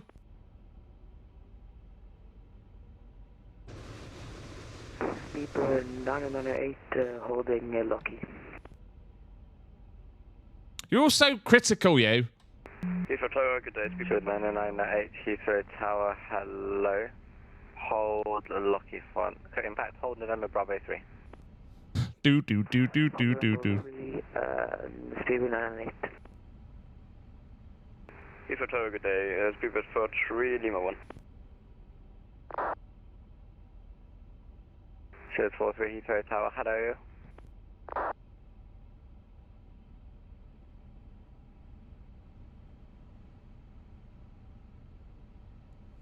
Okay, clean up.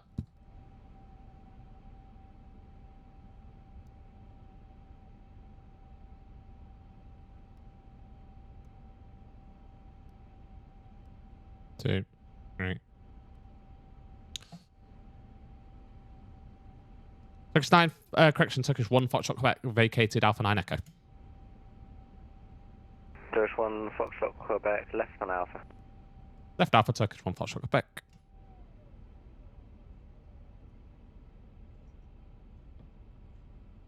Sid 998 from November Bravo 327 left, cleared for takeoff. Surfacing 332 degrees 9 and up.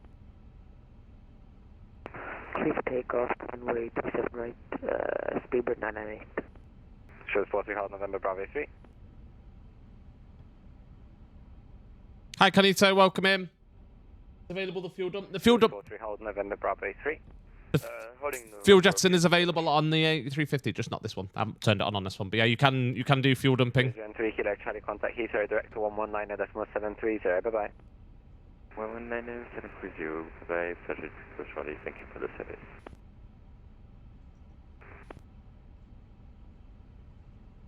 Hello, Scandinavian 531, 8 miles to 27 right.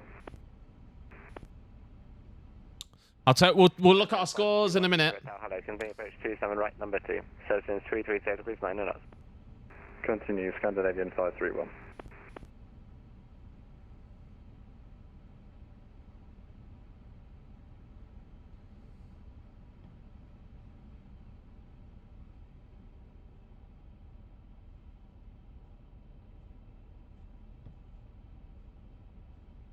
So 1203 November Bravo 3, line up 27 left. Lining out 27 left, 3 by foot. I'm kind of waiting for ground to be sent over to ground. Turkish 1 Foxtrot Yankee, ground 121705, bye bye. Ground 121705, Turkish 1 Foxtrot Quebec, thanks. Speedbird 45, uniform Romeo, 10 miles for 27 right.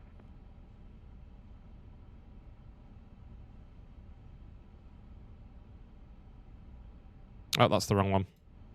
That one. 532, ready for push and start. Speedbird 2, 1 Alpha, stands by, 32, push and start is approach facing south. Push through, face south. Speedbird 21 Alpha. Ground Turkish 1 Foxtrot Quebec on Alpha. Turkish 1 Foxtrot Quebec, hello, taxi Alpha, 5 kilo, stand 239. Alpha right kilo, stand 239, Turkish 1 Foxtrot Quebec, thank you. Speedbird 650 Yankee, ready for taxi. 26 Victor Yankee, heavy taxi Bravo, hold lucky. Now this could be the issue. That's the Speedbird 165. Because the next page Bravo and hold lucky. doesn't work. So if we turn, we're gonna have to turn that off and do it from here. 5 kilo bus 10223 requesting push. Headings 5 kilo bus and correction. Hold position, expect pushback in 1 minute. Roger. 5 kilo bus. The chosen position. Future ground wires goes 359. It's not too small. Fully ready for push and start. Oh, I think it's frozen. 359. Hello, stand 242, push and start is approach facing south. Push on approach face south, goes 359. Agro guys, Virgin 358 stands 331, QNH 1021, ready for push start. Yeah, Musfuss is frozen. Or the Unity build is frozen. Wonderful! For push and start in 331. 331 push start, QNH 1021, Virgin 358.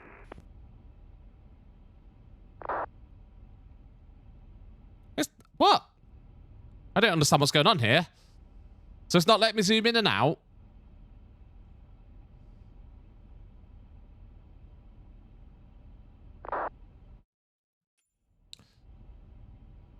It's not letting me change my view.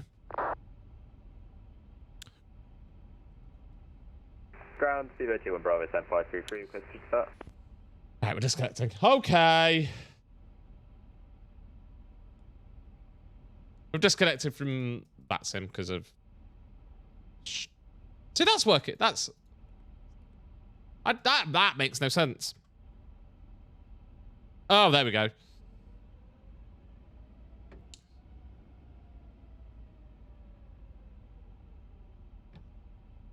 Foxtrot, what ultimate point after login can I also the ultimate point I need to do? Fixed it. No, it was something to do with flow. This 165 Foxtrot, confirm you cannot find Lucky. After login, well, can I wait 5-10 minutes? Okay, Fortress 165 Foxtrot, stand by 1 minute. Okay, thanks. Fixed it. Oh yeah, Spoony Cam has frozen. Ah! There we go. Back on. Just in time to see him land. We're just going past link 13. Yankee, contact Heathrow Tower 118.505 today. 118.505, for Speedbird 650, Yankee, contact HC. Speedbird 165 Foxtrot, with your request, contact Heathrow Tower 118.505 today. Hotel Tower 118.505, 65, Foxtrot 250. Eurowings 5 Kilo Papa, stand 223, push and start as a facing east. Push approved facing east, Eurowings 5 Kilo Papa. Ground hello, Scandinavian 531 on Alpha. Oh, it's getting nervy. Oh. Coming on final now. Go, I'm just taxiing. Hold Kilo 1, expect stand 225. It's, Go on, listen in or you're right. At Alpha and Kilo, just repeat the hang on. taxi instructions, sorry, Scandinavian 531. Scandinavian 531, taxi Alpha, Kilo, and hold. There we go. I've swapped you over so we can see your Alpha Kilo for approach Kilo nice and large. Scandinavian 531. Ground shuttle 8 uniform, stand 512, ready, push and start. Charlotte 8 uniform, 1 company, British Airways A320 passes right to left behind, stand 512, push and start is approved facing south. Yeah, it was an issue with flow. Flow wasn't letting me do anything else. Behind, push approved. But it is now. 160 till 4 DME, Speedbird 675. Why is that? Push and start. So stations plans, Speedbird 122, stand 545, push and start is approved facing south. Push start, approved facing south, speed 1 for Gresham 122. Fast 90154, request taxi. 239 is the stand we're going for. 9154, taxi. It's apparently too small, but it's not. Security, hold Nessie, Spirit, aircraft 9154. Spoony, you got to beat my landing apparently. Canito, thank you for the follow. By the way, sorry, you followed while we were on final, which is why I didn't say it. But thank you for the follow. 65 November, stand by. 359, ready for taxi. 359, taxi Lima, hold Lima 1. Lima, hold Lima 1, Sky 359. Over the tower, 118.505, cheers Jamie, leaving up to your name, Speedbird 675, see ya. Bye-bye.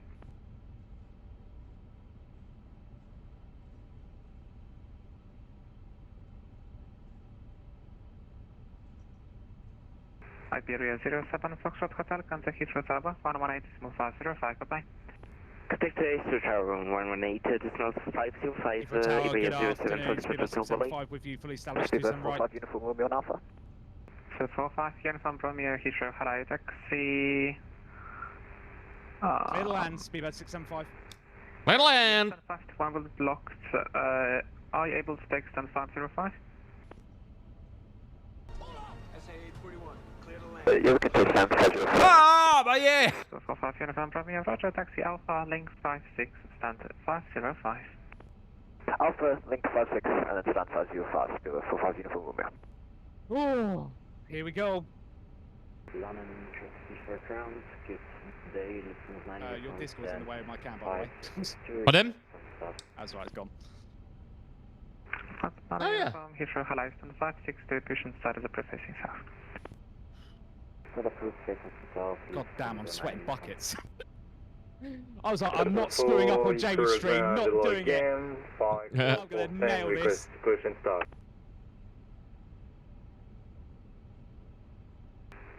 Delta 4, Heathrow, hello, stand by for pushback, approximate delay is about 2 minutes. Oh, Roger, 10 minutes expanding Delta 4. Virgin 358 ready for taxi. Virgin 358, taxi left on Echo, hold Echo 1. Left Echo, hold Echo 1, Virgin 358. Air France 9154, taxi right on link. Oh, stop him. Hold at Tula. Okay, right turn link 41, hold 2 left, aircraft 9154. Your wing side, Papa requesting taxi, and we are able for November 1. 5 Kilo Papa Roger, taxi right link 30 Alpha, hold Lowman. Right, pump of the Can you brakes. repeat, please? Your wing side, Feet on the Papa. pedals, here we go. 5 Kilo Papa right link 30 Alpha, hold at Lowman. Right. Link 30 Alpha, hold at Where does he want me to park? I'm literally right on it. I've got a jetway right in front of me. 118.505, okay. 18505, My aircraft. Skyway 359, contact Heathrow Tower, 118.505, okay. This guy's on crack. Here we go. Speedbird 21 Alpha requesting taxi to 27 left. I'm leaving it there. 21 Alpha, taxi Bravo, hold Lucky. She's crabbing a little. Taxi Bravo, hold Loki. Speedbird 21 Alpha. Speedbird 21 Bravo, once again, company A350, British Airways, passenger behind left to right, push and start, stand 3, person 533 is approach facing south. Roger, after the slow company aircraft passes left to right, push and start approved, stand 533, Speedbird 2 and Bravo. Shuttle 18 ready taxi. Shall I zero from taxi Alpha, hold Lowman. Alpha hold Lowman, shuttle 18 uniform. Speedbird 816, stand 536 for different push and start. 13 knot crosswind. So 1 Kilo, Roger, stand by. This is going to be... This tail is killing me here. So 122, taxi Charlie, hold Charlie 1. Charlie, hold Charlie 1, so. I may have crashed into that jetway a little bit, but I mean, I'm on the light. Look at that. A little bit wonky. Okay.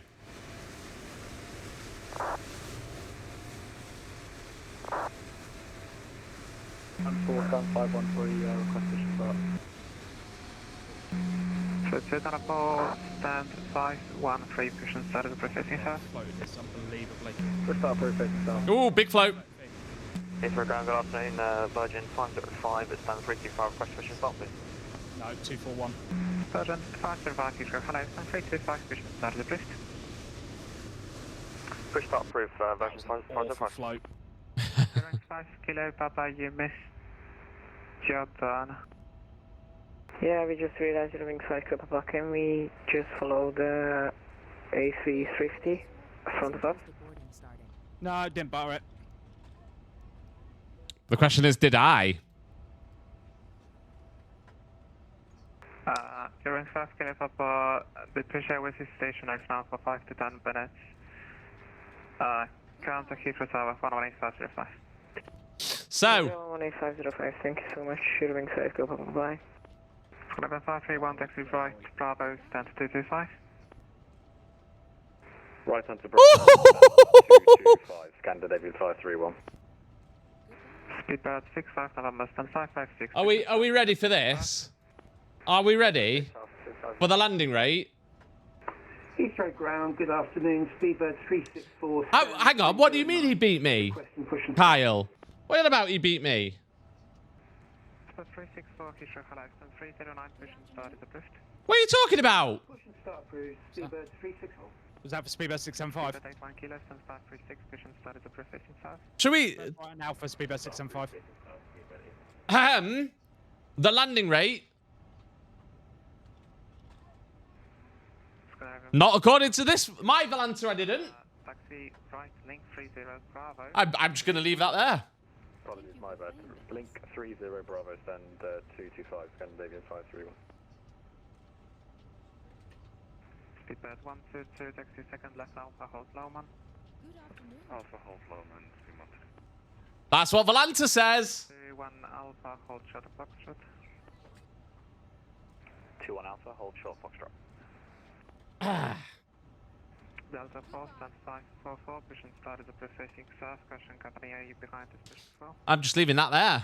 Copy, approved, facing south, Delta 4.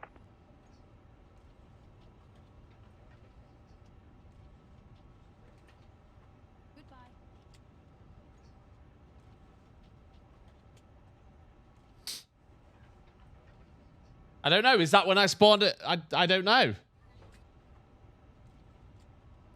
Oh, no. See, that says 303. So where's that come from then? Oh, okay, yeah. No, because that says minus 10. So where's minus 40 come from? I've got 3 different landing rates there.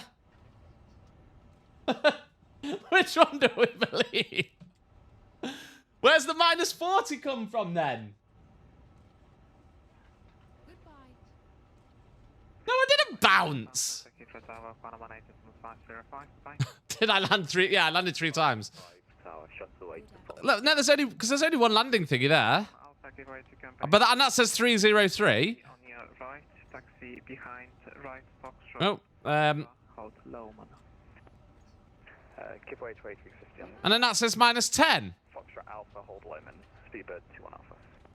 Congratulations on 2 Papa West Stand 16. Information to the request for start. Shuttle 2 Papa Heathrow had a hold position, expect to push in 2 minutes. So, I mean... Take your position with 2 minutes, push 2 Papa. Anyone wants to explain that?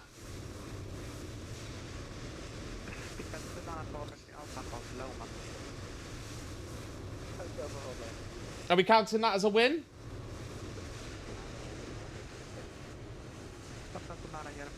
Oh, I mean, that does look like I've got 2 dual jetways. I know I haven't, because that one's just in the side of the aircraft, but it does look at least like it.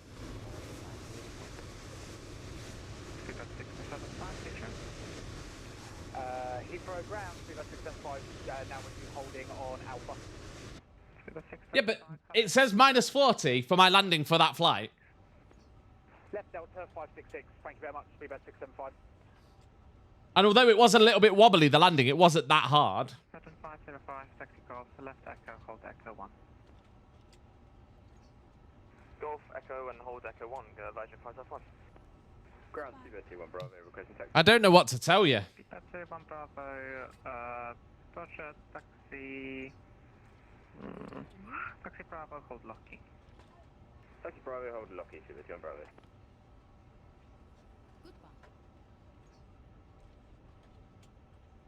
Speedbird 122, contact Heathrow Tower 118. Spoony's taxiing in anyway. Only 50521. Speedbird 8 Kilo, requesting taxi please. Speedbird 81 Kilo, taxi Bravo, hold Lucky. Bravo, hold Lucky, Speedbird 8. I mean, Spoony's flight doesn't even have a landing rate.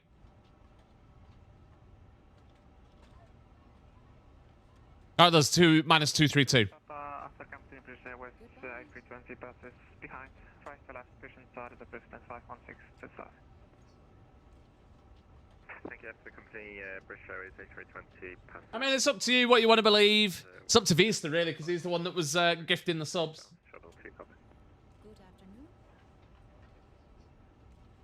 It said minus 40. Playing with us. I hear there's a bit of controversy. There is a bit of controversy. So, my Volanta's given me 3 different landing rates. Nice. Charlie 1, Delta 4. Current elevation 505, Lima, stand 583, request push pressure start. So, the landing rate on the statistics says that my landing rate was minus 40. 505. But then, when you actually go on the map, it says it was minus 303. And then there's a random landing rate at Istanbul from when I spawned in. And that's minus 10. So, I mean... 566. Which one would you like to believe?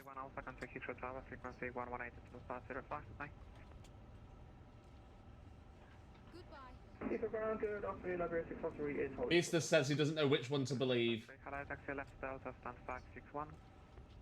Left Delta 561, vibrating 53. Heathrow ground speed. Well, you know. Either way, that was a lovely little first flight in the A350. Grand. I haven't looked at my landing rate yet. Still parking up yet. You've definitely not beaten me. Yeah.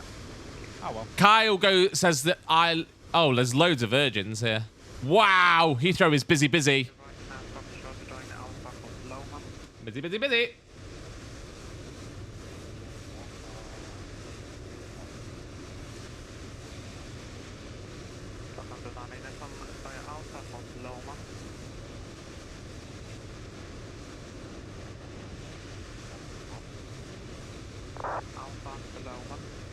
Wow. I butchered this lineup. I forgot how big she is. Oh, I can see. There you are.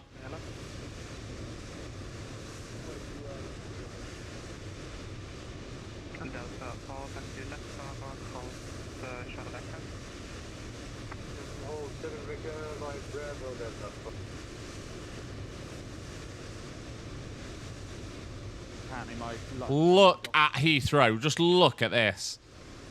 looks good. Packed with aircraft.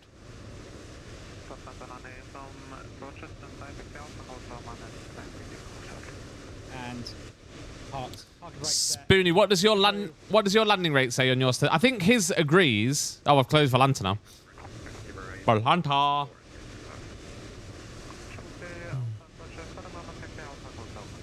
on, let me just get everything connected up. Let's have a look at Spoony's flight.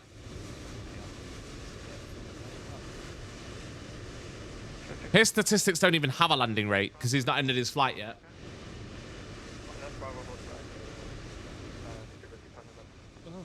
But there it says -232. Left Bravo, hold lucky. Left Bravo, hold lucky, yeah, 505.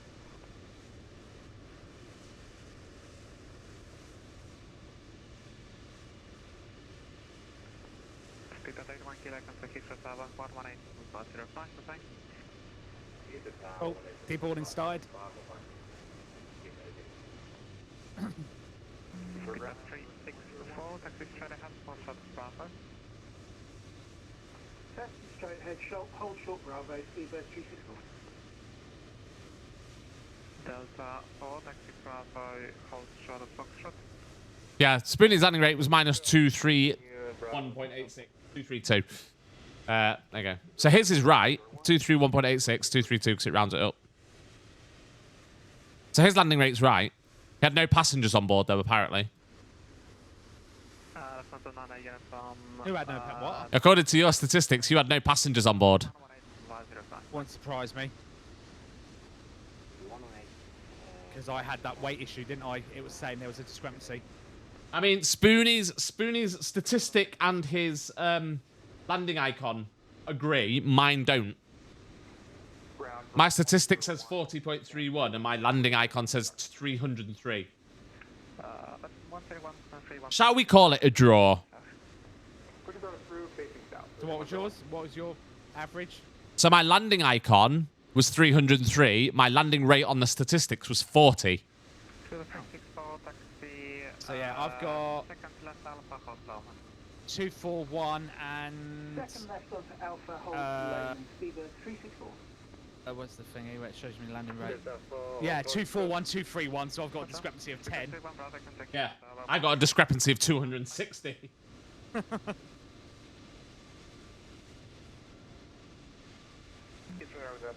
Because I am a gentleman.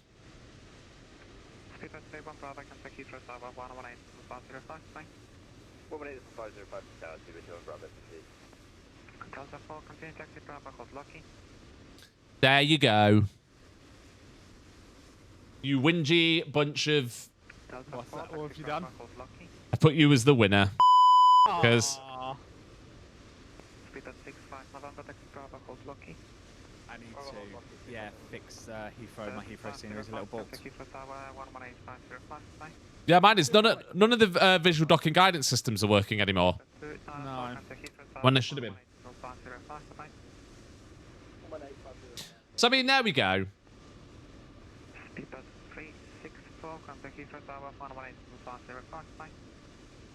Going to the tower, 118, 505. I'm going to switch back to Spoony. I'm going to go for that. Wow. There we go. Oh, no. I've got the wrong bit of Spoony. I've got his screen because it's flipped again, hasn't it? Vista. Vista comes in with the 2 gifted subs. Because he's an absolute legend. There we go. There's Spoony. Has he just done it again? Oh, for God's sake. Half the subs because of the discrepancy. You're an absolute legend, Vista. Thank you very much for the 2 gifts. I mean, you gifted 12 subs this stream, which is absolute madness. Let's knock that down. And let's get our usual finishing song. Let's disconnect from...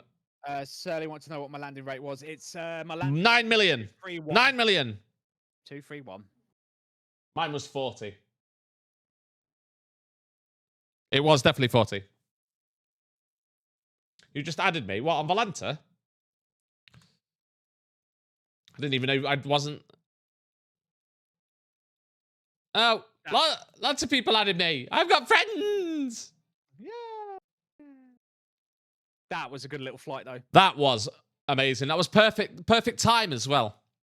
Nice duration. Little chat during it. Grovosaurus, beautiful. Yeah, I've just accepted Turley. Well, that has been a fantastic stream. Yeah. A dirty coffee cup from this morning. Let's move that over there so it's out the shot. Thank you to everyone for joining in. Thank you to you, Spoony, for following me. You did technically follow it, but you know what I mean. For joining me. You're very welcome. Is what I'm going with. Let's go through what's gone on today. There's a long list of things. Yesterday. 3 hours ago. Here we go. So, we started off with Adam and Mav both resubbing. Adam and the 9-month at tier 1. Mav with the 18-month at tier 1. Thank you to Vista then cheered 100 bits.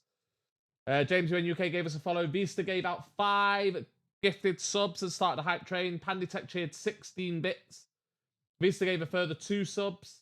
Then Panditech gave us 5 subs. Then Impulse UK gave 1 sub. Zub gave us a follow. Brutus King of the Farm gave us a follow. Captain Datis gave us a follow. Boss PJB resubbed. Tier 1 resub. Conito gave us a follow. And then Vista gave us 2 community subs right at the end. That gives us a grand total of 18 subs for today. Guys, that is absolutely insane. Thank you so much. Yeah, absolutely. Thank you, guys. I just... I don't know what to say. Absolutely insane. And thank you to everybody for your support. Like we said earlier, whether it's subs, whether it's following us, whether it's getting involved in the chat, whether it's involved in Discord, whatever you are doing to get involved. Thank you so much for all your involvement on the channel. We really appreciate it. Because without you guys, there's no point us doing this. Just me sat here talking to Spoony on a camera. Yeah. That is it for today. Make sure to join us on the weekend. When I say us, it's not actually me and Spoony, but join us as a channel because we have got some US ops, United A321 Neo ops. We think it's Dino. It's not actually got a name on, but I assume it's Dino. Yeah. I don't know why that started that. Let's put that on. We assume it's Dino, but from 5 o'clock GMT, Zulu, whatever you want to call it, on Sunday, join us there right here on the channel for some USA ops in the A321 Neo. Then you've got usual 3 streams with Spoony next week. I might steal one of them. I'm going on tonight's next week, but I might steal one of them prior to that, but I will let you know. Yeah, sounds good. As always, Adam is here, so Adam should... Is Adam here? I think Adam's here. Adam, can you spam the links for us? If not, I'll do it. Somebody spam the links. Link, spam, link, spam, link, spam. There we go. YouTube.